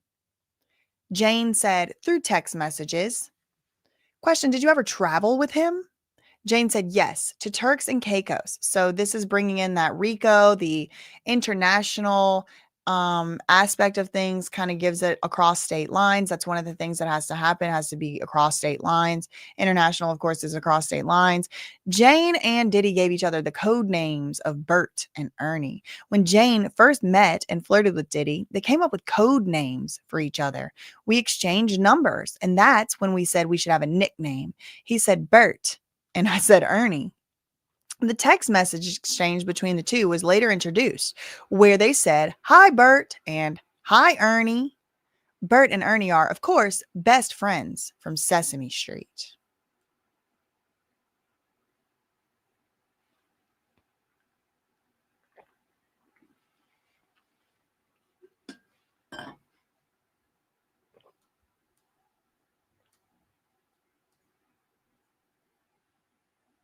Okay. Jane said, I was excited. I'd never been to Turks and Caicos. Who else went in February 2021 on the trip? Christina Karam, the chef, the butler, and at one point, a barber. So a barber was there. How long did you stay? She said, I was in a Turks and Caicos for 9 days, and I was in the Bahamas for 6 days.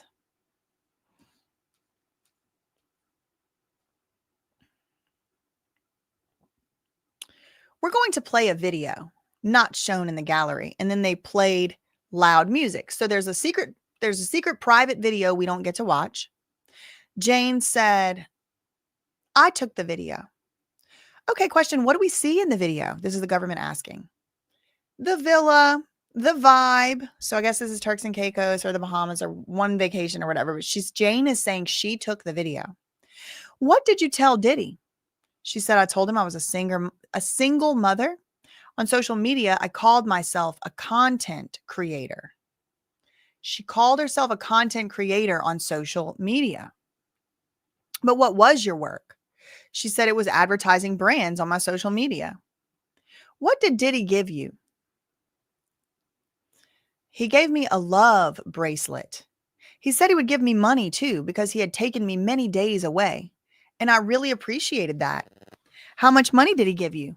$10,000 because he had taken her away from her social media content posting. Listen, y'all, nobody's paying me $10,000 to post nothing. I can tell you that. Never even been offered. Okay. We have 2 updates from CNN. Jane testifies about exchanging numbers with Diddy and first seeing him get substances. Okay.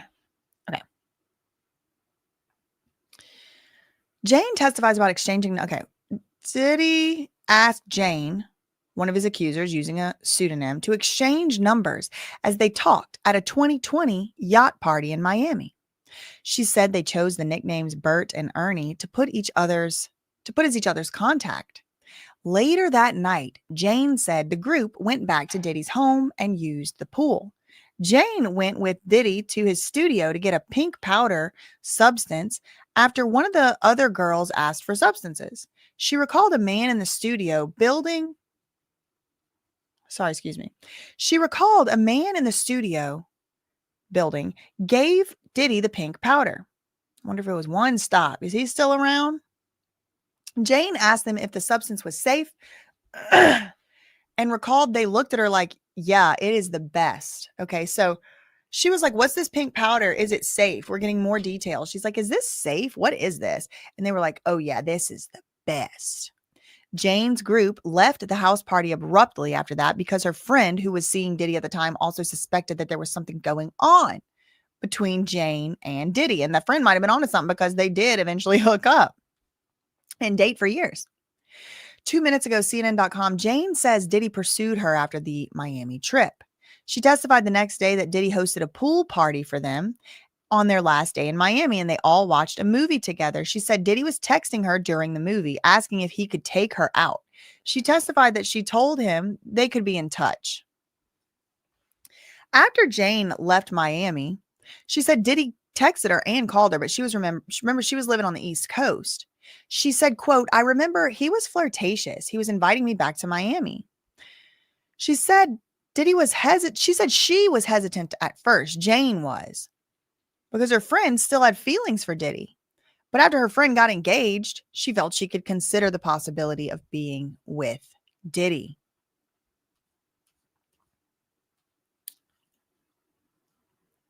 What we know about Jane ahead of her testimony, according to Samantha Sherry and Ann Brannigan of the Washington Post.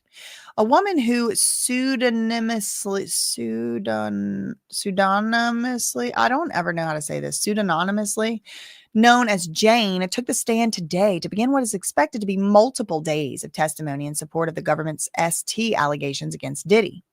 Jane's identity is being kept secret due to the serious and horrific nature of her upcoming testimony, which prosecutors previewed during their opening statements last month. Quote, "She ran to the bedroom and locked the door, and he kicked it open," prosecutor Emily Johnson told the jury in her opening statements, describing an alleged incident in which Jane enraged Diddy by hitting and throwing things at him. Quote, "She ran to her bathroom and locked the door. He kicked it open. She ran to her closet and locked the door. He kicked it open. She ran to the guest bedroom and locked the door. He kicked it open. She tried to run out the front door, but he grabbed her in a chokehold, lifted her off the ground by her neck, and kicked her to the ground." The government alleged that, like Cassie, Diddy's former girlfriend and the trial's star witness, Diddy also gave substances to Jane and forced her to participate in freak-offs with male escorts and often video recorded the performances. Jane was a single mom who started spending time with Diddy in 2020, according to the prosecutors. At the beginning, they were not at all public, as Diddy was seeing other women, and their life involved just the two of them in the beginning, until Diddy asked Jane to participate in a FO a few months into their relationship. So this sounds like Cassie's testimony as well. Whereas like at first it was just us, but then shortly he disclosed his so-called fetish. And before you know it, the only time they ever did anything was the FOs.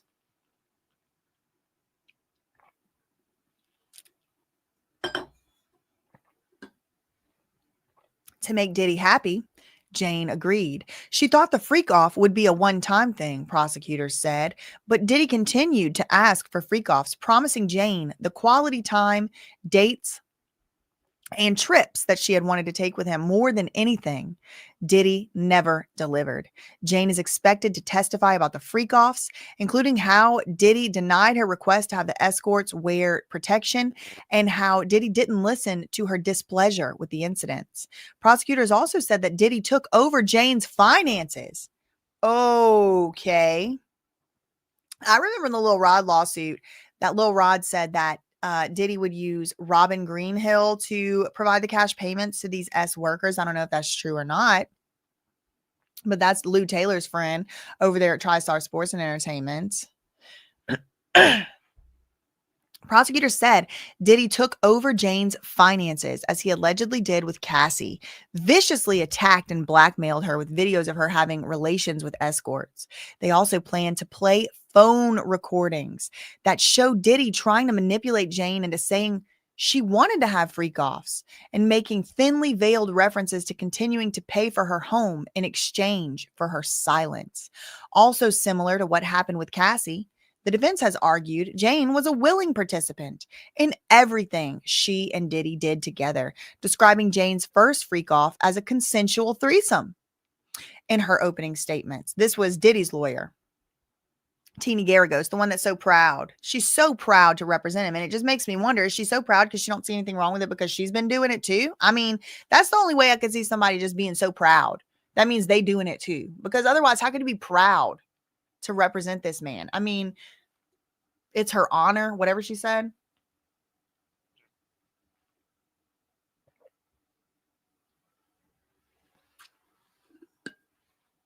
I feel like I need to read the opening statements verbatim for y'all because I'm getting so many quotes that I haven't seen before. Diddy's lawyer said that she spoke about this Jane Doe, quote, I expect that she will testify she enjoyed that night. She laid down on the couch after and said to herself, like, wow, I can't believe I just did that. That's Teeny Garrigos describing what the testimony should be from this Jane Doe, that she liked it. That was the most recent. We have 2 updates from CNN. Witness says she was head over heels. Wait, no. Jane describes Diddy as charming on their first date and says their time together was amazing. 4 minutes ago, that first trip occurred in November 2020. Jane saw Diddy again, January 2021. So November 2020, 2 months later, she saw him again, January 2021. She had been planning to be in Miami for an event, and Diddy offered to book her a hotel. When Diddy walked in her when Diddy walked into her when Diddy walked in to her hotel room on the first night of her stay in Miami, he was, quote, larger than life. Everybody says this. With a big personality and charming. She said her first date with Diddy started with dinner on her hotel balcony that night. And the date ended up lasting 5 days. During that first dinner, they spoke about the father of her child, a man who Jane said is someone Diddy doesn't get along with. They also discussed how Jane dated a close friend of Diddy's around 2015. He said he didn't care about any of that. Okay, so she had her baby's dad doesn't get along with Diddy, and she also dated one of Diddy's friends. So these are 2 different exes. Diddy said he didn't care. She recalled that first night was amazing and they made lots of love. They spent the next several days together getting to know each other, Jane said. Witness says 2 minutes ago, CNN.com. She said she was head over heels for Diddy. And they spent one-on-one time on vacation. She said she was, quote, pretty head over heels after spending more time with Diddy in Miami 2021. She and Diddy went on another trip in February of that year, she testified. So January, they went on a trip, 2021, then February, the next month.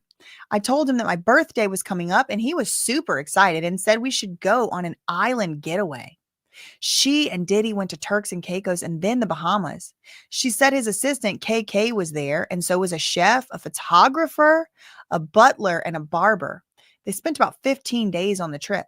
She said she remembers so many lovely things about the trip and that she and Diddy spent a lot of one-on-one time together. We have 2 updates from NBC.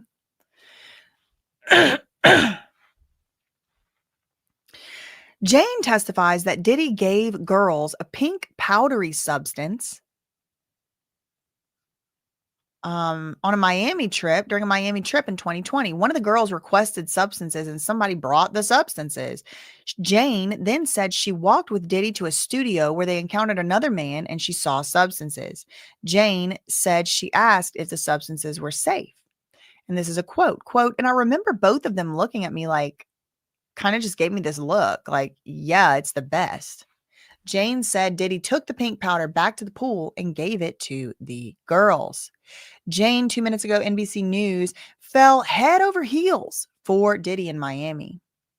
She recalled a 5-day first date with Diddy in Miami in early 2021, and she fell head over heels for the music mogul. Lots of love, made love. It was just amazing. I remember it was like morning time and we just decided to go for a walk on the beach.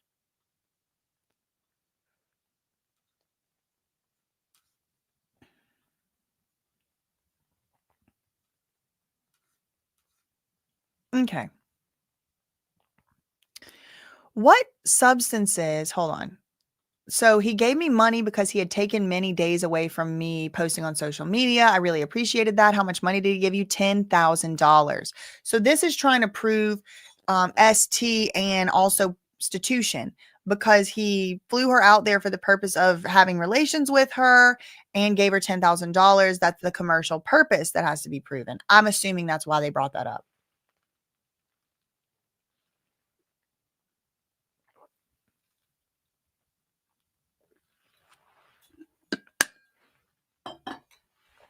Okay. Before this pink powder stuff, what substances had you used before? She said EX 2 times, 2014, 2015. And you used it in Turks? Who suggested that? She said Diddy did, like 10 times. In the pool, he gave me a pill, said it would be more fun. I was walking down the beach with him and I fell. She said, I think I was screaming too. They put me in the shower. KK put me in the shower. Okay. Enterprise. Did you ever take another EX pill? She said, yeah, but it was a much smaller dose. It made me feel relaxed, euphoric, and sexual. It enhanced touch and sense. It made me feel more loving and flirtatious. What about coming down from EX? She said, it's kind of like your mind is just readjusting, coming down from being high up. You're just tired. Okay, and when you left from Turks and Caicos and went to the Bahamas, did you continue taking the substances? And she said, yes. EX, again, Diddy gave it to me. So they're trying to lay the foundation that Diddy is plying this lady with substances, money, love bombing, all of that. How much money did he wire you? $10,000. We started using the L word, like I love you. He told me he was seeing multiple women and I was okay with it. Why were you okay with that? Jane said, because I liked him. Question, did you have the sense? Question. Jane, did you have the sense that you really had the option of a monogamous relationship that's like exclusive, where like we're just you and me are the only ones and you don't have other girlfriends? She said, no, I didn't have the sense that was an option. Until when did you continue dating Diddy? She said, until his arrest. Any breaks? Yes, 2 breaks. The second break was October 2023 for 4 months. When did you get back together? February 2024. Were you public with your relationship? No, it was private. Okay, so just to sit this in the timeline, October 2023, they broke up. November 2023, the very next month, Cassie sues. All right. February 2024, Jane gets back together with Diddy. And the very next month, it's crazy because look, October 2023, they break up. Boom, Cassie's lawsuit. February 2024, they get back together 4 months later. Boom, the next month, federal raids for ST. How public were you? See, February 2024 is when they got back together. And then the next month, that's when Diddy's house was raided. She said it was private. Did you post about your relationship with Diddy on your social media? Only once. And where did you move? She said, I moved from the East Coast to Los Angeles, to California. He gave me $6,000 for a moving trip. All right, so let's go back to 2021. February, March, April, May. How often did you see Diddy? She said every other week. And what did he give you? He was sweet. He would give me money here and there. Cash, wires. Was it Robin Greenhill wiring it? When is TriStar entering the chat? Please. I'm waiting.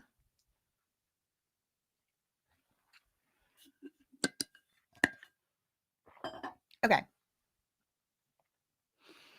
What did he give you? He was sweet. He would give me money here and there. Cash, wires, both.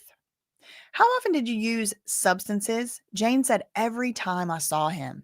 EX, Molly Jean, cocaine, K. Molly enhanced like EX. It was sexual. So Molly made her feel sexual. And every time she saw Diddy, she was doing some of these substances.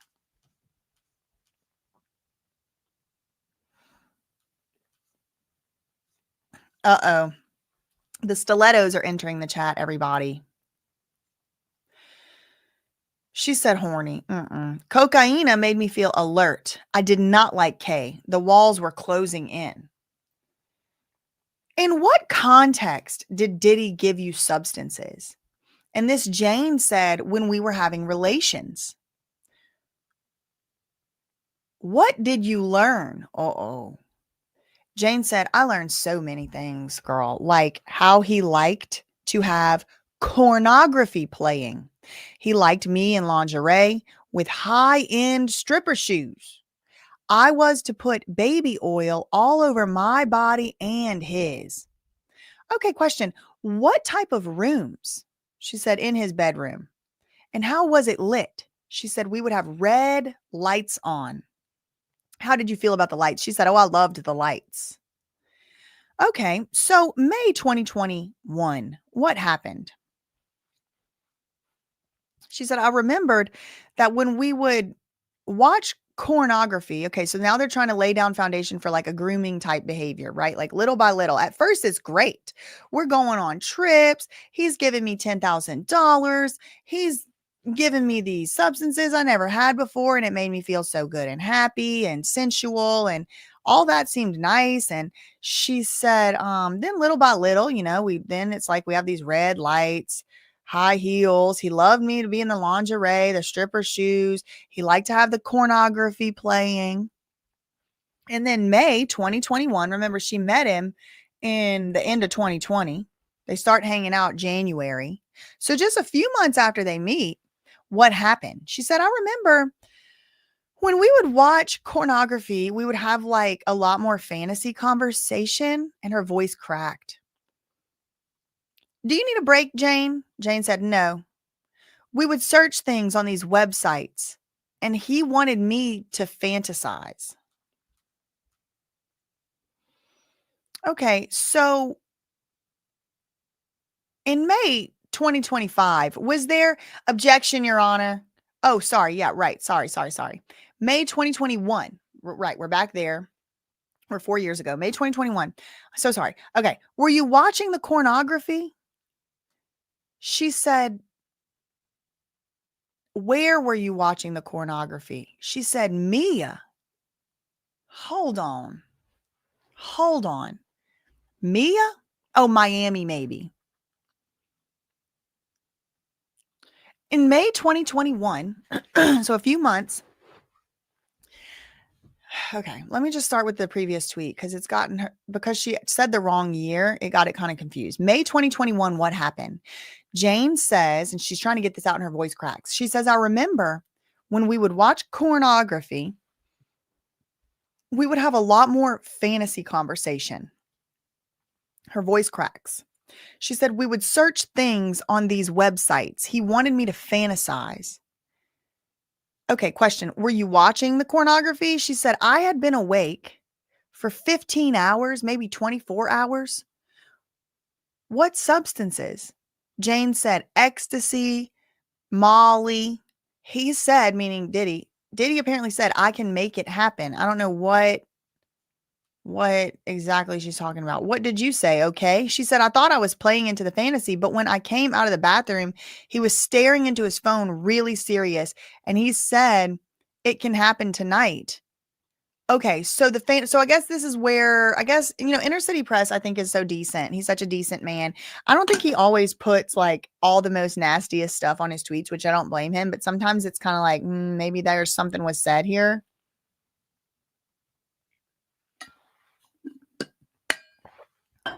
May 2021,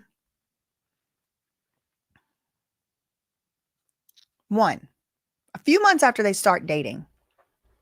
And it's all been good. So far, he hasn't done anything to make her scared. So far, according to her testimony, he hasn't done anything weird or whatever. And so she's like, yeah, we were doing substances. I had been awake for 15 hours, maybe a whole 24 hours. I was doing all these substances. And then Diddy's like, I can make it happen. I'm thinking this means freak off. And what did you say? Okay. She said, yeah, I thought I was playing into a fantasy, but when I came out of the bathroom, he was staring into his phone, really serious. And he said, it can happen tonight. And how did you react? I was like, tonight? Okay then. And she said she'd been awake for 15 or 24 hours at the time. She said, then we were in a hotel. I saw the assistants setting up the room. The lights were already red. Do you remember which assistants? No, I don't. He said there's someone coming. He knows the guy. I was super nervous listening in. We have 3 updates from CNN. Maybe they'll give us some more Details. 7. Let's see, make sure I didn't. Yeah, no. We got a few. We have 4 updates from CNN. So here's going to come some more details, I think. Jane says Diddy gave her a love bracelet and EX during 2021 Turks and Caicos trip. She testified Diddy gave her a bracelet that said love on it while on the 2021 trip. She said they took EX around 10 times over the 9-day trip. So almost every day they're taking EX. She said she had previously used substances twice in her life. The first time Diddy gave her EX, they were relaxing in the pool. He said, "Here, take this," and said something like, "It'll be more fun." Shortly after taking it for the first time, she fell to the sand on the beach and had a reaction. His butler and KK tried to help me. KK is a nickname for the former chief of staff, Christina Karam. Diddy offered Jane $10,000 at the end of the trip because she had been away from her work as an influencer for so long. He wired her $10,000, which Jane testified was a lot of money for her at the time. 8 minutes ago, Jane describes deepening feelings for Diddy in an open relationship that lasted until his arrest. She said the EX made her feel relaxed, euphoric, and sexual. It just enhanced touch and sense and made me feel even more loving and flirtatious with him. Jane testified that she took it several more times on the trip, and Diddy provided the substances and determined her dosage every time. After returning from the trip, Jane said she was even deeper in her feelings for him. "I want to say we even started using the L word." She said, "I was really deep in it." Jane said Diddy made it clear to her he liked her, but he was seeing multiple women. Quote, "I liked him, and so I was okay with it." Jane said that she understood it as an open relationship, and she didn't get the sense that monogamy was an option. "In my heart," she said, "I just wanted to see Sean, so I was monogamous." She said a relationship with him lasted until his arrest, so like 4 years. Or 3. Witness says that Diddy flew her out to Miami regularly, but they kept their relationship private.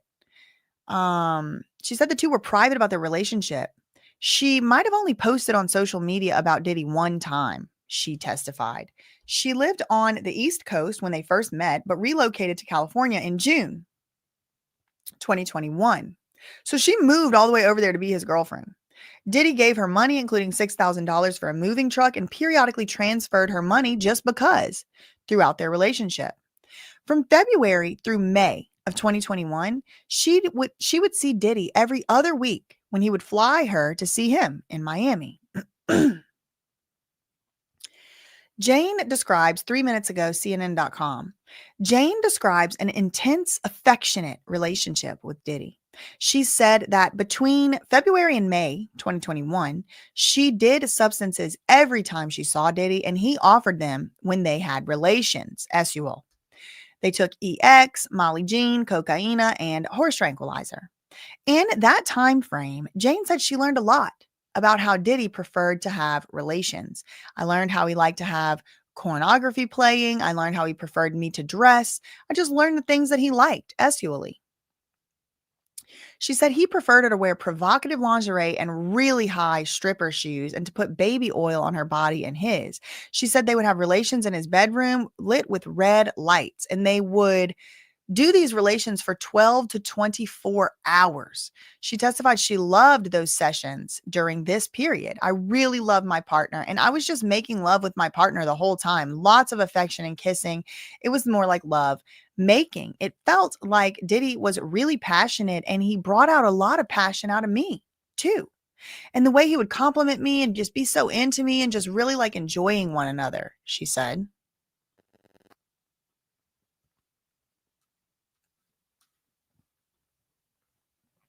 Okay. So back to Inner City Press. This is like the first FO. I think we're getting into the first FO. She's already been awake for 15 to 24 hours, she testified, and she's on substances. And it's May 2021. Diddy's staring seriously into his phone, and he said it can happen tonight. And she's like, okay then. And we were at the hotel, and I saw assistants setting up the room. The lights were already red. Do you remember which assistants? I don't. but he said there's someone coming in. He knows the guy. I was super nervous listening in. Who did you think this guy was? She said, the fantasy guy. And what did you think would start happening? She said, well, I thought SUL things between me and the fantasy guy, like he arrives and they're talking. So was this a regular hotel room or was it a suite with several rooms? She said, a suite. And what did you do? She said, I said hello to everyone. I saw Don. Who is Don? One of the entertainers. Okay, publish the photo to the jury. This is not shown in the gallery. No personal information on it. Presumably Jules was shown and the bookseller. So I don't know who was shown.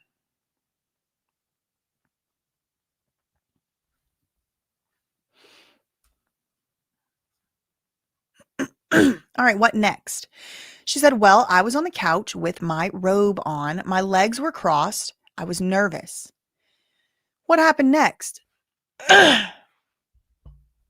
What happened next? Diddy said to stand up. I did, and I started to dance to get my nerve up. What was Don wearing? His underwear. We got a new update from NBC. 2 minutes ago, Jane testifies about screaming after Diddy gave her EX.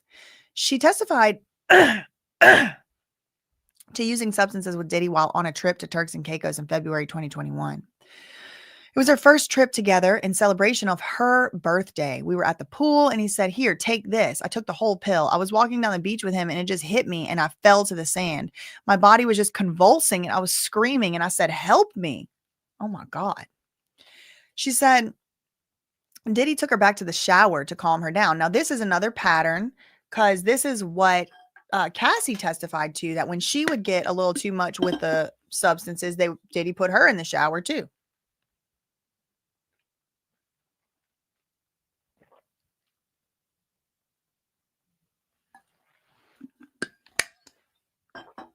Okay. We get a lot more details here about this substances in this first trip to Miami. I started to subside after that. Oh, wait. Yeah, they took her to the shower to calm her down. And KK apparently also took her to the shower. I started to subside after that. We were taking it every day. And I would take small doses, Diddy decided. She said he gave her EX. It made me feel relaxed, euphoric, SUL, even more loving. It lasted for about 12 hours. After the 12 hours, I would say we would take something to relax or go to bed, Jane testified.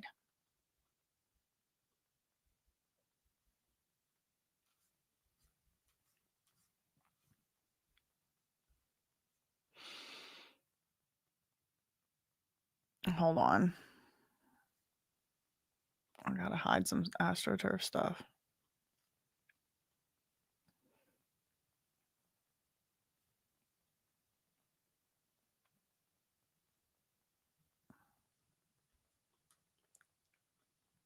Okay. So I stand up, I start to dance, she says, to get my nerve up. And what was Don wearing? Now, were there two people here at this time or one? It's hard to tell because all the exhibits are hidden. But Inner City Press seems to imply that it was the Punisher and Jules. He said, presumably. Publish the photo to the jury. He says, not shown in gallery. No personal information on it. Presumably, Jules was shown. And the bookseller, that's the Punisher. Then the assistant U.S. attorney said, what next? She said, I was on the couch with my robe on. I was nervous. My legs were crossed and I was nervous. What happened next? Diddy told me to stand up. I did. And I started to dance to get my nerve up. What was Don wearing? His underwear. And what was Diddy doing? Touching himself. Was he taking care of himself like that? She said, yes. Was he talking? Yeah, he was talking. He was being encouraging and sweet, but I was ready to speed things up a little bit. And the assistant U.S. attorney said, what do you mean? And Jane said, I was ready to get it over with, get it done. And she starts sobbing. Look, sob. She just wanted to get it over with. Ugh. What did you ask for? And she said, protection. And what did Diddy say? That these guys get tested all the time? Okay, and later after that, did Don leave? Yes. And then me and Diddy made love. And the next day I went home. Any boat trip? She said, yeah, a nice yacht day.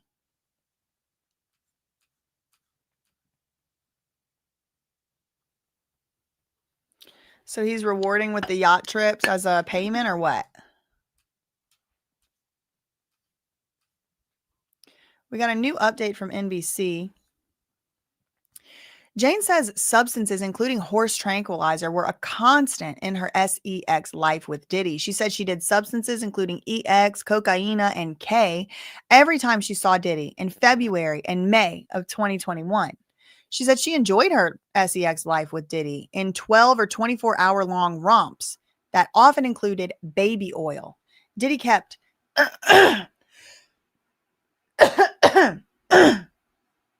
Diddy kept huge supplies of baby oil, authorities said, which was used in his alleged sexual abuse of victims. But at this point in their relationship, Jane said she was engaged in consensual relations. She said at this point, it was all consensual. It was fine. It wasn't a big deal. I liked it, whatever, when it was just him and her together.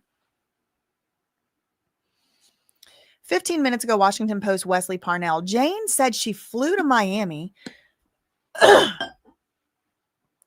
January 2021 to spend a week with Diddy at the beginning of their relationship. She said, I remember when I first saw Diddy. He walks in the door of the hotel room and I was just like, and it was just like larger than life.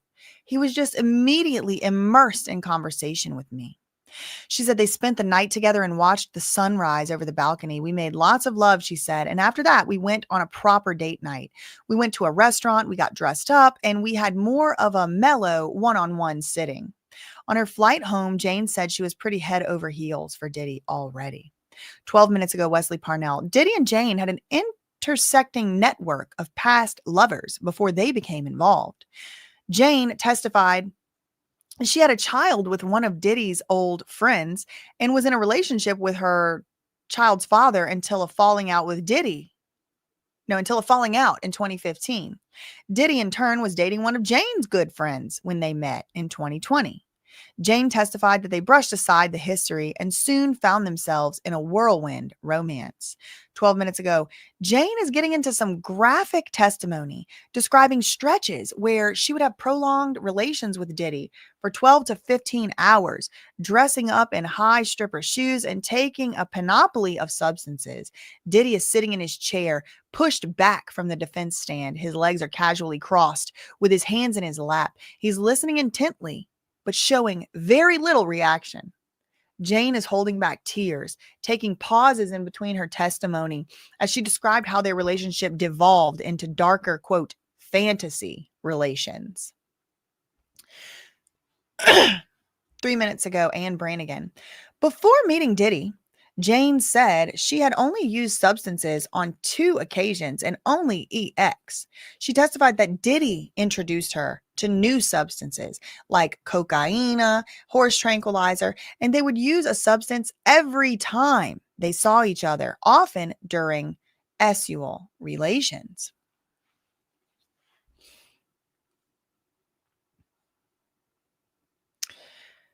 This is the Independent. Diddy sent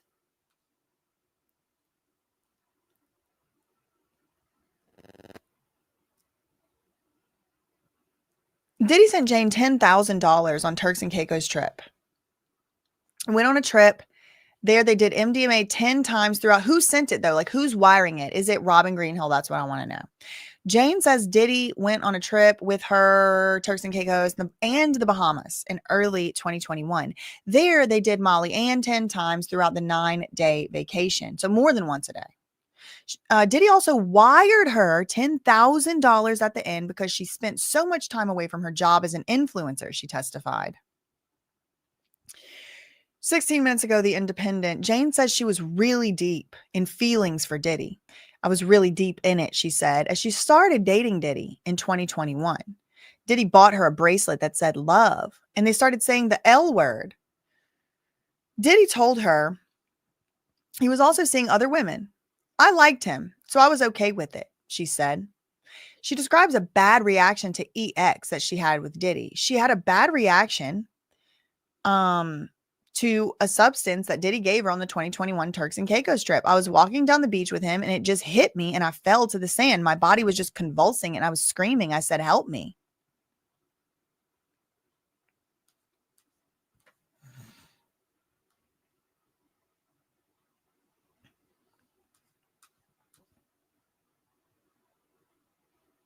Okay.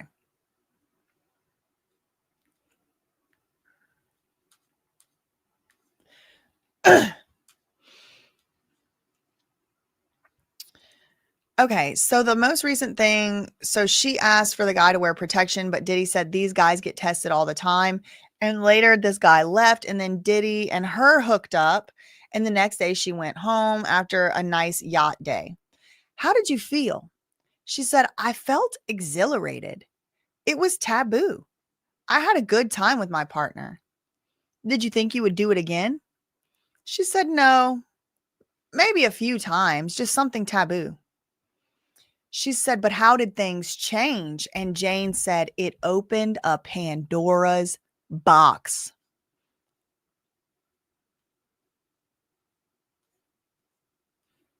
She was like, the world was never the same after that. I thought we maybe was going to do it one. And Cassie said the same thing.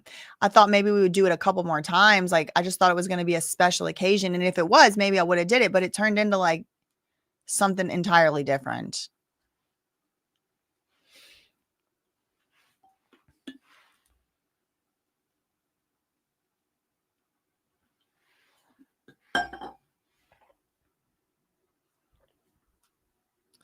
Just updating the other sources. It looks like NBC might have a new update. A minute ago, Jane tearfully recalls first time she had relations with another man as Diddy watched. She began tearing up when she said she recalled Diddy first arranging for her to have relations with another man. Quote, he said, we can make it happen tonight. And I said, tonight? I was taken aback, but I said, okay. This was May 2021. When asked by the prosecution if she thought she was going to have relations that night with another man or if she wanted to have relations with someone other than Diddy, she responded no and no. I didn't think I was going to have relations that night and I didn't want to. And remember, she testified that she had already been awake for like 15 or 24 hours or something. We went to a hotel room a couple hours later. I saw assistants setting up the room, getting his room ready, and there was a bustle of getting this room ready. Prosecutors said Diddy operated a criminal enterprise to in part have these freak-offs whenever he wanted.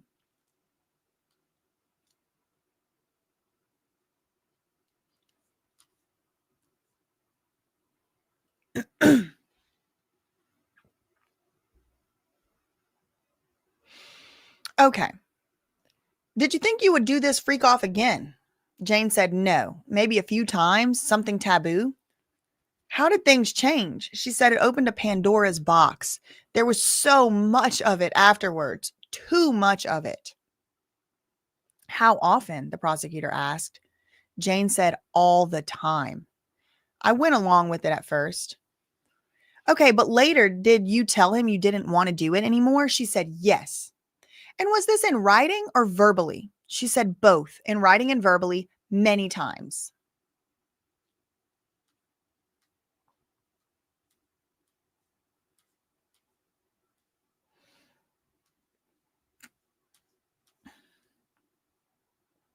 Okay.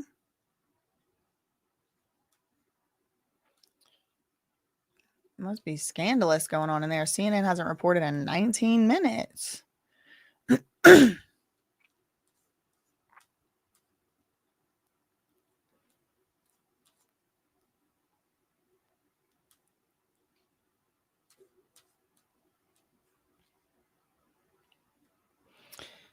Fox News an hour ago said Judge Aaron Subramanian reminded Diddy and his lawyers Thursday about the rules in his courtroom. He told Diddy's lawyer, Mark Agnifilo, that he was very clear that there are not to be any interactions or facial expressions to the jury. The judge asserted that he saw Diddy nodding vigorously and looking at the jury during a line of questioning and again during a sidebar. Agnifilo told the court he understood and that there will be no other issues. The judge said if it happened again, he's going to have the government issue a curative instruction, which you don't want, he said. He also claimed Diddy could be removed from the courtroom. Agnifilo assured the judge it wouldn't happen again. 3 minutes ago, Fox News, Diddy's ex was head over heels for Diddy at the beginning of the romance. Ex-girlfriend Jane claimed her first date with Diddy lasted 5 days. During direct examination with Mari and Comey, Jane said she was going to Miami in January 2021 for an event anyway. Diddy allegedly offered to get her a hotel for the stay, and Jane told the court that he was larger than life and really charming. Jane said she was very open and had dated someone Diddy was close with. But that relationship ended in 2015, and she also testified that the father of her child did not get along with Diddy. She claimed that Diddy didn't mind, and his relationship with Jane's friend also wasn't much, and that girl ended up getting engaged anyway to somebody else and moving. On the first night with Diddy, Jane testified that they made lots of love and it was just amazing, and she said they watched the sunrise on the balcony, and by the time she left Miami, she was pretty much head over heels for Diddy.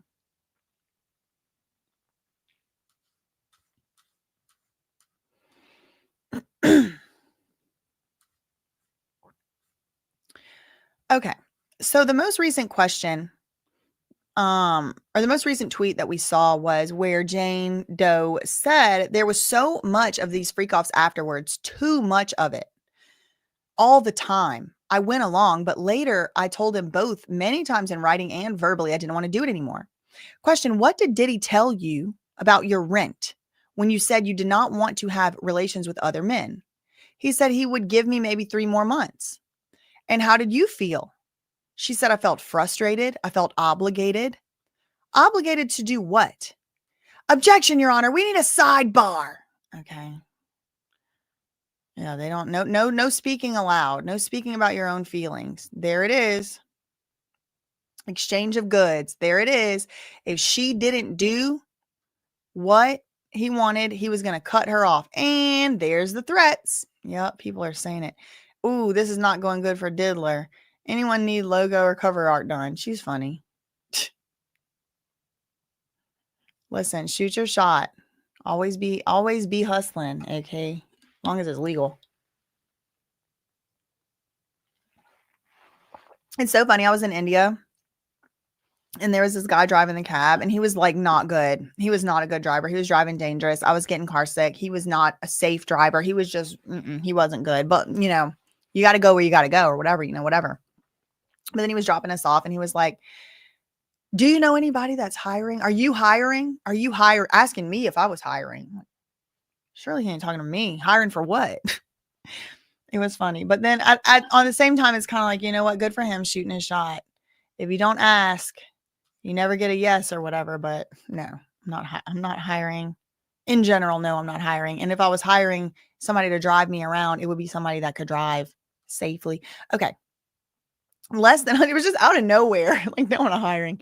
Less than a minute ago, CNN.com, Jane says things escalated very quickly on the night Diddy proposed bringing in another man.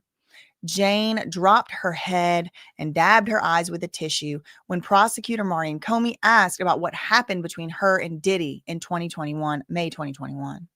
The two had been awake for many hours in his bedroom in Miami, having relations and taking substances, Jane testified. Diddy was asking, so we're getting more details. Diddy was asking Jane to fantasize about being with other men and asked if she'd want to do that. She testified, okay, definitely not thinking it was going to happen that night. She thought she was just playing into the fantasy. But Diddy quickly was on his phone, telling her, quote, we can make that happen tonight. Jane said she was taken aback, but again said, okay. When asked by the prosecutor why she responded that way, Jane said it was because my partner was excited and it was already happening. Within a few hours, they were in a hotel suite in Miami, Jane testified. Diddy's assistants were bustling around, setting up the hotel room with red lights. After the assistants left, Diddy told her to relax while they wait for a man to come. Diddy told her that he knew the guy and he was really nice. Jane testified she was super nervous and still high from the substances she took earlier in the night with Diddy. Diddy went to greet the man when he arrived and eventually called Jane to join them. Diddy told her the man, Don, was from the service Cowboys for angels. This is the second time we're hearing about this, at least in this trial.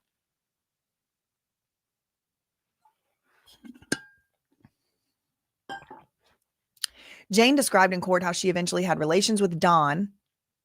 While Diddy watched and took care of himself, Don left after the two had relations. After Don left, Jane said she and Diddy had relations, and then she recalled that they were really happy. The next day, she went with Diddy and his friends on a yacht. Okay, 2 minutes ago, CNN.com. Jane says the first night with Diddy felt exhilarating with the freak off, but she said it set a tone she couldn't escape. She initially felt exhilarated by that night. I felt excited. I was happy. It was taboo. It was fun. I had a good time with my partner. She testified that she thought it was something they did just that one time, and maybe they might do it again on a random other occasion. Quote, I truly felt that that night just opened like a Pandora's box in the relationship.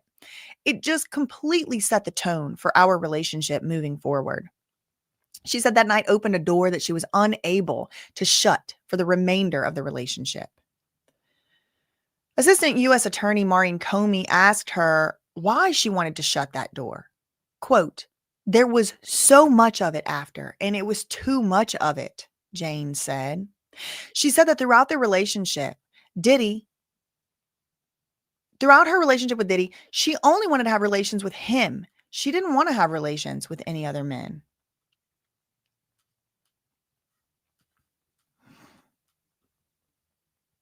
Okay. They're back from the sidebar. Okay, next question. Between 2023 and the time of Diddy's arrest, did he pay your rent and make you feel obligated to have relations with other men? Yes. Between 2023 and the time of his arrest, yes, he did. What did you two call these nights? Debaucheries or hotel nights? And how often did you see him? Okay. So debaucheries, fun fact, botch is the same root from Bacchus. And I've always been saying these are Bacchus celebrations. Nobody wants to listen to me, but that I think is what's going on. The grapes, the grape pops, all that stuff. Anyway, they call them debaucheries or hotel nights. So they stopped calling them freak offs. A hotel night is what they called it. And how often did you see him? She said often. Every time you saw him, did you have a hotel night? Yes. Even though we would spend a day or two together after, it just all felt like a hotel night. Who decided when? Jane said, Diddy, on short notice. I always had childcare ready to go for if he needed to have a hotel night with me. Ooh, Lil Rod's lawsuit is starting to shape up, huh? 1 minute ago, CNN.com. Jane says Diddy paid her rent and implied he would stop if they broke up. Jane testified Diddy paid the rent on her home.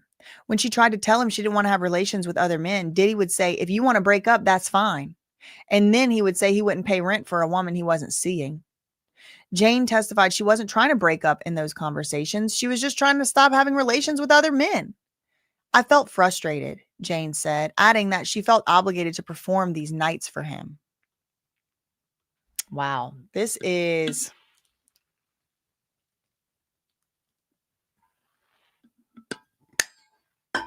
It's not looking good. I'll tell you that. For Diddy.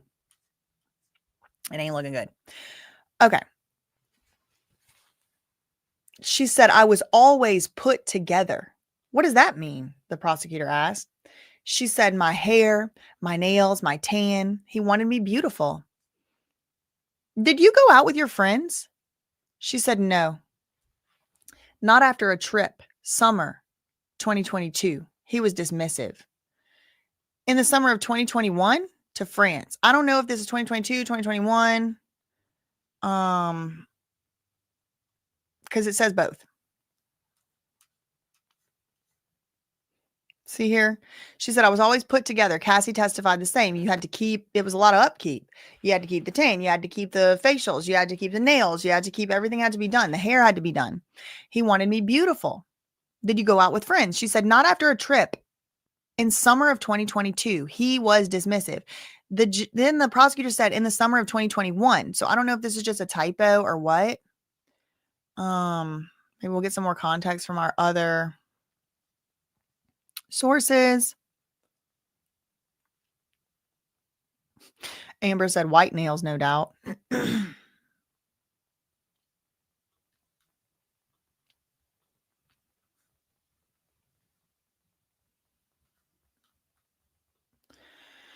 Updating the other sources. Let's go to Washington Post. They have a new update here.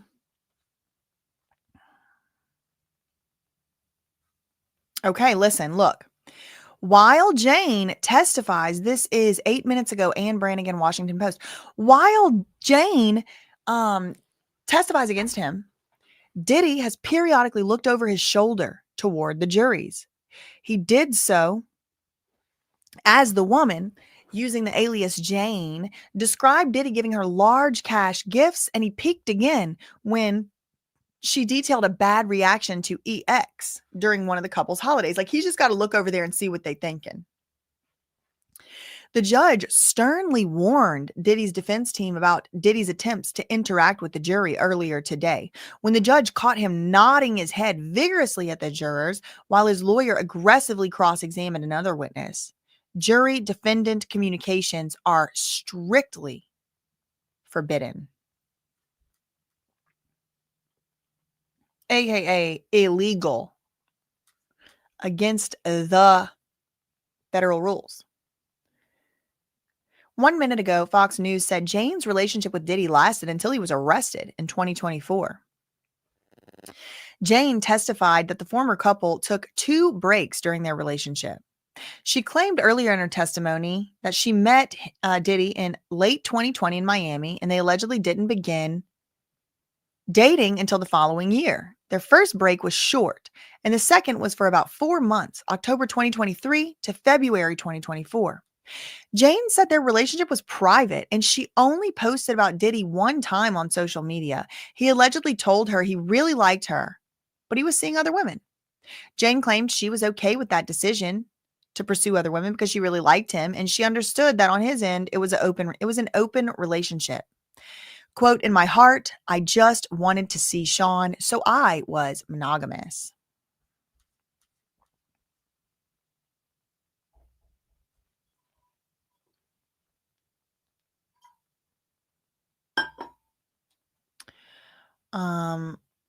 Here are the euphemisms Diddy and girlfriends called freak-offs. Diddy and his ex-girlfriend, an alleged victim, Jane, referred to freak-offs by 2 other euphemisms, according to testimony. She said they called it debauchery or hotel nights when Diddy had her take part in drugged-up sex sessions with male escorts while Diddy recorded them and pleased himself.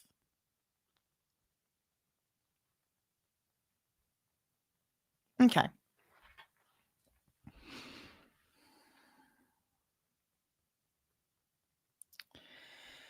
Okay. Did you ever go out with friends? She said, no, not after a trip, summer 2022 to France. I went to the south of France with my friends. He was angry in the voice notes. Who did he want you to look? Or how did he want you to look? Jane said he wanted me to have straight hair, ponytail when we had relations. He wanted me to pierce my chest. Okay, she said, we'll talk about that.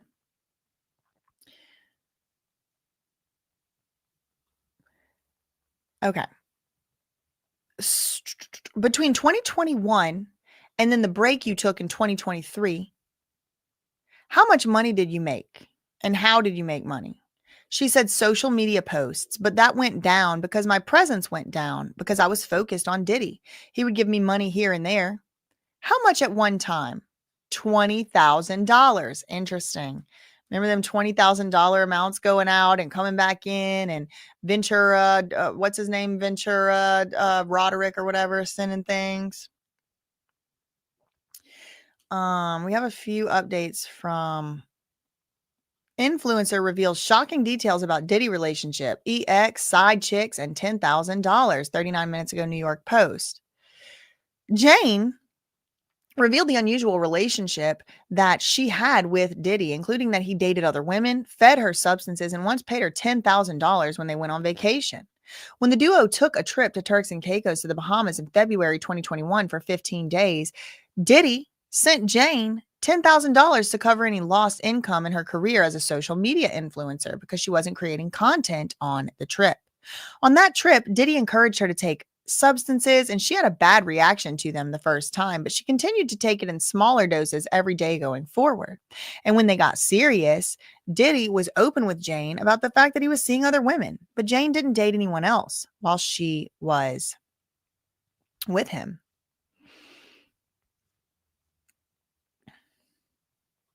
Okay.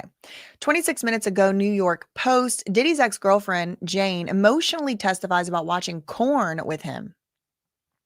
She said they used to watch pornography together. Jane dabbed her eyes as she started explaining to the jury that she and Diddy started having intense conversations when they watched porn. They would be on the substances, and Diddy would put on the X-rated content and ask her to fantasize and describe having relations with other men. It was more like a question like, do you like what you see there? Jane recounted Combs saying, do you like that? Do you want that? Can you imagine that? Pretend you're her and I'm that person.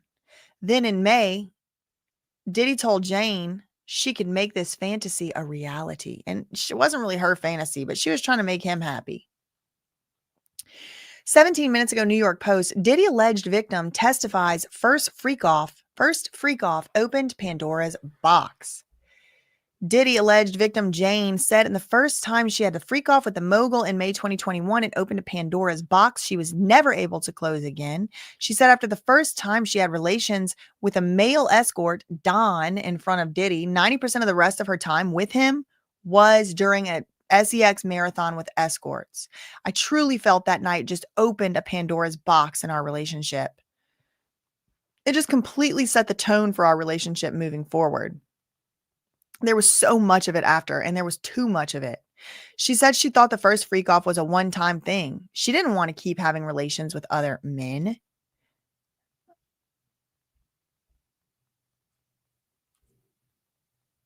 Okay, that's Bana.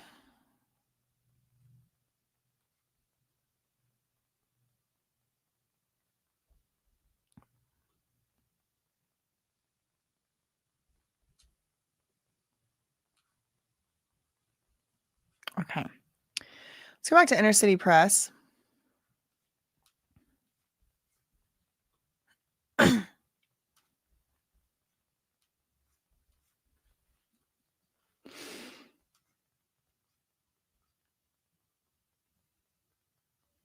Uh-oh. Now OF enters the chat. Okay, so how much did Diddy give you at one time? Up to $20,000. Did you tell him you wanted to make your own money? She said, yeah, when OF got big, I told him I wanted to do that. Like one of my model friends. He gave me this hesitant energy like, no. What is OF? Jane said, it's a subscription you can subscribe to models, and I would do nudity. But no sexual acts? She said, oh, no sexual acts. But in any event, he didn't approve.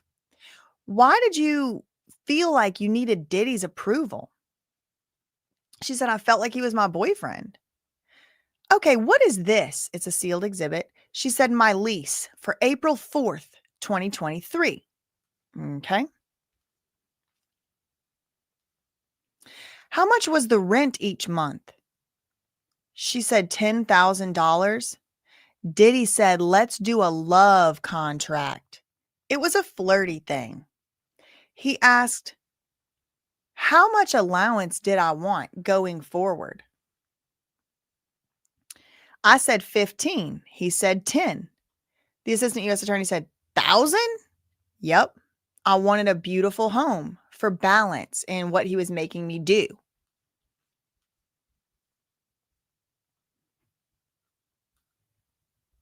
We have an update from CNN. 2 minutes ago, Jane says Diddy often gave little notice before meetings, and she kept herself ready for him. She testified that it was unpredictable when she would see Diddy, and he would sometimes notify her the day of or the night before.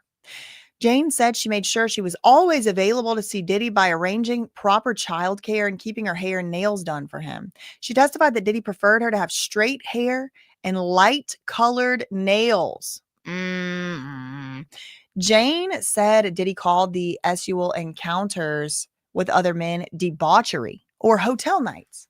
She testified that she and Diddy had a hotel night every single time she saw him between May 2021 and October 2023. The two were on a break from October 23 through February 24. She said they had some time together alone after a hotel night with another man, but she felt like it was a hotel night the whole time, even though they would sometimes spend time together afterward.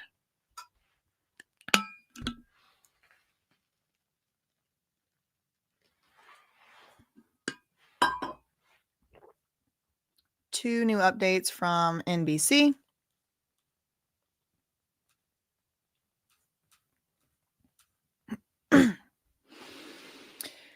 Five minutes ago, NBC, Dion Hampton and Adam Rice. Jane said her first freak off opened a Pandora's box in her relationship. She testified the first time she had relations with another man, as Diddy watched, was in May 2021, and it opened up a Pandora's box in their relationship.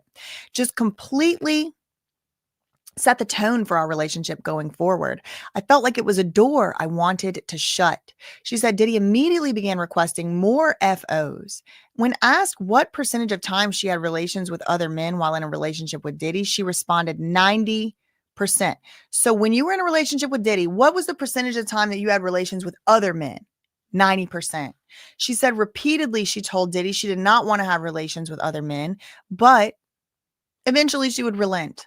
I was agreeable because I wanted him to be happy. I wanted to turn him on, and I wanted to satisfy my partner.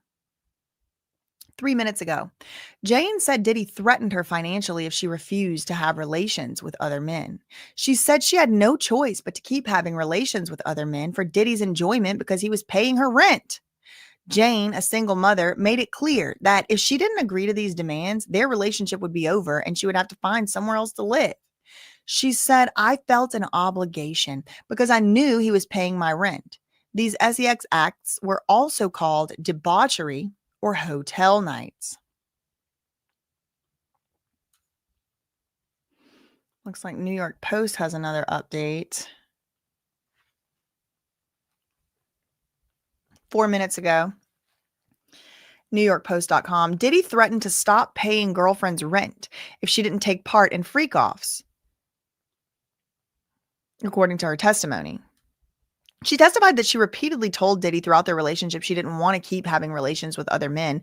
He would just say things like, if you want to break up, that's fine. You have 3 months left on the house because I'm not about to be paying rent. Jane recalled Diddy saying.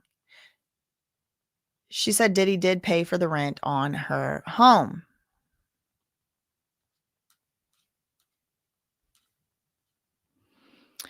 What is this? Okay, y'all. What's this? A wire transfer to pay your rent? Yes. Who got you the plane tickets to fly to the hotel nights? His travel agent, Jess, or KK? What were the hotel suites like? She said red lights, sheets everywhere for the excessive use of baby oil. How many bottles? Objection, Your Honor. Somebody screaming from Diddy's table. The judge sustained the objection, though. The judge is like agreeing with Diddy's lawyers. Like, don't ask how many bottles of baby oil. That's kind of weird. How many bottles of baby oil per hotel night? She said 24 bottles or more. 24 bottles of baby oil on the wall. Take one down, pass it around. 24 bottles or more on the wall. Shout out to the Irish cousins. I think that's who made that up. What were the hotel suites like? Red lights, sheets everywhere for the excessive use of baby oil. Up to 24 bottles or more. 24 bottles of baby oil. My God. Per night. So them 1,000 bottles of baby oil, my Lord. Oh my God.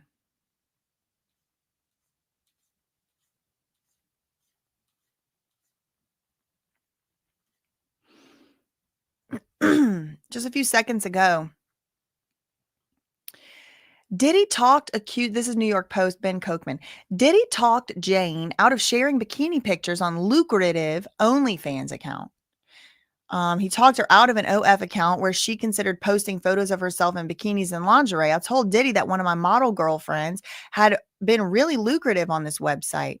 Once I started saying OF, I remember he was giving me this energy that was hesitant, like, no, Jane told the jurors. She said her girlfriend had reported making $4 million on the website in 1 year. Well, it wasn't from bikini pictures. I can promise you that. It wasn't bikini pictures how she made $4 million. I can promise you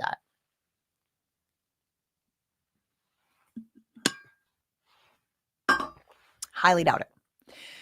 She testified that if she joined at that time, it would have been lucrative for her. But Diddy talked her out of it and would say, let's just give it time. Prosecutors allege Diddy coerced Jane into fulfilling his sexual desires in part by keeping her financially dependent on him. CNN has a new update.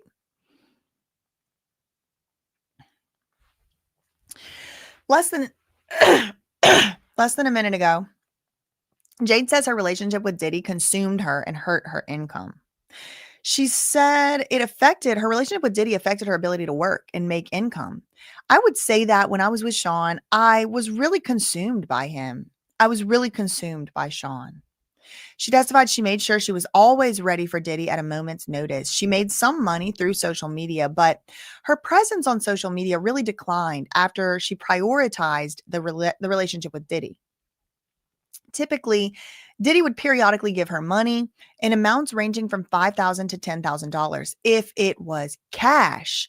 But Diddy could wire her money if it was a larger amount. The most he ever gave her at one time was $20,000 when she told him she needed furniture for her home, which he also paid for. At one point, Jane proposed the idea of starting an OF account to make her own money. She said her friend made $4 million in a year, and she thought she could be successful posting content like bikini, lingerie, or nude photos. She wasn't planning to post sexual activity, but Diddy was still hesitant and told her to wait.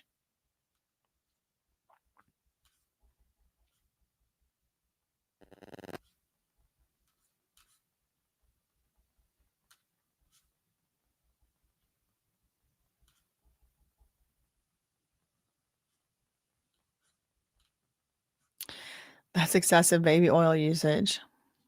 Diddy in the room making human slip and slides. 24. Slippery as hell in there. This wasn't a regular baby oil. I bet some of it had the substances in it. Yeah, that's what I've heard. That's what some people are saying, but they're not saying that in the trial. I hope Diddy had stock in Johnson & Johnson. 24 bottles a night? Tell us how many nights a week. It's crazy. Shut up. Go away. Like 30 bottles, slip and slide, take him to the house. What is the point? Krista said, I do not understand this fetish. Like, what is the point? So much baby oil usage. Okay,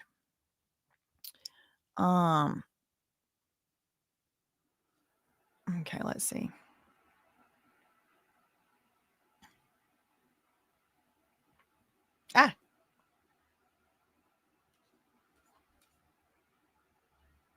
All right. This night, exhibit not shown to the gallery. Where was the hotel night? She said that night it was in my apartment. What did you wear during this hotel night? High stripper shoes and lingerie. What would you and the other man do first? Objection. The judge says, can you please rephrase that question? Assistant U.S. Attorney.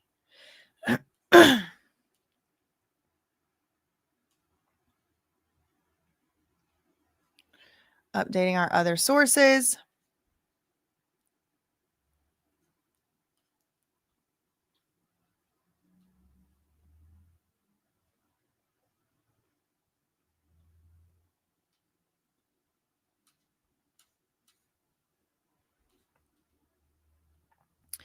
Seven minutes ago, Fox News, Diddy and ex-girlfriend used substances every time they were together. She claimed she did substances with Diddy every time they saw each other. While testifying Thursday in the federal trial for S crimes, she claimed that she saw Diddy every other week or so. Beginning in February 2021 through May of the same year, he allegedly flew her to Miami and they communicated through texts, phone calls, and FaceTime. Diddy allegedly gave her money here and there just because. She testified that Diddy gave her EX, Molly Ann, cocaine, and horse tranquilizer. Molly enhanced the same feelings as EX, she said. It made her feel sexual and promiscuous. She said that the cocaine made her feel alert and K made her feel not so good. Diddy allegedly gave Jane substances during relations. She testified that she learned the things he liked during SEX and how he liked her to dress in lingerie with high shoes. She claimed she was expected to be in these outfits the entire time. Jane claimed Diddy wanted her to use baby oil to have it all over both of their bodies, and they would have relations in his bedroom, and red lights would be on.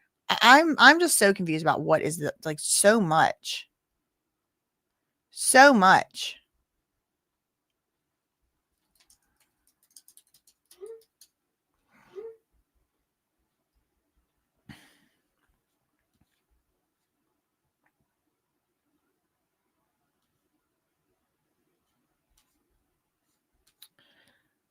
So they're looking at an exhibit of a hotel night in her apartment. She would be always needing to wear the lingerie, the stripper shoes. What would you and the other man do first? And then Diddy's attorneys objected to that. And the judge said, rephrase. Jane says hotel nights with Diddy took place in multiple cities. Less than a minute ago, CNN.com. Jane testified that between May 2021 and October 2023, she had hotel nights with Diddy in LA, New York, Miami, and Turks and Caicos.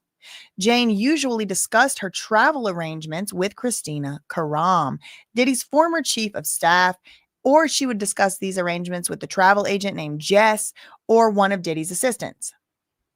Diddy always paid for the travel.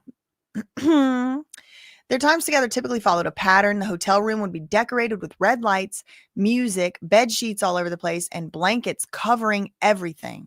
She said linens covered everything for the obsessive use of baby oil. They would go through more than 24 bottles of baby oil in a hotel night.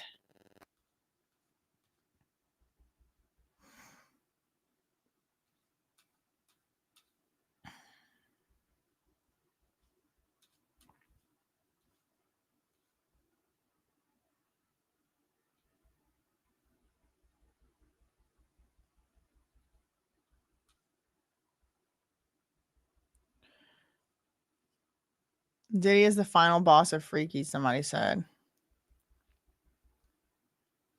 Tinsy said, we're overdue for a sidebar.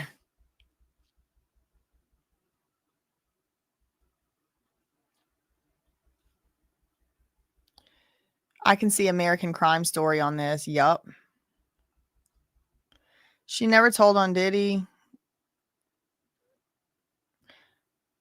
She answered it already. Oh. You might get blocked. Now her apartment is getting destroyed. Yes, I do, Regina. I see it, girl. It's not hard to be sympathetic. Go away, demon. See what I mean? Just demon. Hope none of these sickos have daughters. Hope none of these sick have daughters. That's all I'll say. And if they do, hope they can escape those sick books. I'll say that.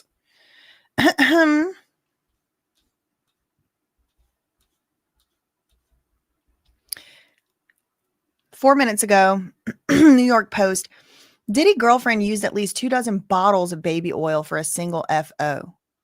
Jane used 24 bottles or more of baby oil during an FO.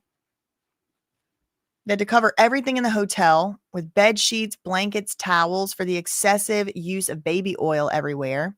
They always used baby oil for the hotel nights, and they would go through 24 or more bottles of the product in a single session. He really enjoyed watching me pour oil all over myself and all over the man. I don't get it. I just don't get it. What is the freaking oil obsession?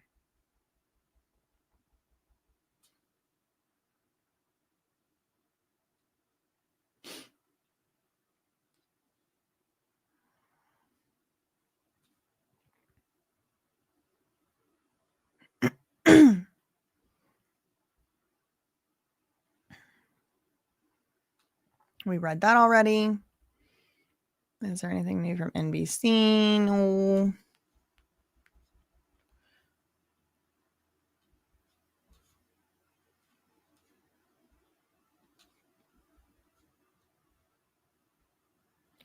They must be doing a sidebar.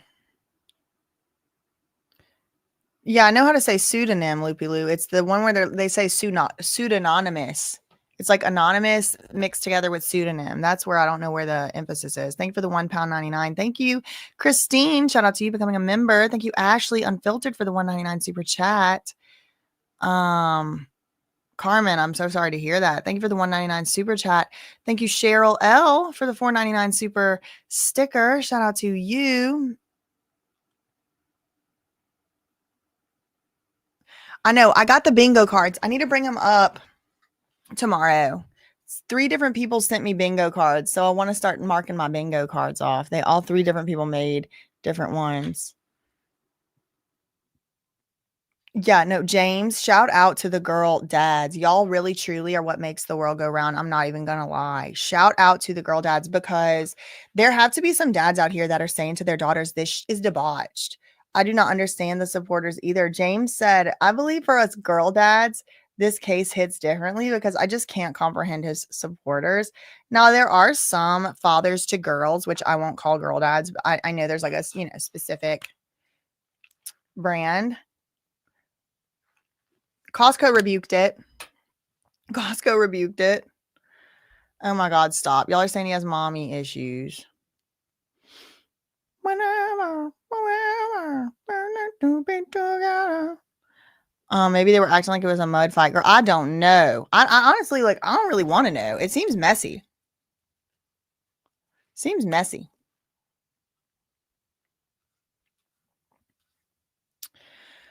Who would you greet? She said the entertainer, and I was on substances. Diddy told me to touch myself, and then we would have the substance, and then we would have the relations. She said, excuse me for asking, but was it manual or, with the mouth area? And she said mouth. And then later it would be with Diddy. So would you clean up the remainder of after Diddy finished, the product? Would you clean that up? And she said, no, I would not clean it up. I don't exactly know what they're getting at though. Like they would just keep romping around in it like Vince McMahon did or whatever, according to that lawsuit, or what?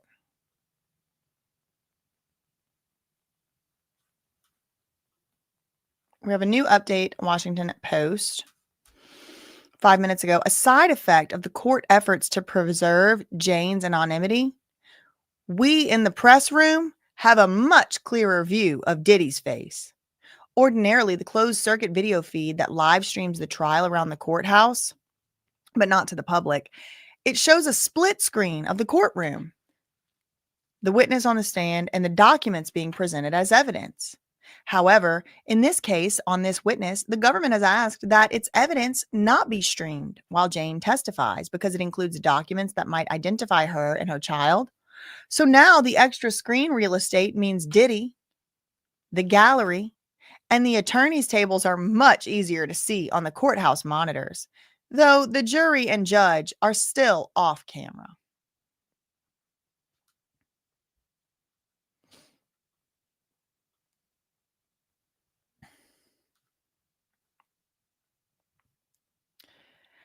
How long were these hotel nights? 20 or 30 hours. We could break here. Jurors, we may start staying later. Do not speak with each other about the case. And I've heard that they have been gossiping with each other about the case. on the stand. So let's see what they're going to be fighting about something right here. So let's stay around just for at least a few more minutes.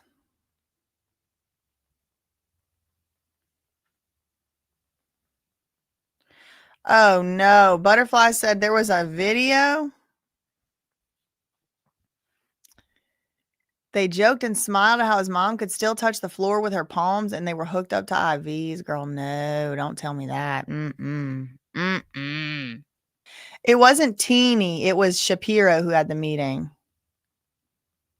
Yep, any man can be a father, not any man can be a dad. Thank you for all your hard work, BJ. Thank you, Chris DL, for the $6.99 Canadian. I'm gonna look up the docket too while we're waiting for them to, start fighting about whatever they're gonna fight about next, because it's the only way we can tell because of the docket.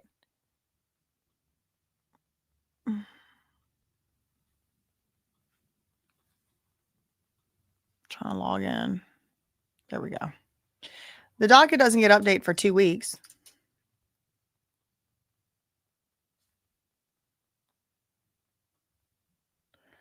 I think that this video is probably not going to be monetized for very long because there's some really nasty stuff in it. So if you have appreciated this coverage, please do hit the like, hit the subscribe. Make sure you didn't get, unsubscribed. That happens sometimes. And you can donate to the legal fund. It's linked down below if you so please, if you so choose. And there's also merch available at ThatSurpriseWitness.com because y'all know they're not going to let this one stay with the green. They're not going to let this one stay with the green $, if you know. So check out ThatSurpriseWitness.com. There's nothing new on Pacer. I just checked. So let's go back to Inner City Press. Let's see. They definitely gonna be arguing. 20 to 30 hours. Yeah, because they were on substances, girl. 20 to 30 hours. This is a good point. Barbie gone bad.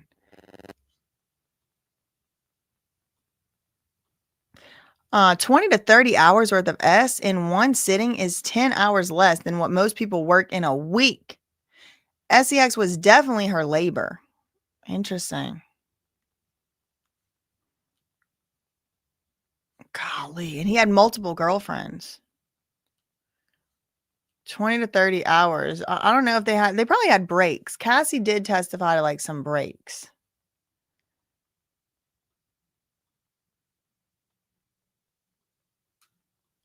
Do they stop for snacks?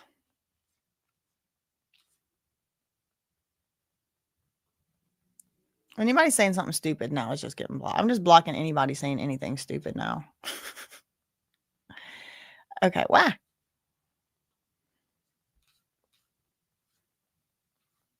Okay, still not. We're waiting for our afternoon round of updates because, there's always a little cluster of updates right after the court ends. They all start fighting about stuff.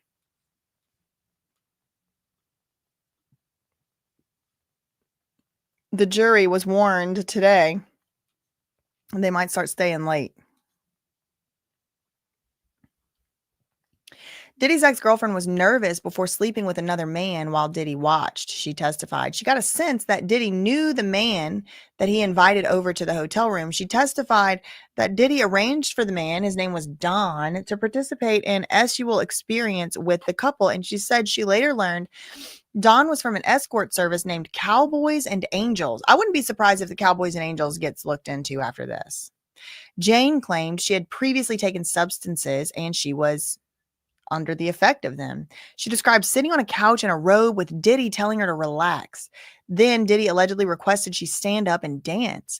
She testified that she witnessed Don turn around wearing his underwear and he touched her leg and it made her feel uncomfortable. Then she said she allegedly started touching him and Diddy was watching and touching himself and that Diddy was not wearing anything.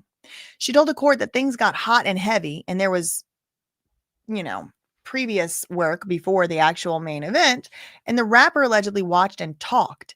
He was in a positive mood, like being encouraging and sweet.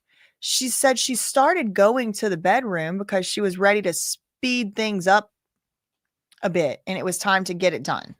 She testified that she asked Don to wear protection, but then Diddy said he was safe because he gets tested all the time. She claimed she was nervous at first, but at the very last moment, Diddy did give Don protection. After the performance, Don left, and then she hooked up with Diddy,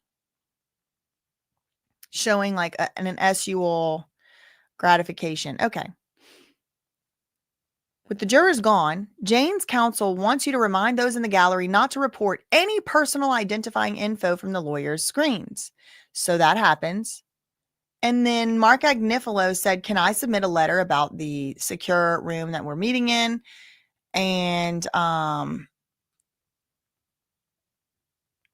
Inner City Press is like, okay, but was it going to be on the docket? Because this is like so highly irregular. They're just doing all this secret stuff off the docket. And it's like, what's the freaking point then? Why didn't y'all just have a mediation? Adjourned. Okay. So tomorrow, I'm assuming Jane will be on the stand all day. Tomorrow's Friday.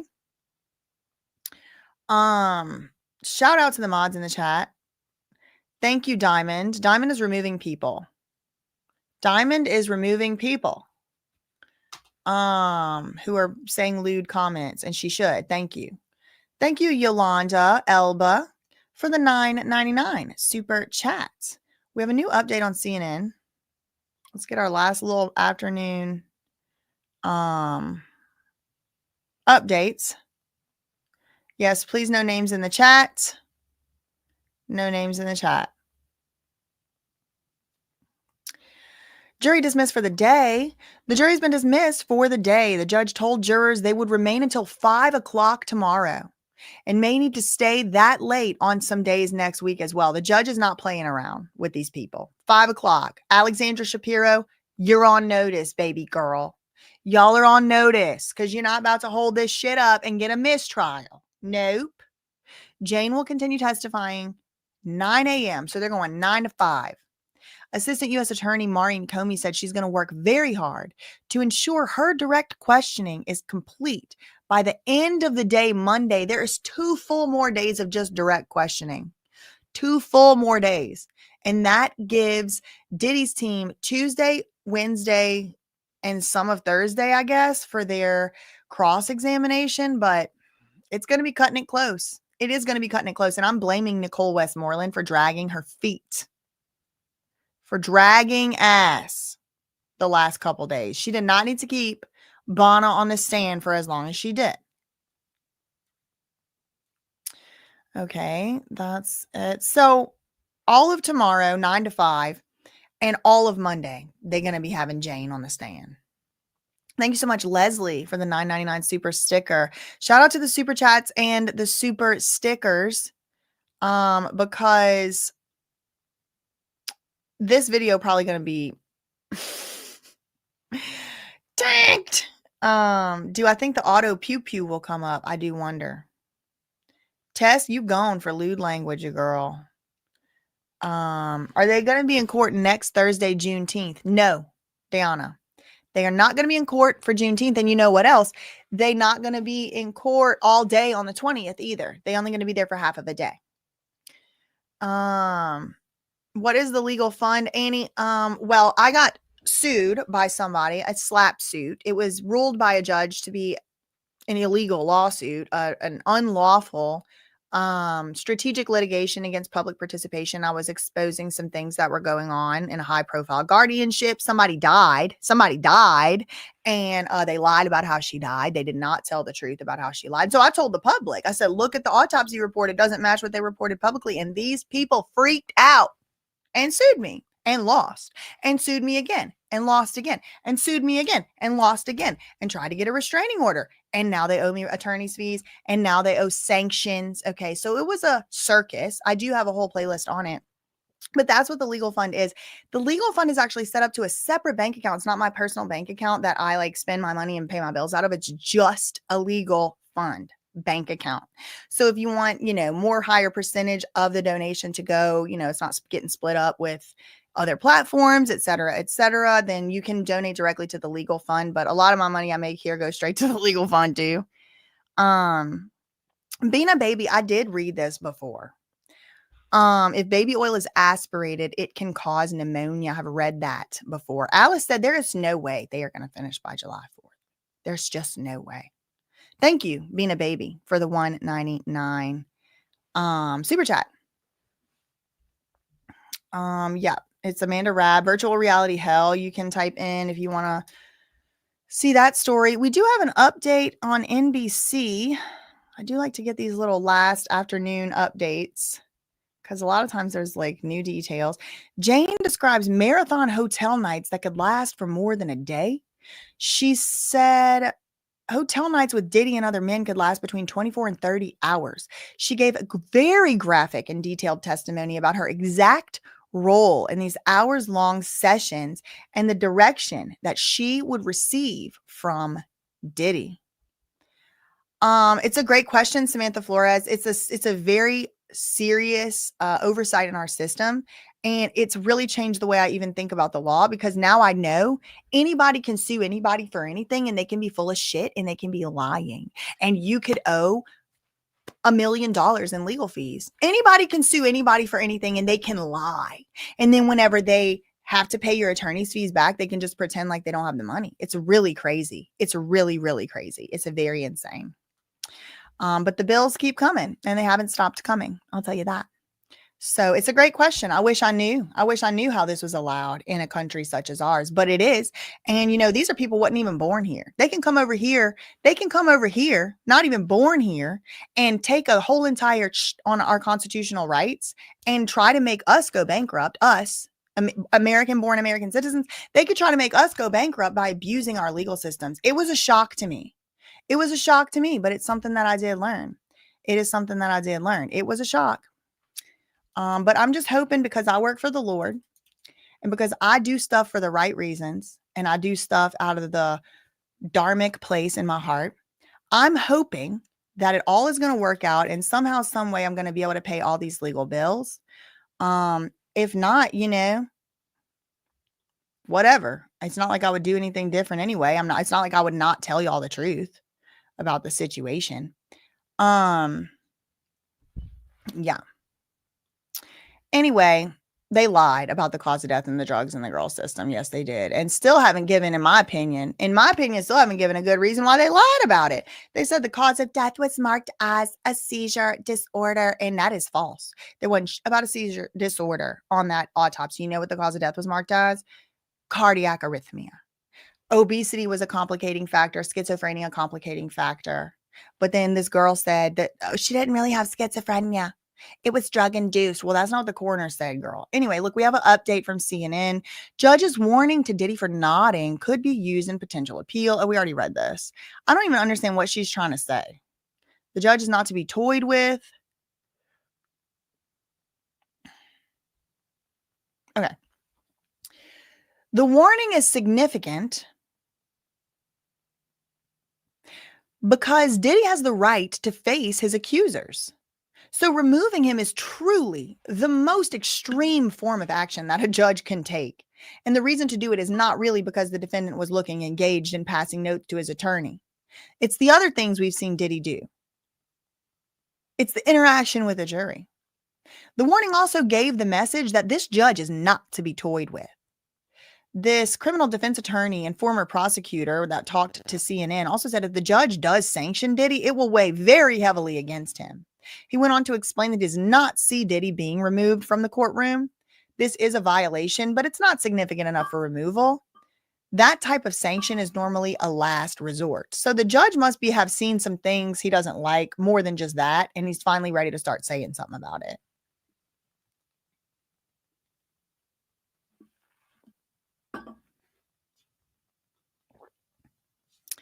Hit the like, hit the like, hit the like. Let's see. They adjourned here. So I guess that's pretty much it for this one. All right, y'all. I'll be over here. Hold on. What is going on here? Let me ban some people real quick.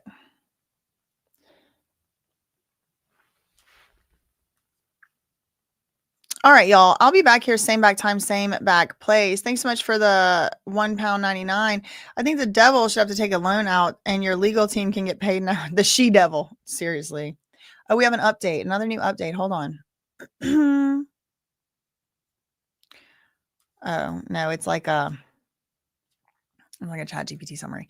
Okay, I got y'all going over there to Andy, and I'll be back here tomorrow. It looks like we're going to be here from 9 to 5 tomorrow. Aloha Ken Dog 808. Look like we're going to be here for 9 to 5 tomorrow, so I got to go and get some rest. Happy 420. It's 420 right now. And tomorrow's at 9 a.m. And Andy's live or is going live now. And I got y'all redirecting over there. And I'll see y'all tomorrow, bright and early. Same back time, actually not same back time. It was going to be earlier time, 9 o'clock and to 5 o'clock. So, yep. We're going to be full day tomorrow, y'all. Full day. And then I get to take off for the weekend and do chores around my house or something. That's all I really like for this one. In the meantime, facts ain't defamation, and neither is opinions, and neither is reading live court updates. Love you, mean. Okay, bye.